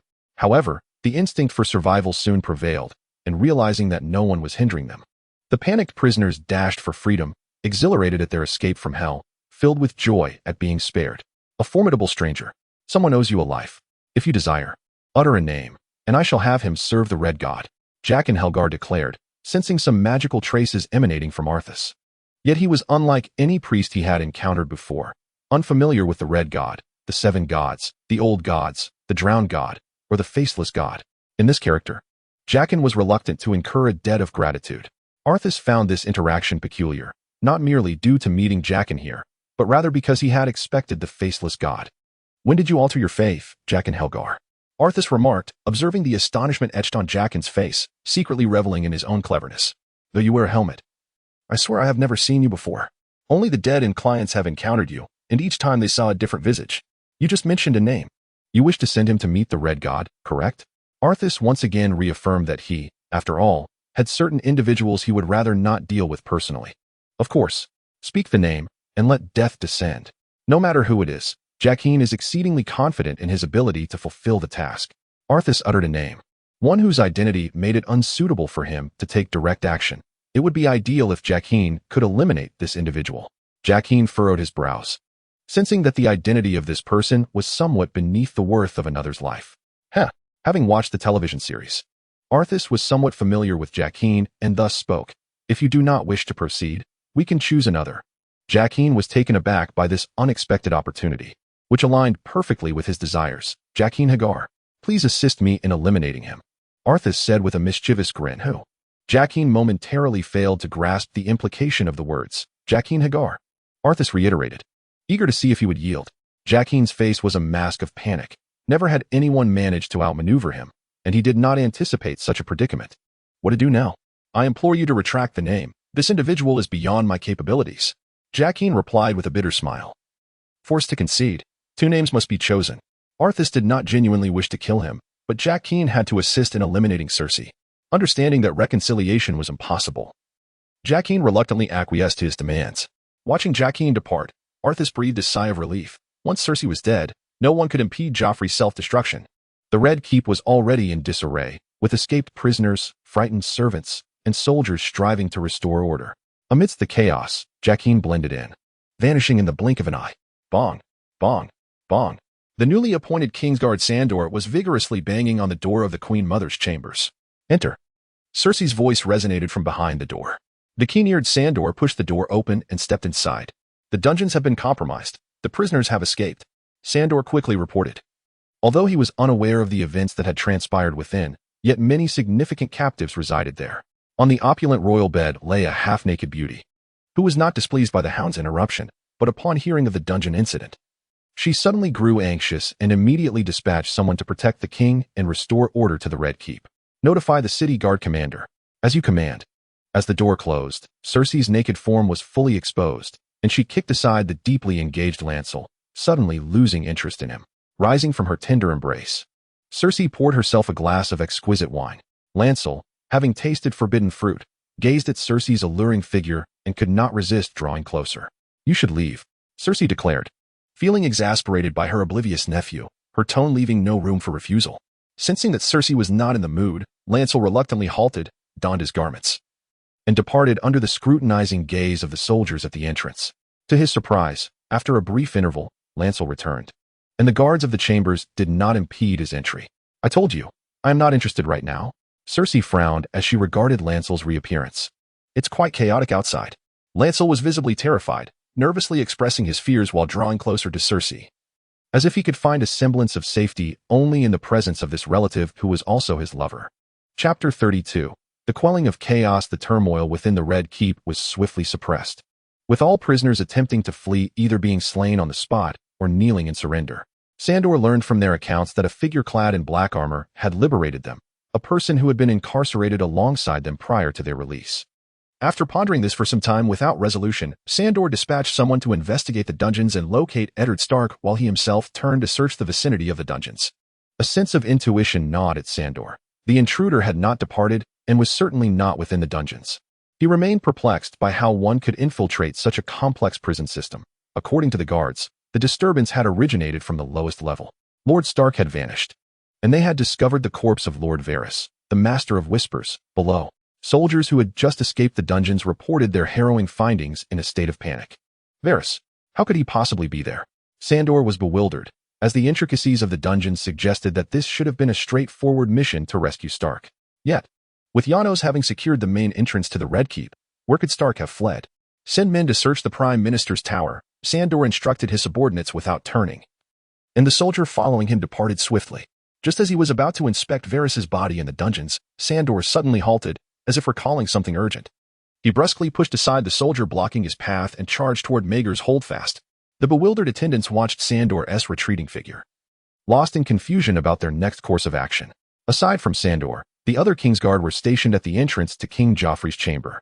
Witnessing the ferocious approach of the Hound, they felt little inclination to regard this knight who had yet to be anointed with holy oil, especially now that the Lannisters were in charge, and King Joffrey clearly favored the Lions. My lord. Although unsure of his intentions, several Kingsguard addressed him dutifully. Ignoring the ostentatious posturing of the white-cloaked guards, Sandor forcefully pushed open the door to the king's chamber, rousing the slumbering monarch. Hound, what do you want? Joffrey, startled, found himself at a loss, uncertain how to respond to this sudden intrusion. Upon confirming that Joffrey was unharmed, the Hound exhaled in relief, explaining, Your Majesty, there has been a prison break. Chaos erupted in the dungeons, and Stark has vanished while Lord Varys has inexplicably perished within. What? Joffrey could scarcely believe his ears. Are the guards of the Red Keep utterly incompetent? How could so much transpire? Confusion washed over him. Quickly, suppress them. Those wretches. How dare they disturb the king? Send no one but leave me protected. I want them to suffer. Joffrey declared in a fury, the proximity of danger finally dawning upon him. The rebellion has been quelled. Your Majesty, Sandor said. Disappointment etched across his face as he gazed at Joffrey, withholding the critical information that could have changed everything. The Hound, what reward do you desire? Joffrey, emulating the image of a king as he believes a ruler should appear, strives to project the demeanor of a sovereign. However, to Sandor, he merely appears foolish, sidestepping the gravity of the situation. I believe it is not the right time for rewards. We have yet to apprehend the intruders.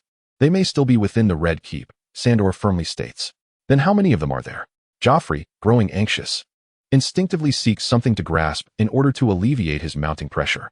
Sandor, lowering his gaze, reports, the information is not yet clear, but from what we have gathered, there are at least 2 whose whereabouts remain unknown. 2 individuals? Are the guards nothing but fools? How could such a small number infiltrate our stronghold? Joffrey is incredulous, unable to fathom how anyone could breach the Red Keep's defenses. The guards should have been led by Brienne, though her body lies cold. As for the escaped prisoner, it may be Stark. The identity of the other accomplice is unknown. Sandor wishes to clarify that most of the guards at the Red Keep are men from the Westerlands, who failed to notice anything amiss. They must have fled. What of my betrothed? The escapees are undoubtedly in league with Stark, conspiring to usurp my throne. Now that Stark has been liberated, he has likely fled. And what of Sansa? Has she too escaped? I do not share your belief, Sandor replies, analyzing the situation. Janos stands guard at the entrance of the Red Keep. None of the guards have encountered Stark. I suspect they remain within the castle. As for your betrothed, I regret to inform you that I am unaware of her whereabouts. Find them. Additionally, I must comfort my betrothed and inform her that her father perished in the uprising. With the Hound's assistance, Joffrey dons his garments, glancing at his reflection with satisfaction. Do you understand, Hound? It is evident that Joffrey desires Stark's demise, conveniently leveraging the chaos to eliminate him while simultaneously satisfying his vindictive impulses toward Sansa. Though reluctant, Sandor is acutely aware of his role and responds, "As you command, Your Grace." This marks Sansa's first experience of profound disdain for King's Landing, for Cersei, for Joffrey, and for everything surrounding her. Lying in bed, sleep eludes her as she frets over her father, unable to comprehend how he could betray the king, for he is a man of such integrity. Under the coercion and temptations of Cersei and the council, she was compelled to pen a letter urging her brother Robb to surrender, a task she earnestly wished to avoid. Yet, she could conceive no method to thwart their intentions. The sounds of violence echoing outside made her yearn for Robb to lead the northern soldiers into King's Landing, to rescue her and her father from the Red Keep, returning to the cold yet comforting embrace of Winterfell. Soon, the world beyond the door fell into complete silence. In her imagination, a valiant warrior adorned in northern armor burst through the door, awakening her and rescuing her from this capital that was, despite its sweltering heat, chilling to the bone. In stark contrast to this beautiful dream, reality often manifests itself in the relentless knocking at the door, leaving Sansa uncertain whether she was caught in a dream or mustering the courage to open the door, filled with hope. Miss Sansa, the figure in white armor, with a disfigured visage, filled Sansa's heart with profound disappointment. "It seems you are quite safe." As Sandor stepped aside, King Joffrey cast his gaze upon the frail girl within. "Your Majesty." A flicker of hope remained in Sansa as she thought, if only Joffrey would grant her father a reprieve. "Do you know?" Joffrey continued with a sinister grin. "A riot has just erupted in the dungeons. My soldiers will swiftly quell those damned souls, but alas, your father is among them." Chapter 33. The Northern Wolf descends. Aegon did not linger in the Red Keep. The uprising in the dungeons had successfully obscured the Stark escape route, achieving its purpose. With that accomplished, he hurried to reunite with Justin, eager to ensure the Stark's departure before any further complications arose. Everything went smoothly, I trust? Beneath the Red Keep. At the secret passage, Justin anxiously awaited Aegon's arrival, his eyes lighting up as Aegon emerged from the shadows. On high alert, Mark and Will turned at the sound. The once black armor now emanated an eerie crimson hue that sent a shiver down their spines. Indeed, Aegon replied with satisfaction regarding the night's operations, which had unfolded without a hitch. Observing the Stark, shrouded in a hood, he silently applauded Justin, relieved that the secret passage of the Red Keep remained intact. "You've worked hard. Leave the rest to me," Aegon assured his future companions. "A great change is imminent in King's Landing, so be cautious until my return." Despite the helmets they wore, an unspoken eagerness resonated among them. Exiting the passage, Aegon guided Stark to a small boat waiting on the western shore of the Red Keep. Only when they had set sail did Aegon remove his helmet, turning to the honest Duke Stark and saying, "You may take yours off now."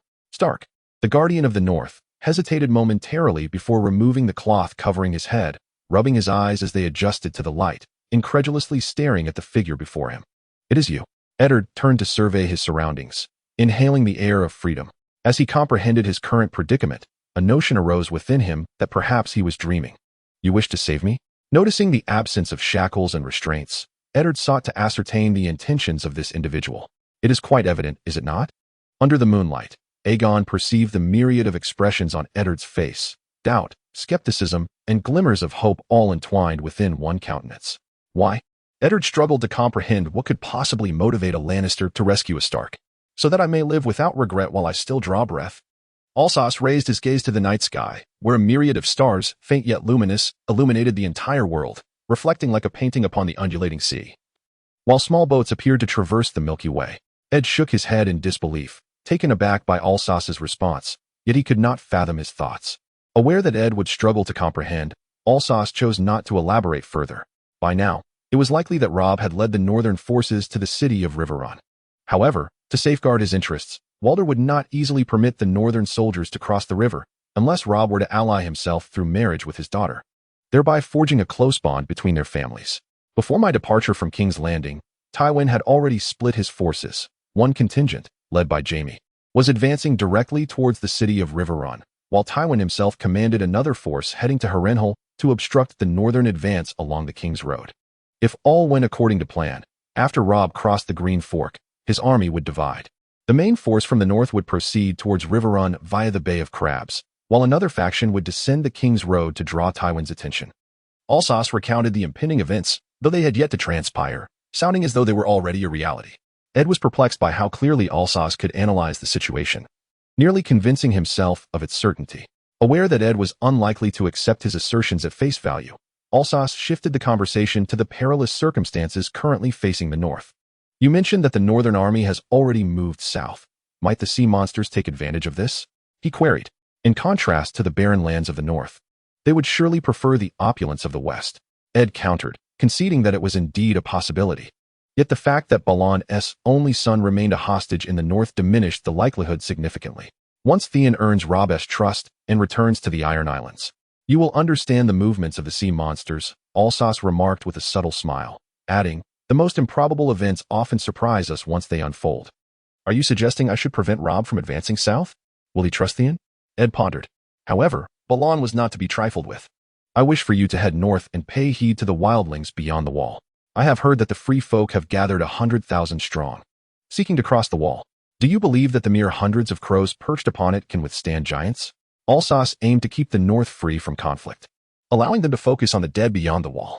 In the Game of Thrones, fewer players meant fewer enemies. I am curious as to why the Lannisters would concern themselves with the north, Ed mused, unable to discern the benefit to him. I am far more concerned with the living. You may not yet be aware, but the White Walkers have appeared beyond the wall. Our battles will only weaken the living. The Knights of the Realm would surely dismiss such fanciful tales, Ed exclaimed, watching as Alsace's discourse grew increasingly outlandish, unable to suppress his skepticism. What do you believe motivates the wildlings, who have long dwelled beyond the wall, to venture south? Alsace pressed. Cold and food, Ed replied, finding himself drawn into the conversation as Alsace's conviction regarding the wildlings' southward movement became evident. They have endured for centuries beyond the wall, experiencing countless long nights. And yet you would presume they suffer from hunger and fear of the cold.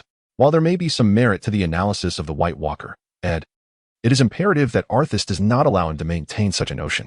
The words of the White Walkers are far less convincing. Indeed, the nobles of the Seven Kingdoms are more inclined to believe his assertions, viewing the White Walkers as mere fabrications concocted for personal gain. How utterly obstinate. However, Arthas did not intend to fully persuade him. Perhaps you should consult Benjen, for his understanding of the lands beyond the wall surpasses our own. Believe it or not. But your family remains on the wall. You must decide for yourself. To deal with someone like Ed, one can only leverage the safety of their family. Sansa, Arya, do you know the state of their affairs? Speaking of family, Ed recalled his two daughters still in King's Landing, uncertain of their current circumstances. Sansa is at the Red Keep, temporarily safe, at least not in immediate peril. As for Arya, she has not been captured. Perhaps no one in all of King's Landing knows where she is. Arthas conveyed the truth. Upon hearing this, Ed fell into deep contemplation. You saved my life. And perhaps I should not say this, but I still hope you will help me look after them. What makes you think I would agree to that? Is this a sign of initial trust? Yet Arthas could offer no substantial assistance. I do not know. Perhaps it is because you saved me. Ed suddenly felt a laugh bubbling up within him, reflecting on the betrayals from friends and the redemptions from foes he encountered in King's Landing. What has become of this world? I still have to contend with the northern wolves advancing south. Even if I wish to help, I am powerless. This has circled back again. Ed must lead the northern army back. They both erupted in laughter. Are there truly giants beyond the wall? Chapter 34. The Wildlings and the Lion. Bang, bang, bang. The gates of King's Landing were firmly shut, and the gold cloaks scoured the city. The church bells tolled. The bewildered populace of King's Landing was left in confusion, pausing to observe the unfolding events. Those noblemen who understood the situation were aware that just last night, an attack was launched on the Red Keep, rescuing the traitorous Stark from the dungeons. The regent Queen Cersei was also assassinated by a group of unknown assailants within her own chambers. King Joffrey, in a fit of rage, directed his fury towards the King's Guard who had been on duty the previous night and ordered their execution. The remaining advisors, Pycelle and Barristan, hesitated to approach the enraged king. Thus, the two white swords became the sacrificial lambs to quell the king's wrath. Witnessing the unrestrained king, Pycelle feared what uncontrollable actions he might undertake, contemplating sending a letter to Lord Tywin. Meanwhile, Peter Baelish was deeply concerned that Stark's escape might disrupt his plans, while also feeling an intense curiosity about who had orchestrated Stark's rescue. The death of Queen Cersei was particularly distressing, leaving him with a sense of dissonance in a once familiar King's Landing that now felt strangely foreign. Before dawn, Alsace and Ed reached the shore, swiftly changing into the steeds they had prepared in advance.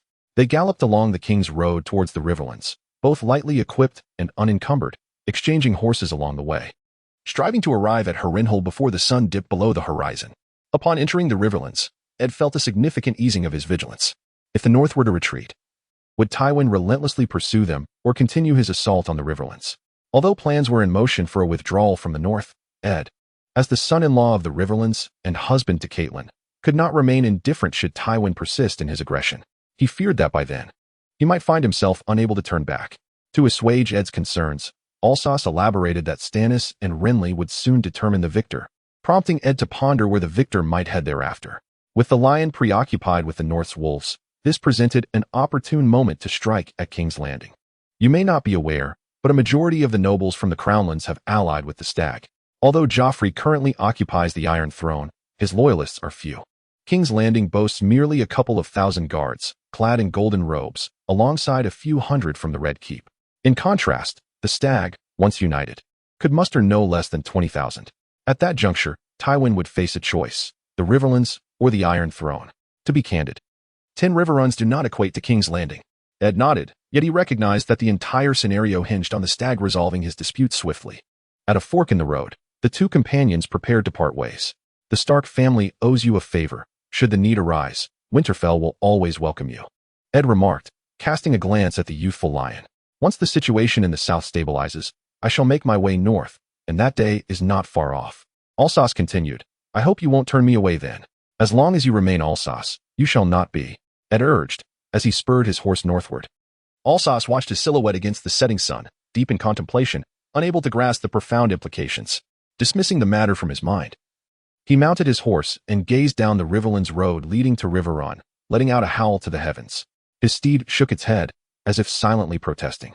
In the vicinity of God's Eye, within a secluded, dense forest, a diminutive, dark-skinned, and endearing wildling frolicked with a nearby giant lion. This striking contrast left a lasting impression on witnesses. The wildling donned garments woven from leaves, with bark binding his legs, his bare feet touching the earth. Upon closer inspection, one might discern that this wildling appeared capable of communicating with the giant lion, which, in turn, responded with exuberance, as if it had encountered a kindred spirit. Suddenly, a faint long howl echoed from afar, causing the lion to tremble and hastily retreat to a higher slope, pacing while observing the source of the sound. The sudden transformation of the mighty lion man piqued great curiosity, trailing behind it, gazing into its line of sight, yet finding nothing.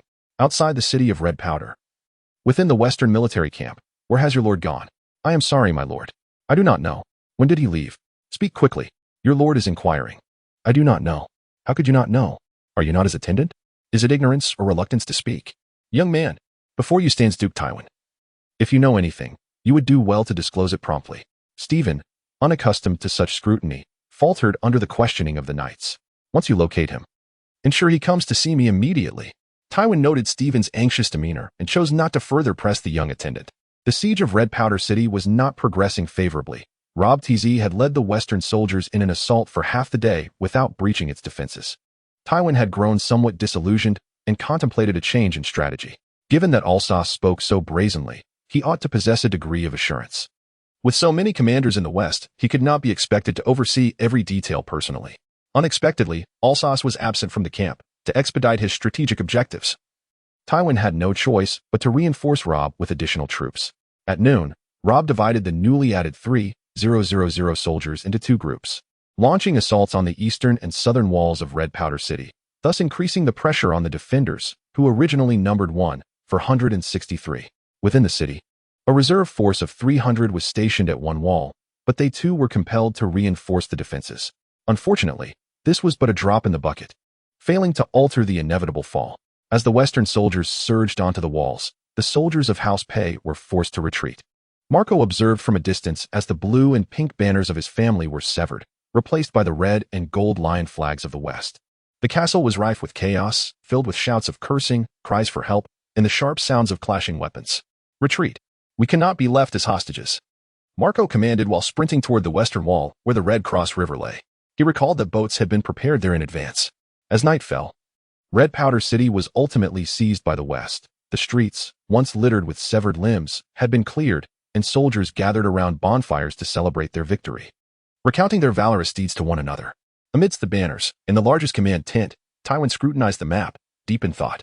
According to his plan, the northern forces would converge with him at the King S Road near Harrenhal. Ostensibly, only two armies faced each other. Yet he had already orchestrated contact with Fry and Bolton. Vard expressed that Fry, having allied through marriage with Stark, would never betray his allies. Meanwhile, Leach asserted his unwavering loyalty to the North, refusing to seek another master. Both were ambitious individuals, unlikely to reveal their true intentions without certainty. In light of this, Tywin resolved to create opportunities for them. Chapter 35, The Great and the Small. By the banks of the Green Fork lay a camp. Lord Stark? It is Lord Stark. Lord Stark has returned. The Duke has returned. Eddard observed the northern soldiers before him, astonished at the swiftness of their reunion. Are you a knight from White Harbor? In the crowd, a knight clad in armor, bearing the mermaid emblem upon his chest, hastily replied upon catching Lord Stark's gaze. Indeed, my lord. Take me to see Robb. Eddard commanded. My lord, Lord Robb is not here. The knight responded. Then where is he? Eddard inquired. We parted ways at the Twins, and I am unaware of their current whereabouts. Very well. Who commands this force now? Eddard sought to ascertain the situation by inquiring about the commanding officer. It is Lord Roose Bolton. The knight answered. Take me to him. Eddard did not expect Robb to entrust the command of the Northern Army to the man known as the Flayer. Although Eddard had always regarded the Boltons with suspicion, he had not yet reached the point of doubting their loyalty.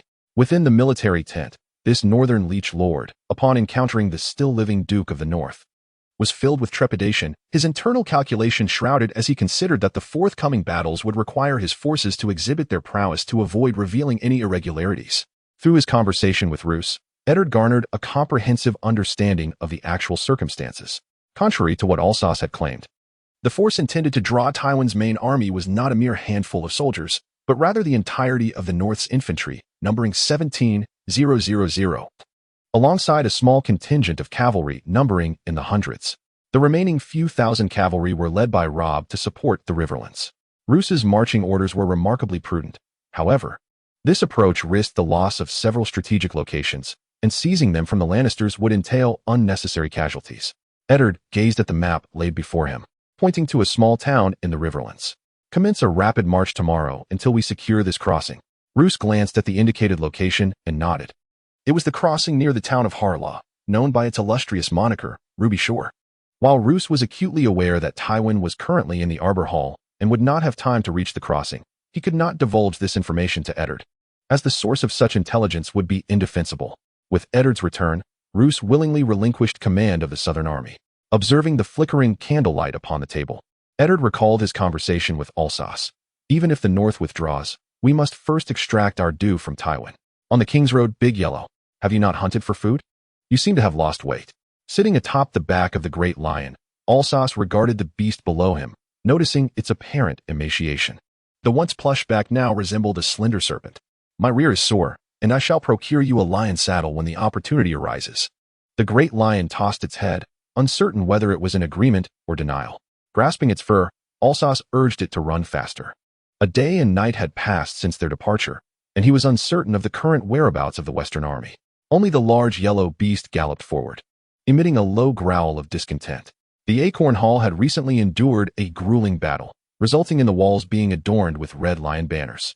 Tywin and a multitude of noble lords convened in the main keep to deliberate their next course of action, targeting the largest stronghold in the Seven Kingdoms, Harrenhal. It was presumed that there were few defenders at Harrenhal. Once they arranged their formation, perhaps the enemy would surrender at the mere sight of them. The Riverlands family had fallen into decline, now lacking even an heir, and it was believed that Lady Riverlands would make a prudent decision. A soldier inopportunely interrupted the meeting. Approaching Tywin to whisper in his ear, Tywin nodded, his expression unchanging, and addressed the gathered nobles, declaring that they would send a letter of persuasion to Harrenhal. The meeting was adjourned. As the nobles departed, they encountered the returning Alsos. At Tywin's gesture, the soldier ushered him into the main hall. Perhaps our demon-slaying warrior could enlighten me on his whereabouts over the past 2 days? Observing the weary young knight, who had left the camp without permission and vanished when he was needed, Tywin questioned him with a frosty demeanor. Demon-slaying warrior, is this a reference to me? Harrenhal. Fortunately, I anticipated this, and Alsos had taken a detour to Harrenhal to discuss the pros and cons with Lady Riverlands. So, does Harrenhal possess what he desires? Tywin was somewhat surprised but quickly grasped his intentions. Of course not. However, Harrenhal holds what Duke Tywin seeks. Alsos hesitated before continuing his explanation. Pray tell, Tywin replied, eager to hear his account. The champion knight of the West, having endured numerous trials, had arrived at Harrenhal, undeterred by peril, and had persuaded Lady Riverlands to yield to the west after much effort. Alsace blinked, unabashedly praising the Lord, declaring Harrenhal to be yours. Were it not for the need to maintain his own image, Tywin would have liked to deliver a swift kick to him. Champion Knight, is he a member of House Lannister? What does the Duke mean by this? Is he questioning the identity of the Champion Knight? This unexpected inquiry caught him off guard, leading Tywin to doubt him. Perhaps you should recognize your position and understand your place. Kneel now. Observing Alsace's carefree demeanor, Tywin felt compelled to discipline him on behalf of his nephew. Under Tywin's stern gaze, Alsace begrudgingly knelt on one knee. Alsace, you have abandoned your post. Do you not comprehend your transgression?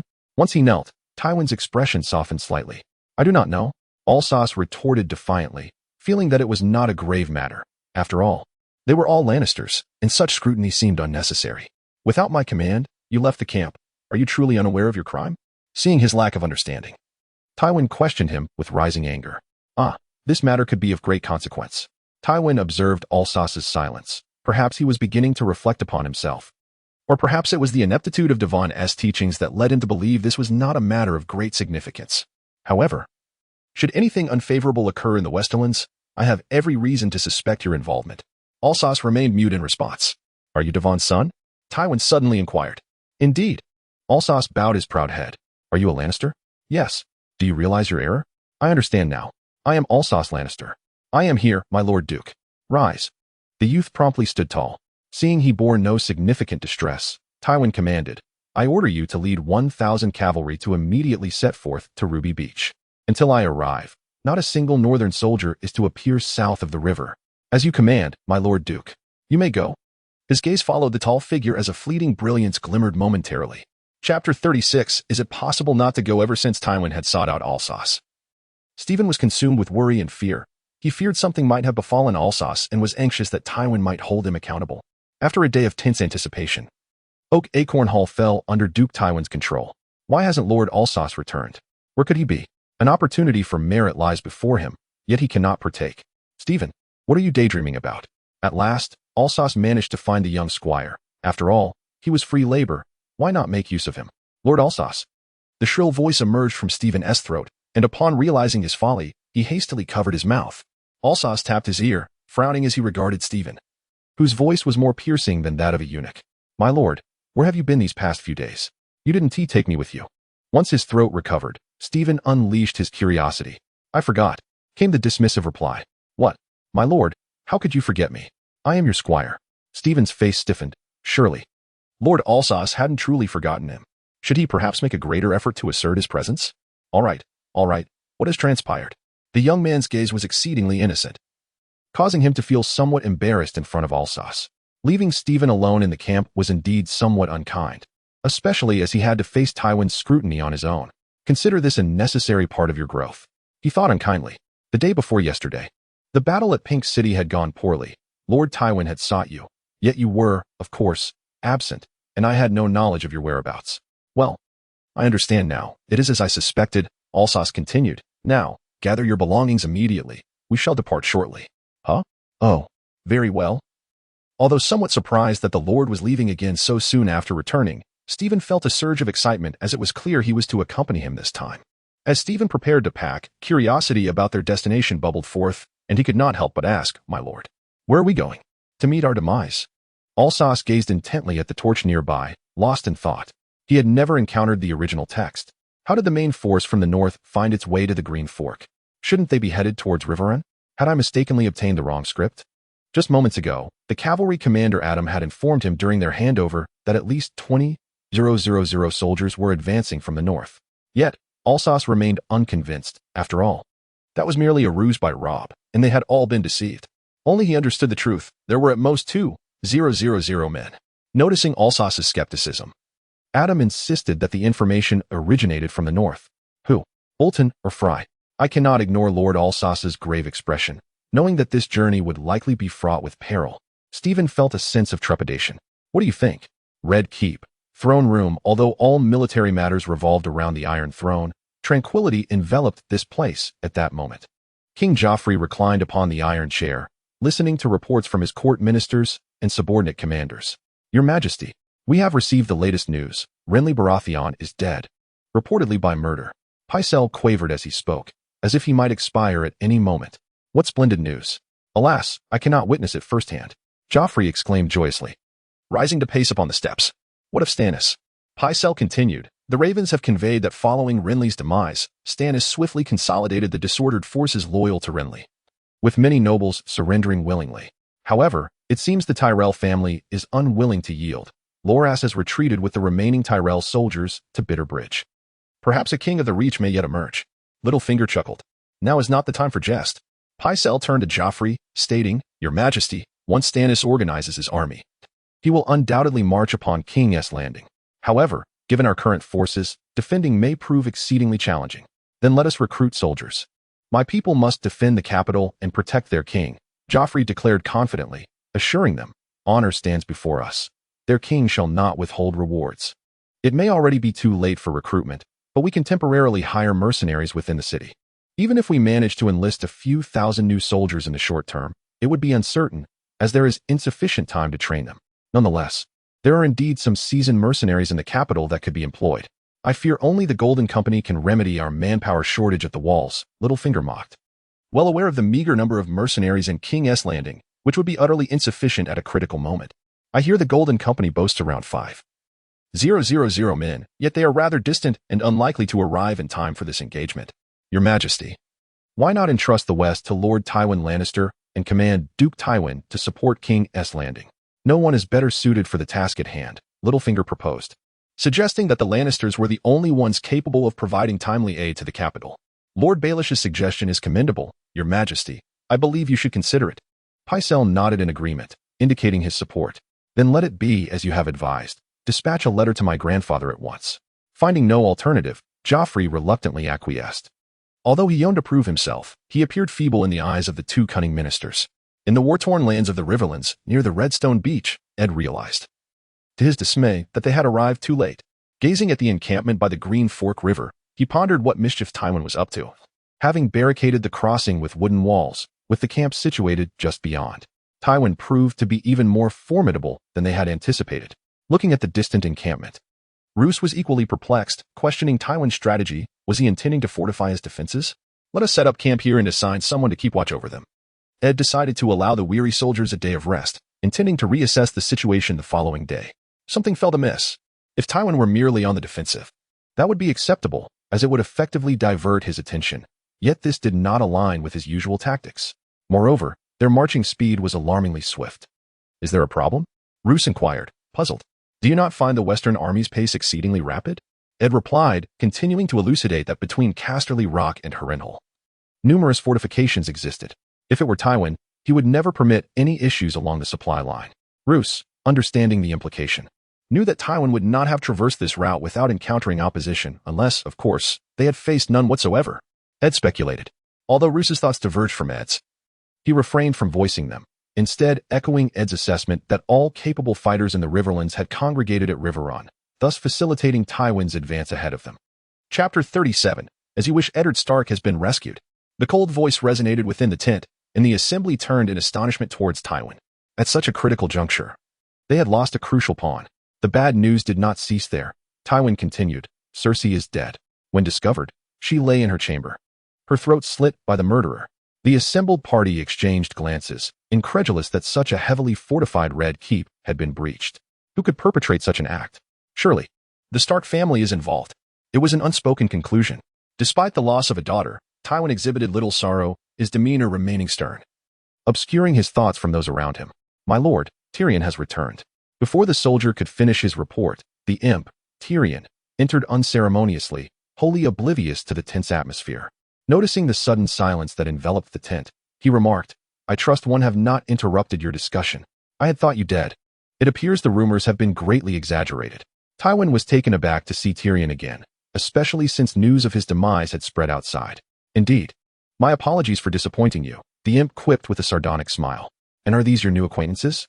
Tywin inquired, casting his gaze upon the ragtag group of wildlings behind Tyrion, clad in ill-fitting armor, worn helmets, and wielding a variety of weapons.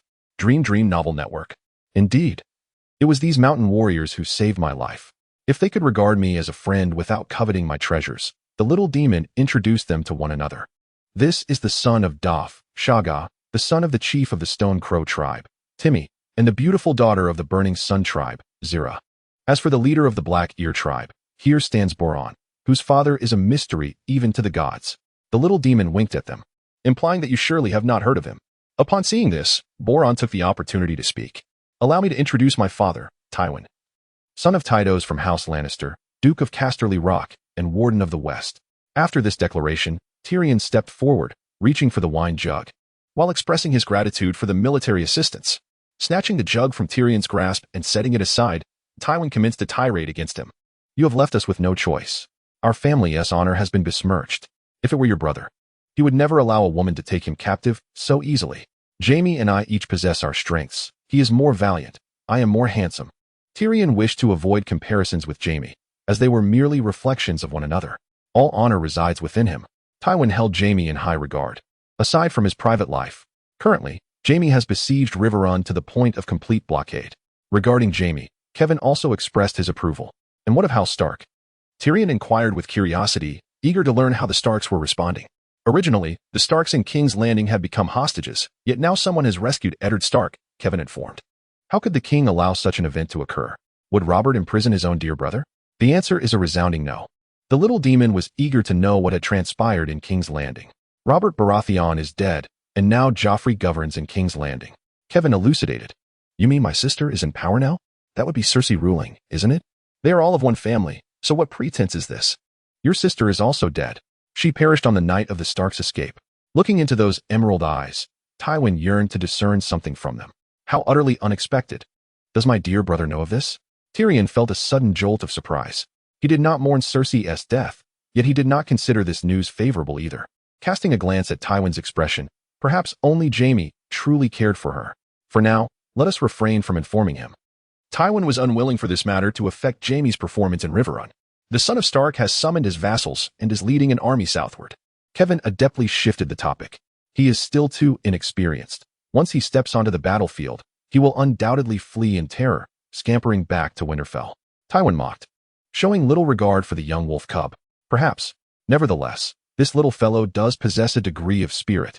You would appreciate him, having met Robb, Tyrion reminded, as he did not appear so inept on the surface.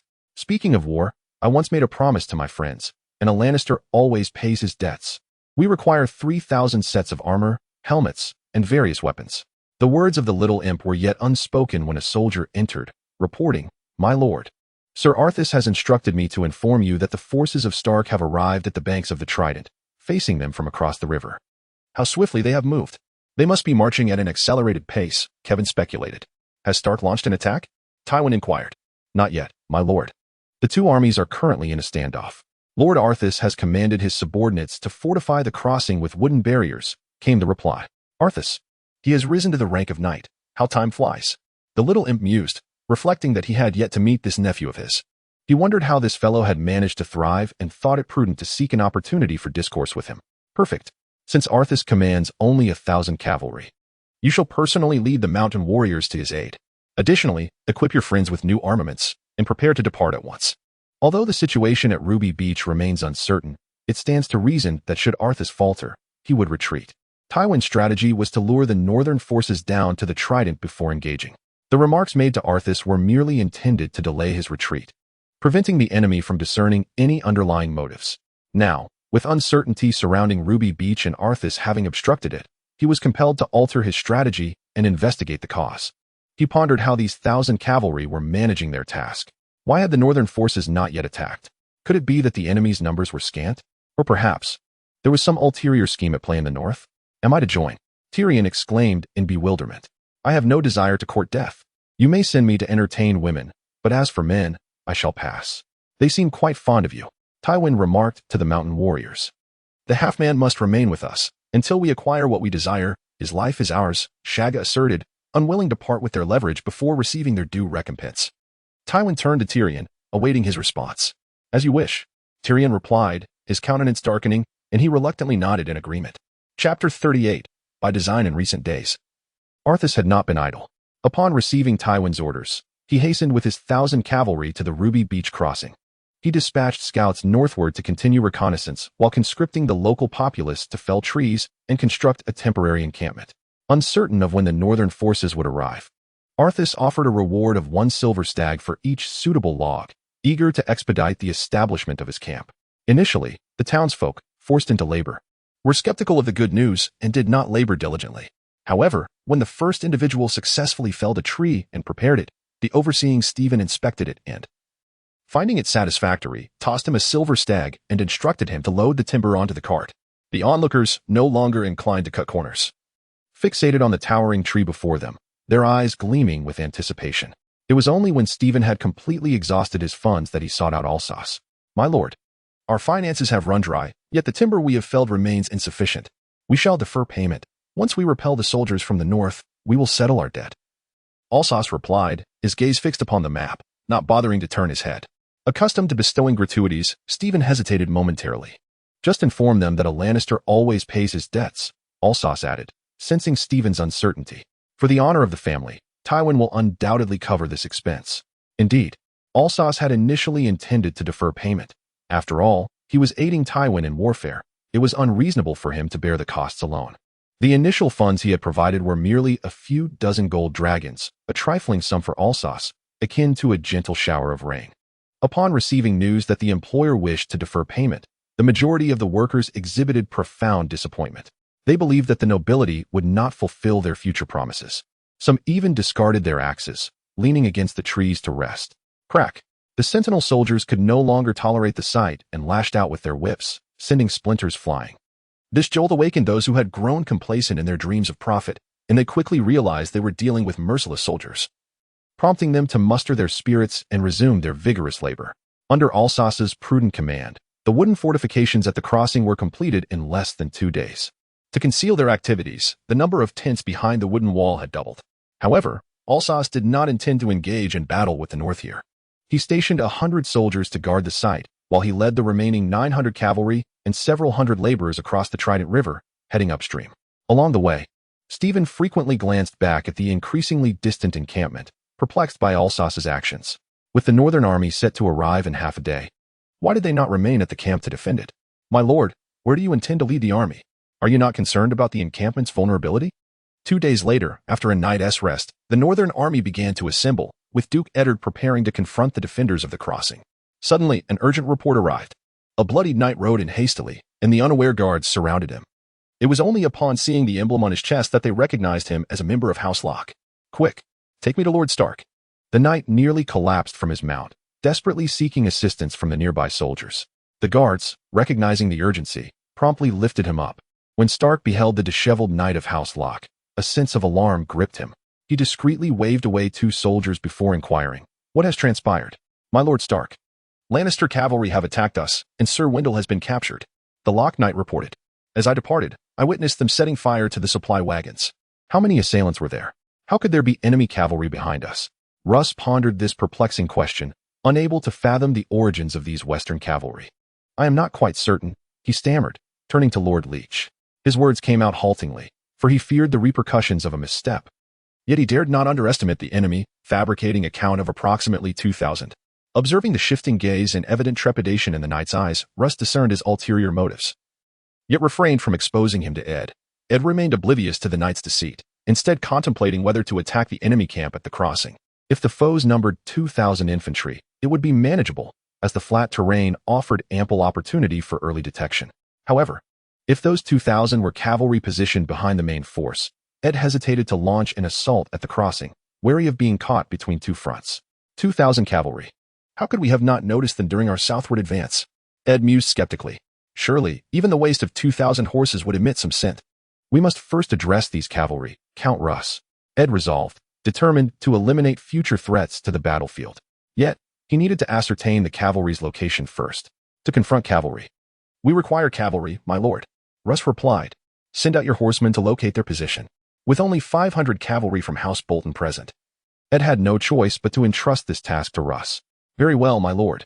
Though reluctant to deploy his own cavalry, Russ recognized the lack of alternatives for such a mission. Ed continued, "Additionally, withdraw the entire army 10 miles. At the Duke's command, the forces swiftly commenced their movement. The northern army retreated 10 miles to establish a new encampment, this time fortified with caltrops to deter hidden enemies. "Lord Alsace, as you predicted." The North has indeed dispatched cavalry toward our attack site, Stephen exclaimed, having just received the news and rushing to share it with Alsace. How many do they have? Alsace inquired calmly. Though I am merely speculating, I believe it is less than 1,000. Stephen scratched his head, but their numbers are fewer than ours. In agreement with Alsace's thoughts, it seemed most of the cavalry had been taken by Robb. With fewer than 1,000, Alsace intended to eliminate them. Nodding, he instructed. The task upstream is yours. Accomplish it swiftly according to my plan, and then await my signal. Rest assured, my lord, I will wait for your signal before proceeding. Stephen understood that Alsace referred to the sound arrow, a fascinating projectile that produced noise despite having only 2 small apertures. Lord Leech, anxious about his cavalry, personally led the charge to the ambush site. Even from a distance, they could see plumes of smoke rising, evidence of the grain carts that were on the verge of being consumed by flames. Drawing upon years of warfare experience, he surveyed the battlefield before him. Luce swiftly assessed the prevailing situation. The northern soldiers escorting the supplies hurriedly prepared to confront the enemy, hastily organizing a defensive formation. However, due to their insufficient numbers and the advantageous terrain for cavalry charges, their ranks were swiftly breached, leading to a one-sided massacre. Bolton harbored doubts that the Knights of House Locke might survive, suspecting that it was the enemy's intention to allow them to escape. Chapter 39. No fighting. Just playing. Across the vast fields, several steeds galloped, as scouts from House Bolton returned on the gentle breeze to report the latest developments to Lord Leech. My lord, we have discovered the tracks of the Lannister cavalry. Where are they? Luce inquired, after a long wait that had finally yielded some fruit. To our north, my lord. The scout replied. Following the cavalry's trail, they had ultimately spotted a group of horsemen approximately 10 miles to the north, seemingly in the midst of regrouping. Can you estimate their numbers? Luce continued, contemplating that if their forces were not substantial, they might be able to eliminate them and resolve their concerns sooner rather than later. Approximately 1,000 or so, the soldier estimated after careful consideration, asserting that their assessments were usually quite accurate. Relay the orders. Prepare to depart. Nodding, Luce began issuing commands. He would not confront the Lannisters without adequate preparations. Understood. Fixated on the map, Luce scrutinized the enemy's position, speculating that it was likely the battlefield chosen by the opposing commander. However, Luce had no intention of allowing them to have their way. If a battle were to occur, it would be on his terms. Once the cavalry was fully assembled, Luce led them southward, indicating that he had other plans in mind. At the Ruby Strand crossing, the soldiers left behind by Alsace had anxiously guarded the camp for 2 to 3 days. To be frank, when the northern forces were gathering yesterday, not a single soul among them wished to remain. With only 100 defenders, how were they to face thousands of enemies? Fortunately, the northern soldiers dispersed shortly thereafter, retreating even further, leaving them puzzled about the intentions of these northerners. At the same time, they felt a sense of relief, at least today. They would not have to face death or become deserters. Can anyone tell me where Sir Alsace has gone? The imp gazed at the commander at the crossing, feeling a sense of incredulity at Alsace's audacity in leaving so few soldiers to guard this crucial point. My lord, they have been gone for 2 days. The commander replied. Although he did not comprehend Alsace's reasoning, he had no desire to defy military orders, especially considering that he had slain the fearsome men of the mountain. Did not Duke Tywin instruct you to hold the crossing? Where has he gone? Upon learning that Alsace had departed 2 days prior, the imp's heart raced, though he could not fathom the rationale behind it. They crossed the river. They should be to the north. The commander explained, recalling that on the day Alsace left, he had anticipated their swift return. To the north. The imp exclaimed in astonishment. Is he certain he is still alive? Despite having over 1,000 individuals, they were only equipped with a day's worth of provisions. Even if they have not succumbed to hunger by now, their combat effectiveness is severely diminished. The commander replied candidly, admitting that he had not received any news from Sir Arthas in recent days. It appears that our nobleman has his own plans. Perhaps by tomorrow, the northern forces will retreat on their own accord. The mercenary Balin speculated that Arthas, driven by youthful exuberance or perhaps greed, had dispatched his cavalry to harass the northern encampment. Upon hearing this, the commander recalled the notion of the northern forces retreating. Do you have something to say? Asked Littlefinger, noticing his hesitation. Indeed, the northern forces have begun their withdrawal. Their camp is merely 10 miles from the crossing. It is visible just beyond the ridge. The commander expressed his suspicion that Arthas might be attempting a surprise attack on the enemy from the rear. Where are they now? Little Demon inquired, elated by the news of the northern retreat, yet quickly realizing the complexity of the situation. They are approximately 20 miles away, the commander replied, unfolding a map to pinpoint the exact location of the northern encampment. Situated by the Green Fork River, Adjacent to the forest, the camp appeared to be evading conflict. Why is that? Does Stark no longer wish to engage? Balin pondered, observing the enemy's position on the map, questioning whether they intended to abandon the crossing or if the North had devised a new strategy. Do you know why they retreated? Little Demon asked, equally perplexed. Could Arthas be lurking just behind Stark's camp? I do not know, the commander answered succinctly. Their scouts had ventured far, but had not acquired any critical intelligence. It may be related to Sir Arthas, Balin speculated. If there were enemies both ahead and behind, Stark might indeed prioritize dealing with the immediate threat before confronting the crossing. The two exchanged glances, instantly aware that their thoughts aligned. Little Demon shifted focus from Arthas to the makeshift wooden wall obstructing the crossing, questioning. What is the purpose of this wall? Who authorized such an encampment? It was Sir Arthas. Little Demon mused, puzzled. Surely, a mere ladder could allow access over such a barrier. Could it truly deter the northern soldiers? Meanwhile, Arthas, upon realizing that the northern cavalry had not pursued, inquired further and learned from the banners that it was the Bolton cavalry from Dreadfort. He then commanded his men to pivot and pursue. Arthas was eager to witness the expression on Tywin's face when he presented the severed head of Roose Bolton to claim his reward. How amusing that would be. Roose Bolton soon became aware of the pursuing cavalry behind him. He instructed his men to adjust their pace, drawing the cavalry toward their main forces, while dispatching knights ahead to alert Eddard. Trailing behind, Arthas felt the northern cavalry's pace slacken as they too regulated their speed. Initially, they had merely followed at a distance. But now the soldiers of both sides could see one another clearly. Though uncertain of the intentions harbored by the opposing side, Alsos felt no particular anxiety. Even if all the soldiers from the west were to perish, he was confident in his own survival. It was not until Lucius, accompanied by his subordinates, plunged into the thicket that Alsos signaled for his troops to slow their advance. Despite a thorough observation yielding no discoveries, Alsos chose not to pursue further. With a wave of his hand, he directed the entire army to continue their journey southward, merely following the King's road. My lord, what shall we do now? The cavalry from the west did not follow, inquired a sullen knight from the north, casting a glance at the grim-faced Lord Leech. Deploy a squad of scouts to trail them. Once their destination is determined, they shall return. Lucius observed the distant enemy as they raced away, opting to let them go for the time being. It was a pity. Had they ventured closer to the dense woods, the concealed spearmen would have surely ensnared them. Lucius, what of the rabble from the west? Count Maeshius, leading the spearmen, approached with a sense of urgency. He had made ample preparations, albeit somewhat hastily, utilizing every strategy he could conceive. They have departed, Lucius replied succinctly. What?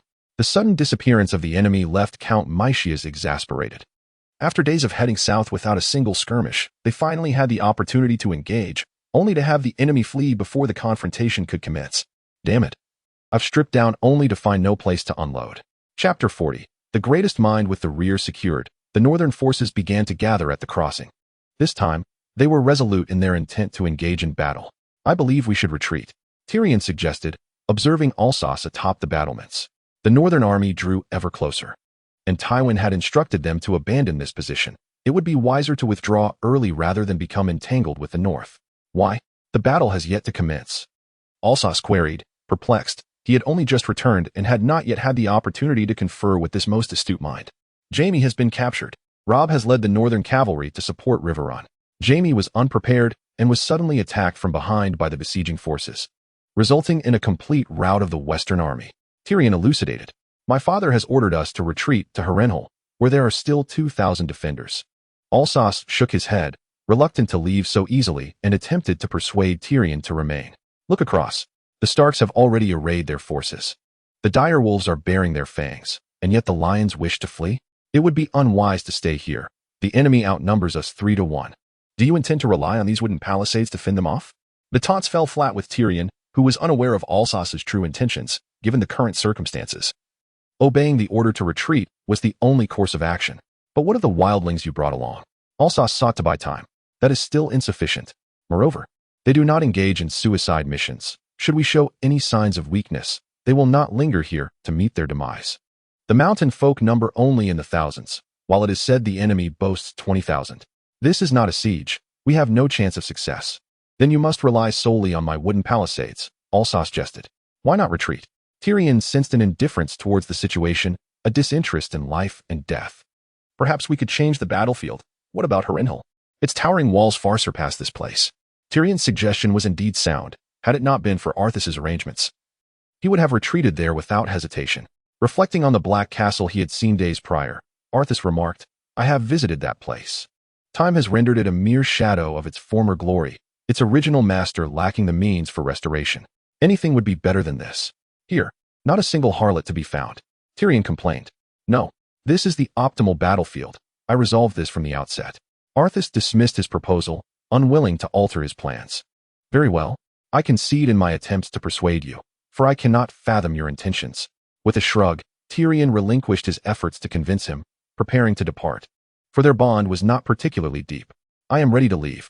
If you wish to accompany me, I have no objection to waiting a while longer." "Tyrion, you cannot leave now. Once you depart, the mountain folk will follow suit, and the repercussions would be considerable." Arthas interjected, seeking to halt him. "If you take away the 30024, what becomes of the rest? Against the enemy, will they possess any fighting spirit?" "I have no desire to remain here and accompany your madness." Tyrion was fully aware of what would transpire upon his departure, yet he wished to avoid certain death. He yearned to return to Shae and to inherit Casterly Rock. "Do you not wish to know what will unfold next?"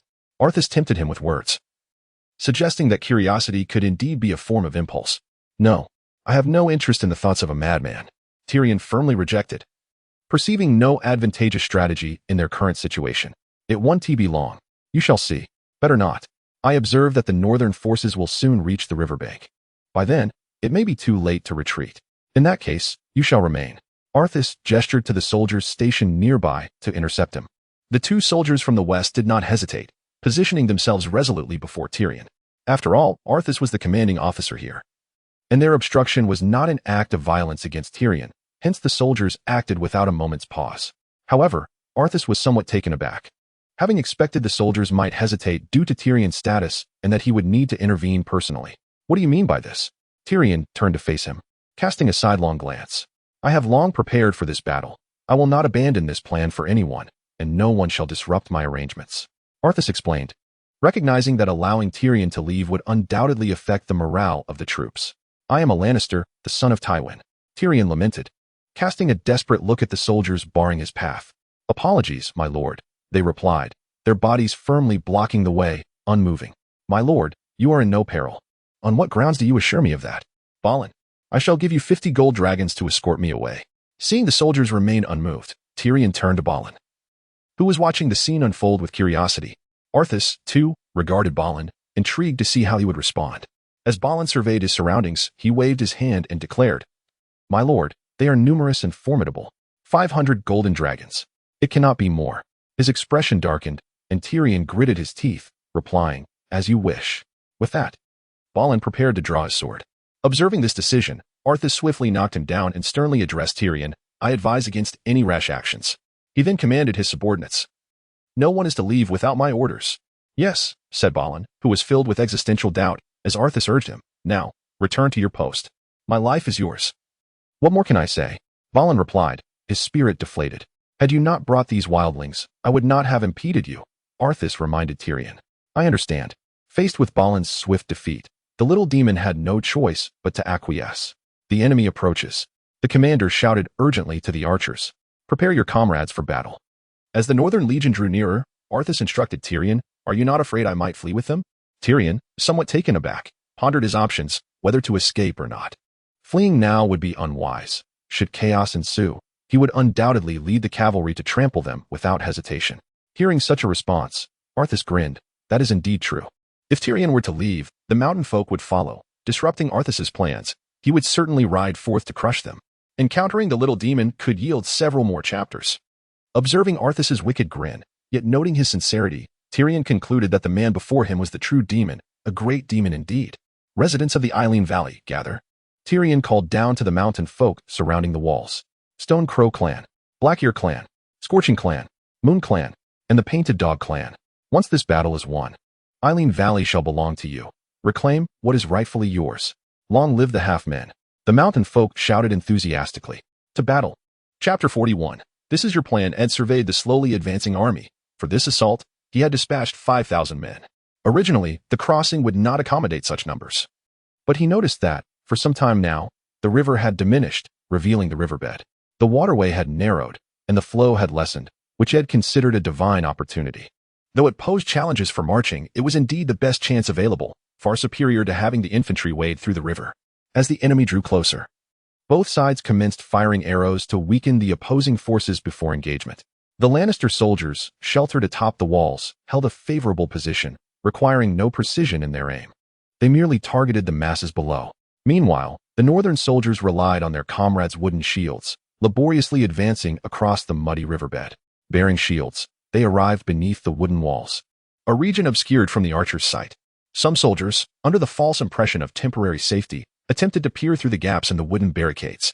Suddenly, a gleaming spear emerged, piercing through the wall and striking them down, extinguishing their thoughts. Confronted with this formidable obstacle, the North was not without its preparations. At the command of their leader, several men swiftly brought forth ladders and tree trunks, either to commence ramming the wall or to ascend and engage in combat. Such scenarios unfolded in numerous locations. As the first segment of the wall crumbled, the soldiers of the North surged forth, breaching the defenses and pouring into the enemy camp. The true visage of the encampment behind the wooden walls was laid bare, revealing a reality far different from what the Northerners had envisioned. The Lannister camp was situated at least 500 paces from the surrounding walls. Yet, at that moment, no one cared about such details. The warriors of the North clambered into the Lannister camp, charging towards the mountain wildlings that awaited them. Eddard could not see beyond the wooden walls, where the breach was filled with combatants from both sides, obstructing his view. Observing that both forces seemed entangled, unable to advance or retreat, Eddard surmised that the number of enemy soldiers was roughly equivalent to that of the Northerners on the front lines, around 2,000. Eddard instructed a nearby messenger. The initial wave of attack had inflicted significant losses upon the North, prompting Eddard to decide on immediate reinforcements to alleviate the pressure on the front lines. With the arrival of support, the morale of the Northerners surged once more, firmly stifling the resistance of the West. Noticing the dwindling numbers of his own troops and the increasing strength of the North, Alsace felt it was time to act. He turned to an archer standing by, bow in hand but not yet engaged in battle, and commanded him to release the signal. Upon receiving the order, the archer removed a quiver of specially crafted arrows from his back, drew his bow, and aimed skyward. As the arrow was released, its sound reverberated through the heavens. This sudden noise momentarily halted the clash between the two forces, both sides gazing in astonishment towards the source. After discerning no immediate changes or discoveries, they resumed their fierce combat. What could that be? With the battle unfolding at such a distance, Lucius, directing from the rear, inquired about the source of the sound. I wish to know as well. Unable to fathom the occurrence, Eddard gazed at the sky, its brilliant blue and purity starkly contrasting with the blood and chaos below. Nothing else seemed apparent. It appears we are on the brink of victory. Observing the advancing northern army, Lucius was taken aback by how quickly Tywin seemed to be losing, which was contrary to his expectations, leaving him uncertain if the plan could still be enacted. Something feels amiss. Eddard sensed a disquiet. Where are the soldiers of the West? Is Tywin's main force this scant? Where have the others vanished to? Could it be an ambush? Perhaps this was not the battlefield he had chosen. Lucius too discerned that the number of West soldiers in this encampment was limited, with wildlings interspersed among them. It was possible that Tywin was not present at all, and these disparate forces were merely intended to deplete the strength of the North, or perhaps merely luring these savages to their demise. Ed suddenly inquired. Can you see their camp? Indeed. Luce nodded, for now most of the walls had been toppled, revealing the camp beyond. Do you sense anything peculiar? An odd feeling lingered in Ed's mind, but he could not articulate it. Thus he posed the question to Luce. Does the peculiar neatness count? Luce pondered. It's quite distant, though, which didn't seem too strange to him. What compels them to establish their camp so far away? Ed continued. That seems rather unremarkable. No one has decreed that a camp must be situated there. Luce, confused by Ed's implications, thought that a camp could be set up wherever one desired. Exactly. You are correct, Ed realized, as it was customary to position a camp beside the defensive walls, which was precisely why he felt something amiss. But the walls are there. They exerted such effort to block the crossing, yet established their camp so far away. Is that not detrimental to their defense? It was indeed rather illogical. Luce comprehended Ed's thoughts, but reasoned that they were dealing with Tywin, and thus could not apply conventional logic. Unable to decipher the situation further, they resumed observing the battlefield. The forces of the West, having lost advantageous positioning and lacking reinforcements, were retreating under the relentless assault of the North, suffering defeat after defeat, with the West completely losing the riverbank. Amidst the chaotic battlefield, Arthas moved with fluidity, his hands stained with an unfathomable number of lives extinguished. He raised his hammer, struck, swung, and danced amidst a sea of mangled corpses. Arthas felt a sense of numbness wash over him, his mind consumed by thoughts of slaughter. The blood splattered upon his armor rendered him a ghastly sight, and the hammer seemed to adhere to his grip, creating an uncomfortable sensation. Yet he was engulfed in the frenzy. Suddenly, as his feet were drenched by the encroaching river, the cold sensation jolted him awake. Retreat! The flood is coming! By the old gods! Flee this place! Quickly, move! Run? Am I to flee? Everyone, run! Curse 7 gods! Paying no heed to the northern soldiers slipping away nearby. Arthas dashed toward the camp. Retreat! He called out to Balin, still entangled with the northern knights, glancing at the surging torrent, akin to a herd of startled wild horses. The tumultuous waves surged forth, unstoppable. Balin fled without a backward glance, while the remaining northern knights retreated a couple of steps before halting. Seemingly convinced that they could not return to the opposite bank, they turned and followed Balin. In the midst of their flight, Arthas spotted a small figure ahead and swiftly lifted it, tucking it under his arm. Come now, rise. It appears today is not my day to perish. The little imp, shaken but suddenly airborne, realized it was Arthas and calmed down. The river shall not corrupt your soul. As the flood receded, only a small fraction of the northern army that had retreated managed to reach the opposite bank, lying on the grass in relief, greedily inhaling the essence of life. The soldiers who did not retreat were left to become captives. From the original 7,000 men of the north, fewer than 500 remained alive, most of whom were prisoners. Is this your plan? The fear of nature rendered the little demon powerless as he leaned against a tree.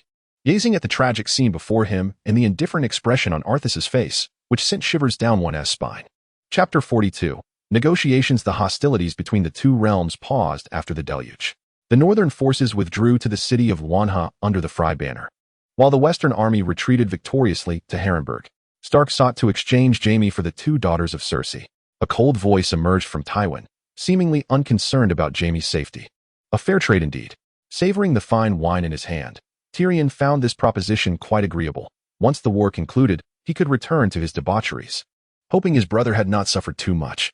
We could also exchange prisoners from both sides, provided the North pledges allegiance to the Iron Throne. Kevin believed additional conditions should be imposed. The North's demands could not be met too easily, and prisoners could always be exchanged later. This was evidently implausible. What did the North possess that was worthy? It was merely a land of cold and stone. The little demon, familiar with Stark's character, remarked that it was a fool's errand to expect Stark to pledge allegiance to his enemies. Why must the North submit? This is a matter of position, Kevin reminded him.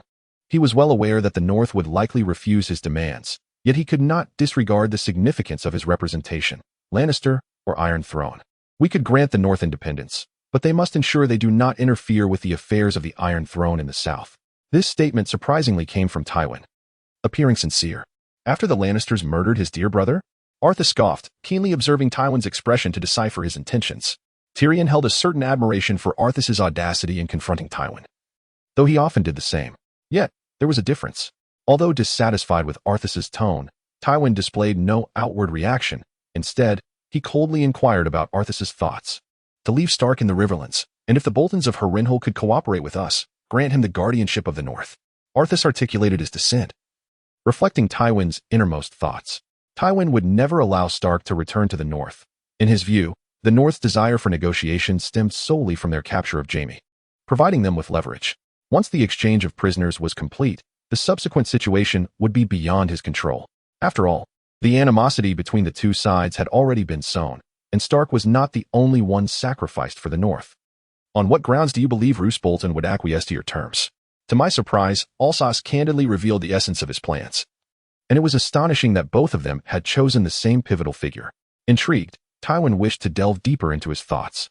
Of course, it is due to the Boltons, as long as they aspire to restore the glory of House Reed. Their only path is to ally with us in the annihilation of House Stark, Alsace elucidated. In truth, he was not entirely aware of the underlying motives behind the Boltons' betrayal of the Starks, only that the animosity between their families could be traced back over a century. Indeed, Tywin mused, what if they refuse? It is merely a matter of interest. Sufficient incentives can lead to betrayal, a truth Tywin was well acquainted with. This indicates that our leverage is insufficient. Perhaps we could offer Sansa to the Boltons. He would undoubtedly relish that. Alsace's response was astute. Yet Tywin refrained from expressing his approval.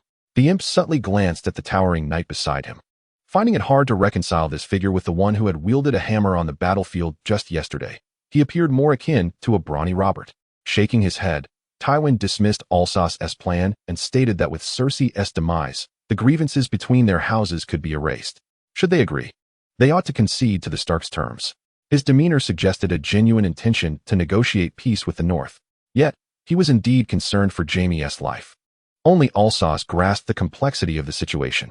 Withdraw, Tywin commanded as the assembly dispersed, then turned to Tyrion. Stay for a moment. If Alsos's intuition served him right, Tywin might assign him to King's Landing. Once the room was devoid of others, Tywin regarded Tyrion. Had Eddard Stark still been in our possession, we would hold the advantage. Even in a truce, we would not suffer significant losses. Once we reach an accord with the North, we can fully focus on Robert's two brothers. I care not for the happenings in King's Landing. I merely wish to ensure it remains under our control. I once thought you were destined for mere jests. Perhaps I was mistaken. Tywin remained unaware that with Renly deceased, Stannis was amassing forces aimed at King's Landing. Not entirely incorrect. The imp reflected, sensing his father's unusual gentleness today, and began to voice his perspective. Though I am new to the art of war, unless we wish to be caught in a pincer movement, this place is ill-suited for prolonged stay. No one wishes to remain here. Tywin retorted. I will consolidate our forces at Harrenhal until all troops have arrived to support King's Landing. However, for now, I must send you ahead. Do what? The imp exclaimed, surprised at the prospect of being entrusted to lead troops again. Manage affairs, Tywin instructed, as King's Landing had slipped from his grasp, and the current king was uncertain of his position and circumstances. You shall serve as my hand of the king, overseeing that young monarch and his council. Should they exhibit any treacherous inclination, execute them, impale them, and display their corpses on the city walls. Tyrion interjected with fervor. Tywin nodded in agreement. Why not send Uncle? Tyrion inquired, somewhat perplexed. It seemed that Kevan had been by his side the longest, serving as Tywin's trusted confidant. Why me and not someone else? Because you are my son, Tywin replied. Tyrion's emotions were tumultuous. He had never anticipated gaining Tywin's approval. This was the first occasion Tywin had spoken to him in such a manner, leaving Tyrion astonished as he gazed into his father's eyes, seeking the sincerity behind his words. One more thing. Bring along Alleras. His prowess has already matched that of the Dawnbringer. Rising to evade the small demon's insistent gaze, Tywin approached the door and recalled Alleras. The war here was nearing its conclusion, and King's Landing required individuals of his caliber. How should I arrange for him? This nephew of mine is not easily managed. Tyrion mused, having garnered some understanding of Alleras despite their brief acquaintance. Stark had been inexplicably rescued, Cersei was slain, and the identity of her murderer remained unknown. Perhaps it was time for a change in the city's defense. The events unfolding in King's Landing had incensed Tywin, directing his ire towards the commander of the guard. Do not bring your courtesan, understood? Upon Tywin's departure, Tyrion refrained from responding. Chapter 43, by the Seven. King's Landing. Today was a momentous occasion, the name day of King Joffrey. To commemorate this significant event, a tournament was held, though due to the ongoing conflicts across the Seven Kingdoms, few renowned knights participated. When it was time for Ser Dantos to compete, he was delayed due to last night's inebriation, which caused great embarrassment to the young king. Joffrey was prepared to drown him in wine, but spared his life at Sansa Stark's request. For Joffrey, the sudden appearance of uninvited guests, the infamous Tyrion and the dashing champion knight Alleras, drew the attention of the onlookers. My dear nephew, striding proudly, the imp entered the arena, flanked by his attendants. We searched for you on the battlefield, but you were nowhere to be found. Upon seeing the unexpected arrival of the imp, Joffrey sank into his seat, feeling somewhat guilty. I have been here, governing the realm. Indeed, your governance appears commendable, Tyrion remarked, too disinterested to mock him further. Instead, turning to the lovely Myrcella, look at you, growing ever more beautiful. Myrcella shyly lowered her gaze, inadvertently glancing at the tall and handsome knight beside her. This is Alleras, you know? He is essentially your cousin, Tyrion reminded her, observing her reaction. Noticing Myrcella's attention, Alleras stepped forward, placing his weapon at his feet. Bending down to wink at her, it is an honor to meet you, beautiful princess. Myrcella allowed Alleras to take her hand, performing a gallant kiss upon it. Blushing as she replied, it is a pleasure to meet you, Sir Alleras. The imp rolled his eyes, and then turned to the young boy beside him. And you? Surely Tommen will grow to be taller than the hound, though far more handsome. After speaking, he cast a glance at the hound standing to the side, who, noticing his indifference to the words spoken, teased, this fellow surely does not fancy me. How surprising. Moron remarked with a sidelong glance at the hound. We heard you perished. Joffrey impatiently interrupted their nostalgic exchanges, as the group appeared to disregard the king's presence. Did he not deserve any respect? I am delighted you did not meet your end. Marcella proclaimed, adding that her uncle had been exceedingly kind to them, often regaling them with jokes. I too am pleased, dear child. Life would be dreadfully dull if one were dead, especially now when the atmosphere is so vibrant, Tyrion mused with a hint of solace. Wishing you a joyful name day. Your Majesty, I truly wish I could celebrate with you, but I have pressing matters to attend to. What pressing matters? Joffrey was greatly displeased by Tyrion's rudeness. Upon realizing Tyrion was ignoring his inquiry and departing, he angrily rose to question the retreating figure. What brings you here? However, only the receding silhouette answered him. In a fit of rage, Joffrey shattered the wine glass in his hand and vacated the scene. The tournament was consequently declared finished due to the king's departure. The small council chamber was notably quieter than usual. Yet, upon receiving the news, the remaining councillors arrived with notable haste. It is a pleasure to see you, my lord. Littlefinger greeted the entering imp with a mischievous grin. It is evident that I am not welcomed by you. Yet, you have no choice but to welcome me. Tyrion replied sarcastically as he approached the council table. My lord jested. Upon noticing Tyrion still clad in dusty armor, Baelish inquired, why do you appear so travel-worn? This journey was quite extraordinary. I relieved myself beyond the wall, slept in a dungeon, fought alongside the clansmen, and encountered many adventures, for which I am deeply grateful. As he poured himself a drink at the long table, Tyrion remarked pointedly. Baelish could only manage a composed smile, feigning disinterest in the matter.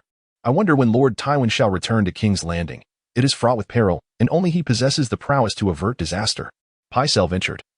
Assuming they were merely reminiscing, and probed about Tywin's whereabouts. I fear you shall be disappointed. My father has tasked me to temporarily assume the king's hand to assist the young monarch with state affairs. Observing the aged scholar, Tyrion presented him with Tywin's letter. It is an honor to serve you, my lord. Glancing at the contents, which aligned with the imp's claims, Pycelle hastily expressed his allegiance. Let us hope so. The imp remarked, glancing at the vacant chair. Where is our spider? He is dead. His body was discovered in the dungeons on the night Stark escaped. Pycelle responded. Oh, how unfortunate. I wager he never tasted the pleasures of a woman. A moment of astonishment passed, but the imp quickly regained his composure and jested. Ha! The discovery proved to be rather trivial. The imp began to address more pressing matters. We are to negotiate with House Stark. They possess Jaime. While we hold the 2 daughters of Stark, Sansa is at the king's side. But where is Arya? Apologies, my lord, but Arya is not in our custody, replied Pycelle. What do you mean by not in our custody? The imp expressed his confusion. She has vanished. Pycelle elucidated. It's been quite a while. And the gold cloaks have yet to locate her. It's possible she may have perished. Vanished? Like a wisp of smoke? The incompetence of King's Landing truly vexed the imp. We originally had 3 Starks to barter with, and now one has slipped away from the dungeons of the Red Keep. And you cannot even locate the other? Tyrion mocked the silent councillors. Oh, how furious father will be. If there is nothing further, I intend to relax. As Tyrion prepared to depart, Pycelle hastily reported news from the Citadel. My lord, news from the Citadel indicates that the long summer is nearing its end. This summer has been the longest in memory, and the ensuing winter will undoubtedly be far more protracted. Our stores of wheat can sustain us for 5 years. But should winter extend further, we may find ourselves in dire straits, Littlefinger interjected. 5 years hence? Let them go to the devil. The imp dismissed the matter, considering it not urgent. Now tell me the status of Robert's 2 brothers. Renly is dead. It is said he was slain by his own Rainbow Guards, and Stannis has gathered his remaining forces, Pycelle reported, adding that this information was already several days old. What a pity. I had a favorable impression of Renly. This war has come upon us so suddenly, with familiar faces disappearing and unfamiliar ones emerging, leaving us unprepared for loss, while simultaneously welcoming newcomers. Where is Stannis now? He is likely en route to King's Landing, Littlefinger replied. Not only Stannis approaches, but also the Tyrells from the Reach. How many are they? The imp began to feel anxious, remembering that when he left King's Landing, the gold cloaks numbered merely 2,000, perhaps 20,000, along with 200 warships. Pycelle answered, citing reports from the Reach. And how many defenders does King's Landing possess? The imp inquired, rubbing his aching scalp. Currently, the gold cloaks number over 2,000, supplemented by approximately 2,500 Lannister soldiers from the Red Keep. By the 7, that is nearly tenfold the enemy. In another scene, Arthas and Boron were drinking in a tavern when a drunken ruffian unexpectedly stumbled into them. Arthas sidestepped to allow the drunkard to collide with Boron's back. Boron! Arthas called out as a warning. Boron, quick to respond, likely having sensed the impending collision, spun around and tossed the drunken man aside, eliciting a cacophony of curses. The pain from his body stirred the drunkard back to some semblance of awareness, and he scrambled to his feet, bellowing, "Who the hell dares to lay hands on me?" Upon recognizing the face of the drunken man, the surrounding patrons turned their gazes toward Polong. Following the crowd stare, the intoxicated individual lunged forward, seizing Polong's clothing in an attempt to teach him a lesson. However, Polong deftly swung his arm, sending the man sprawling to the ground. This clumsy display elicited a chorus of laughter from onlookers. "Haha, I challenge you to a duel," the inebriated man exclaimed, rising in fury and hurling his gloves toward Polong. A hush fell over the crowd as they directed their attention to the mercenary, who continued to sip his drink with disdain. Setting down his goblet, Polong surveyed the throng of spectators, idle soldiers, knights, and various mercenaries gathered from who knows where. Reluctantly picking up the gloves from the ground, he remarked, "I hope you won't regret this." "Enough chatter," the drunken man retorted, feeling a sense of security now that he had retrieved his weapon. "Time, location," Polong inquired, knowing the duel was inevitable.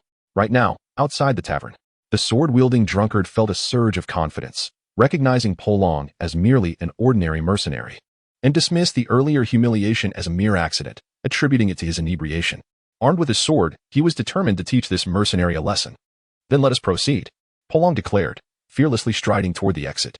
Meanwhile, Alsace remained with his eyes closed, savoring his wine, indifferent to the unfolding events beside him.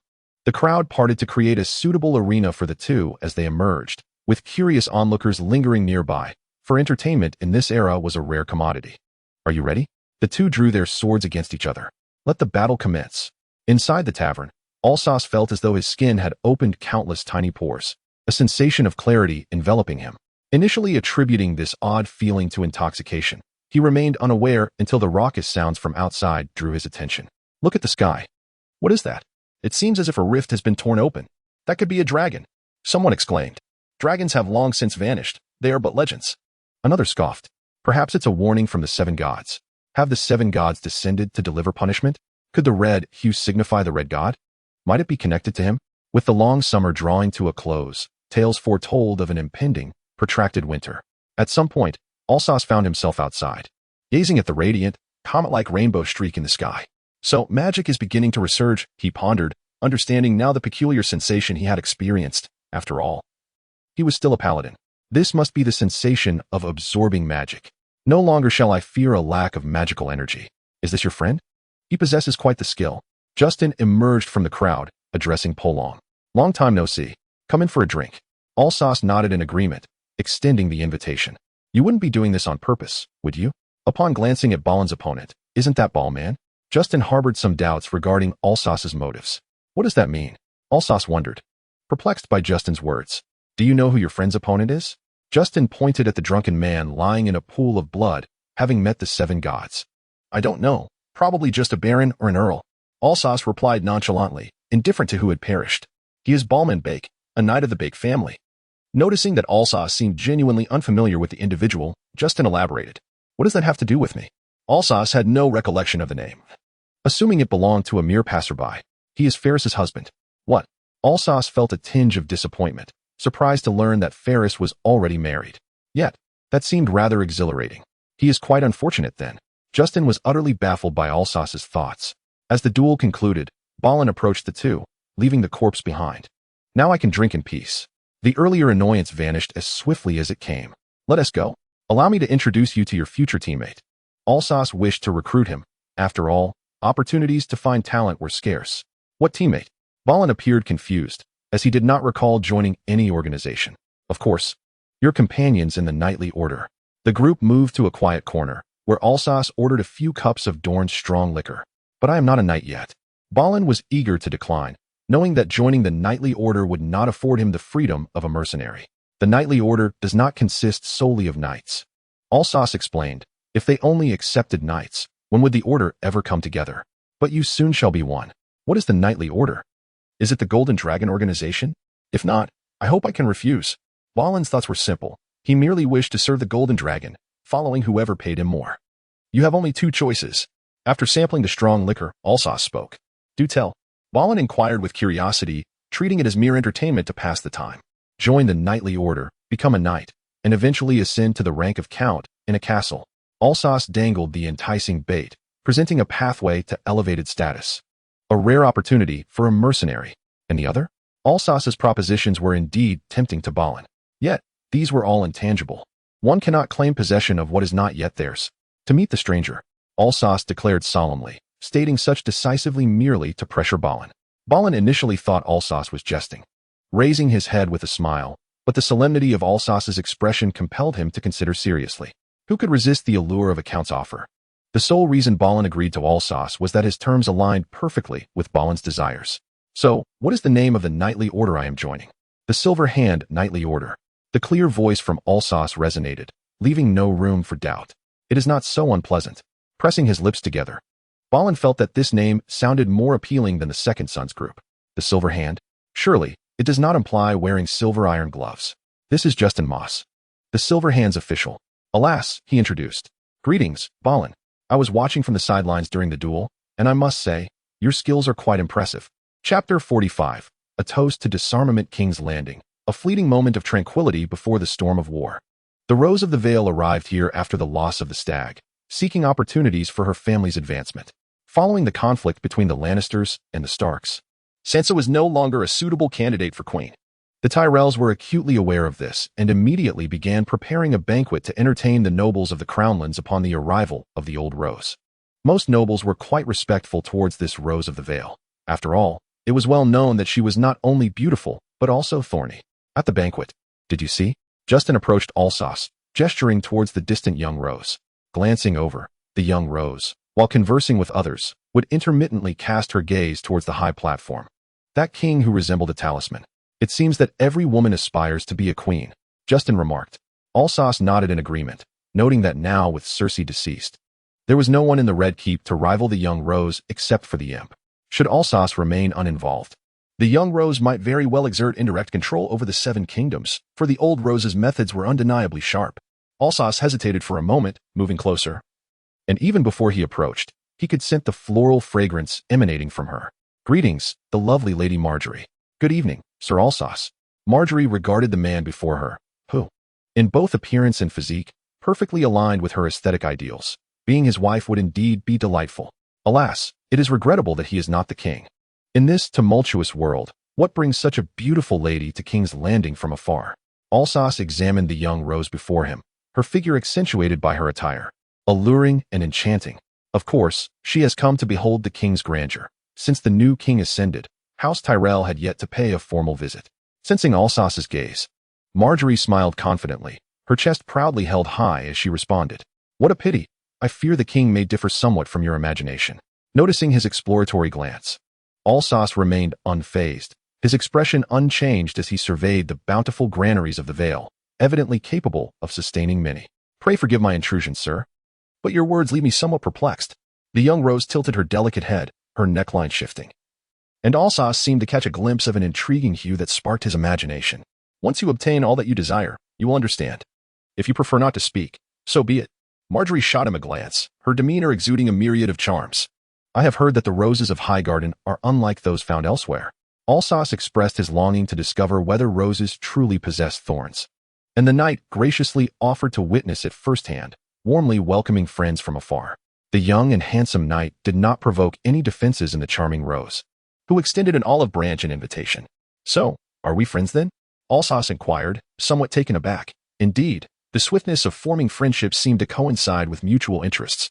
As for the sincerity of such connections, that depended on the perspectives of the individuals involved. That would depend on the knight's thoughts, Marguerite responded. Perhaps influenced by a few drinks, her fair complexion tinged with a hint of blush. Words of wisdom from a friend. Would you like to hear them? Alsos, standing beside the young Rose, felt a parched throat. Perhaps the atmosphere was lacking, and the faint scent of roses lingered in the air. No? Marguerite queried, curious about what the champion knight might say during their first encounter. Words of wisdom from a friend? Does he perhaps harbor feelings for me? She mused, convinced of her own allure. However, Marguerite observed the surrounding nobles engaged in conversation, sensing that it might not be the most appropriate moment for them to converse. And she felt she could not withdraw just yet. Perhaps tomorrow.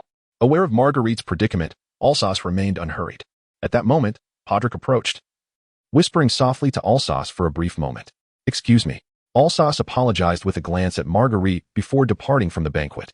Watching him leave, Marguerite fell into deep contemplation, realizing that perhaps she need not cling so tightly. How is it? Are you still accustomed to it? The elder Rose observed her granddaughter's performance at the gathering with satisfaction. Yet her heart ached for her, for only women truly understand women. Gazing into her beloved granddaughter's eyes, which sparkled with a hint of light, Olenna recognized the meaning behind it. After all, who has not been young? Quite well, as I had imagined. The little Rose, groomed since childhood, knew how to navigate such gatherings and relish the attention, relishing the feeling of being the center of admiration, tantalizingly close to her desires. The young knight seemed quite agreeable as well, provided she was willing, though it did not align with the family's interests. Olenna would accept it if it meant her granddaughter could find her own happiness. Should all the family's efforts be so easily relinquished? Thank you, but I am ready. The little Rose understood her desires, aware that she would have to sacrifice certain things. Yet, the contrast between what she wished to obtain and what she would lose was immense. You are exceptional. Perhaps it is merely a reflection of your father's foolishness, a display of balance from the gods. Olenna's eyes sparkled with pride, unable to refrain from a mild complaint. All right, your father is not that unworthy. Do grant him some dignity. Meanwhile, the little imp orchestrated a scene reminiscent of a toast to relinquishing power. This wine is delightful. Is it from Dorne?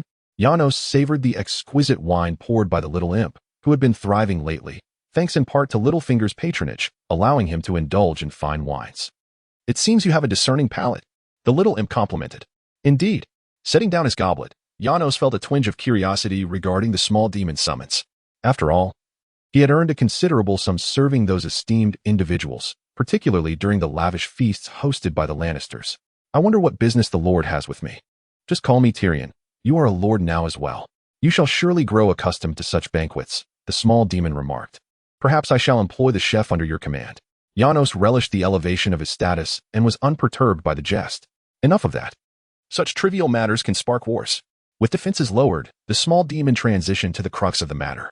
I have heard that on a certain night, an assassin breached the Red Keep and murdered the Queen Mother. Indeed, it is most unfortunate. Janos expressed, lamenting the loss of a significant source of income. Can you tell me who the assassin is? The small demon continued to inquire. Alas, the gold cloaks have failed to apprehend the culprit. Janos had assumed this was a straightforward exchange of information, yet he felt quite vexed. After all, it was his duty. And he had not even caught a glimpse of the assassin. How did the assassin infiltrate the heavily fortified Red Keep? We have no leads. Perhaps the assassin originated from within the Red Keep. It is also possible that it was a Stark. Janos, growing increasingly impatient with his own ineptitude, began to speculate. Possible indeed. The small demon seemed unfazed and shifted the conversation to the rumors circulating in King's Landing. Have you heard the gossip? It is said that Cersei's 3 children are the result of her incestuous affair with Jaime. I do not believe such slander. Janos thought the small demon was probing his stance. Well, that is commendable, but you have indeed heard of it. And I believe there are those who would accept such claims, the small demon asserted, expressing his opinion. Joffrey is my king. I have no interest in the rest. Janos hastily declared. I appreciate your loyalty. The small demon retorted with a hint of sarcasm. Janos had yet to discern the discordant tone in his voice. Tell me, when your men were slaughtering Eddard Stark in the throne room, that was your command, was it not? The small demon slowly revealed his dagger-like intent. It was I who commanded it. I would do so again, without hesitation. That man was a traitor, seeking to buy my loyalty, Janos proclaimed, though thoughts of the box of golden dragons gifted by Littlefinger lingered in his mind. Fool, he has no idea you have already been bought. The small demon mocked, finding Janos's display utterly amusing. Have you had too much to drink? I cannot abide a small demon questioning my honor. Janos glared at him. I am not questioning your honor, Lord Janos. The small demon replied earnestly, devoid of jest. I believe you possess no honor whatsoever. Do you think I would quietly endure your humiliation, you dwarf? Janos rose in anger, attempting to compel an apology from him. Dwarf? Simply calling me a small demon is already quite excessive. Do not push your luck. The small demon was entirely unfazed, his tone laced with mockery. Moreover, you are quite correct. You shall indeed accept my humiliation here, unless you wish to be humiliated by my friends. Following the gaze of the little imp, Janos turned to see the renowned champion knight of the 7 Kingdoms standing at the door. Given your betrayal of your former prime minister and the unfortunate circumstances that led to the assassination of the Queen Mother, I shall relieve you of your duties as the commander of the capital's guard. Who do you think you are? Although Arthas stood just behind him, Janos believed they would not act against him. The prime minister in attendance. The little imp remarked with a wicked grin. Let us see what His Majesty Joffrey has to say about this. Janos suddenly realized that persuading Tyrion was impossible, so he invoked Joffrey as a shield. No, we do not require his opinion. The little imp dismissed the king's thoughts, viewing him merely as a spoiled child cloaked in finery, but possessing the intellect of a pig. Tonight, a ship sails to the East Sea. Before he could finish, a blade swiftly severed Genos' neck, a flash of cold light sending him to the seven gods. Shirt, what are you doing? The little imp, wide-eyed, questioned Arthas. Cleaning up the trash. Arthas replied indifferently, sheathing his sword, his patience wearing thin with their idle chatter. I had intended to send him to guard the wall. Looking down at the headless corpse, the little imp revealed his original plan. Trust me. This useless buffoon would be of no value anywhere. Arthas had long desired to rid himself of him, only lacking the opportunity. Damn. Could you not have dealt with him elsewhere? How am I to enjoy myself? The little imp glanced at the blood-soaked food on the table, his appetite vanished. Have you not dined yet? Forget it. No matter how much you eat, you won't grow any taller. Why waste time? Chapter 46, Cousin 5. The position of commander of the Capital Guard is yours. The little imp gestured for his subordinates to remove the corpse from the floor, as it would soon begin to stink. The title sounds rather appealing, but I would prefer a more pleasant name. Arthas thought the name too long and unappealing. Perhaps the Royal Guard or the Imperial Army. This name has been in use for centuries. Why change it? Do you have some peculiar preference? It is merely a name. The little imp retorted. Because its reputation has been thoroughly tarnished, I now need an opportunity to regroup, at the very least. I cannot allow those golden-robed ones to act with impunity. Arthas explained, knowing that if he were to take over the golden-robed ones, he would entirely transform them into his own.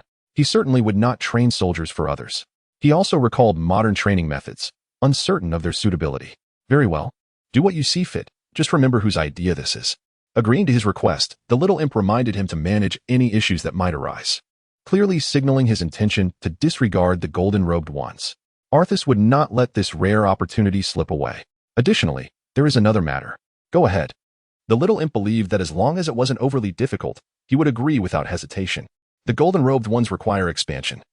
You must know that King's Landing harbors hundreds of thousands, and among them are no shortage of rogues and scoundrels.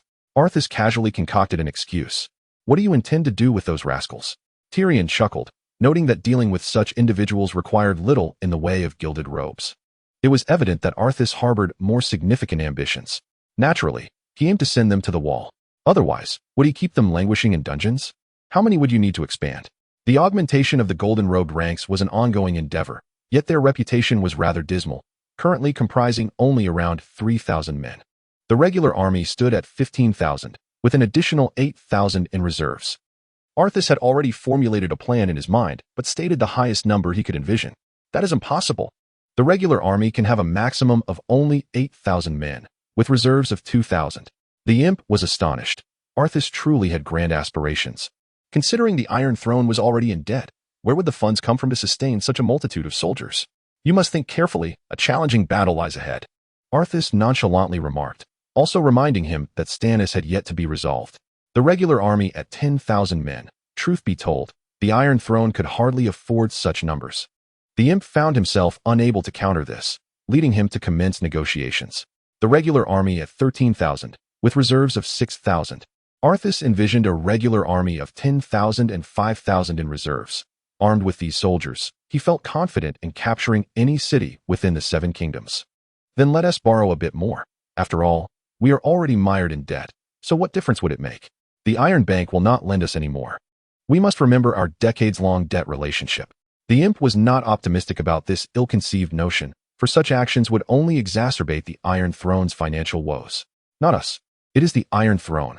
Arthas had no intention of repaying another's debts and swiftly distanced himself from the situation. I know you think Joffrey can resolve this. He, like Robert, is merely a self-indulgent fool. Though he found the thought somewhat absurd, the hand of the king must still concern himself with the affairs of the Iron Throne. You can clean up his mess. He continues to be a nuisance to you. This was the source of the imp's headache. However, he could bring us gold dragons. Arthas contemplated a solution, but did not wish to involve himself directly. Are you mad? I was unaware he possessed such capabilities. After much thought, the imp found no utility in Joffrey. He was merely a creature of indulgence, taking pleasure in tormenting others. What if a marriage alliance with the king could be arranged? You mean Myrcella? The hint illuminated the imp's understanding of Arthas's intentions.